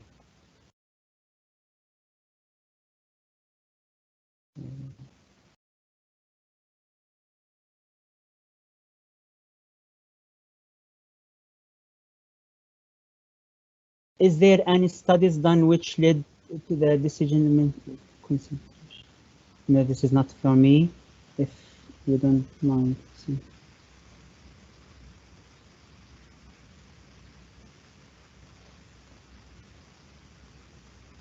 Okay, there is a question from Saleh. Recently, in Corona pandemic, makes many non-hazardous material more infectious to other, and they increase the burden to the infectious control unit.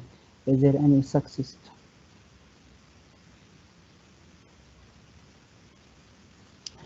Mr. Saleh, because of the pandemic of Corona, it's a bit difficult to control the waste. But if you have a strong policy and the procedure, you can ask the healthcare worker to stick to that policy.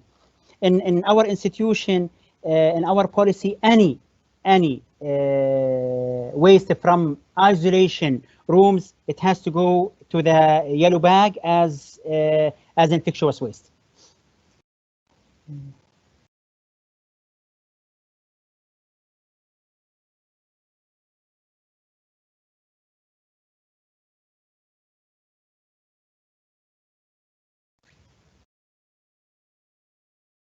If we don't have a central treatment machine of infectious waste material, is burning method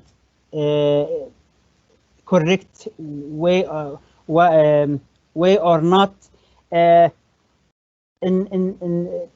Actually, I'm not sure if the burning method is correct, because with the new studies, there is nothing mentioned about burning method.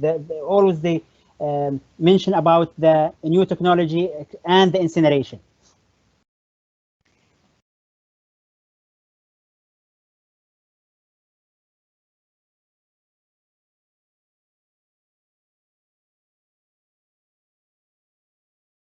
What about incineration? Okay, thank you, Hisham. Thank you, everybody. Thank you. If you will answer last question, no problem. Sorry.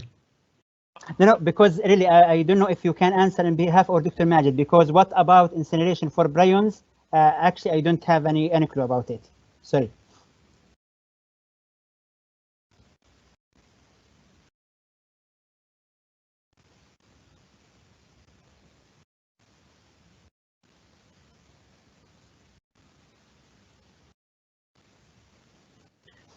Actually, for bryons, this is the best way to incinerate.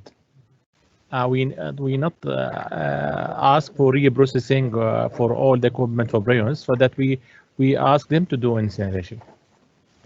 Yeah, thank you a lot for your great presentation. Thank you so much.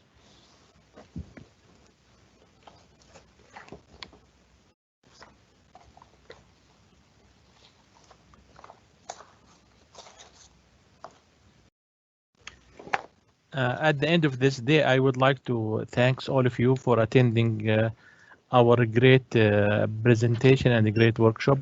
It was great because of you. Your input and your participation is highly appreciated.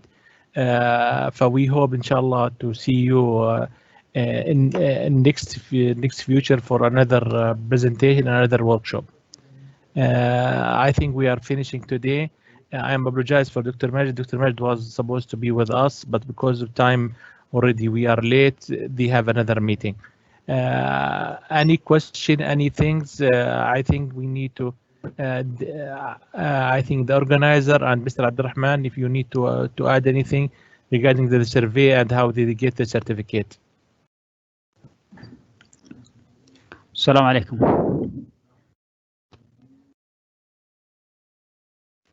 عليكم السلام، سامعينك عبد الرحمن، تفضل. الله يمسيكم بالخير، يعطيكم العافية، ما قصرتوا. نشكر السبيكرز على المعلومات اللي قدموها والدورة، ونشكر الحضور على تواجدهم وحضورهم. نحييكم من فريق التدريب مجلس الصحة، ونود نشارككم الافلويشن لينك أساس نطور ونجود ونسمع آراءكم. راح أرسلها لكم إن شاء الله وتعبونها لنا بكل شفافية وموضوعية. نتمنى لكم التوفيق ونشوفكم إن شاء الله في برامج قادمة، وتقبلوا طيب تحياتنا. بارك الله فيك عبد الرحمن. For us in National Guard, I think we already they have the instruction. When you finish, you need to go the steps to fill the survey, and then you will get your certificate. Thank you again for everybody, and see you soon, inshallah. Assalamu alaikum.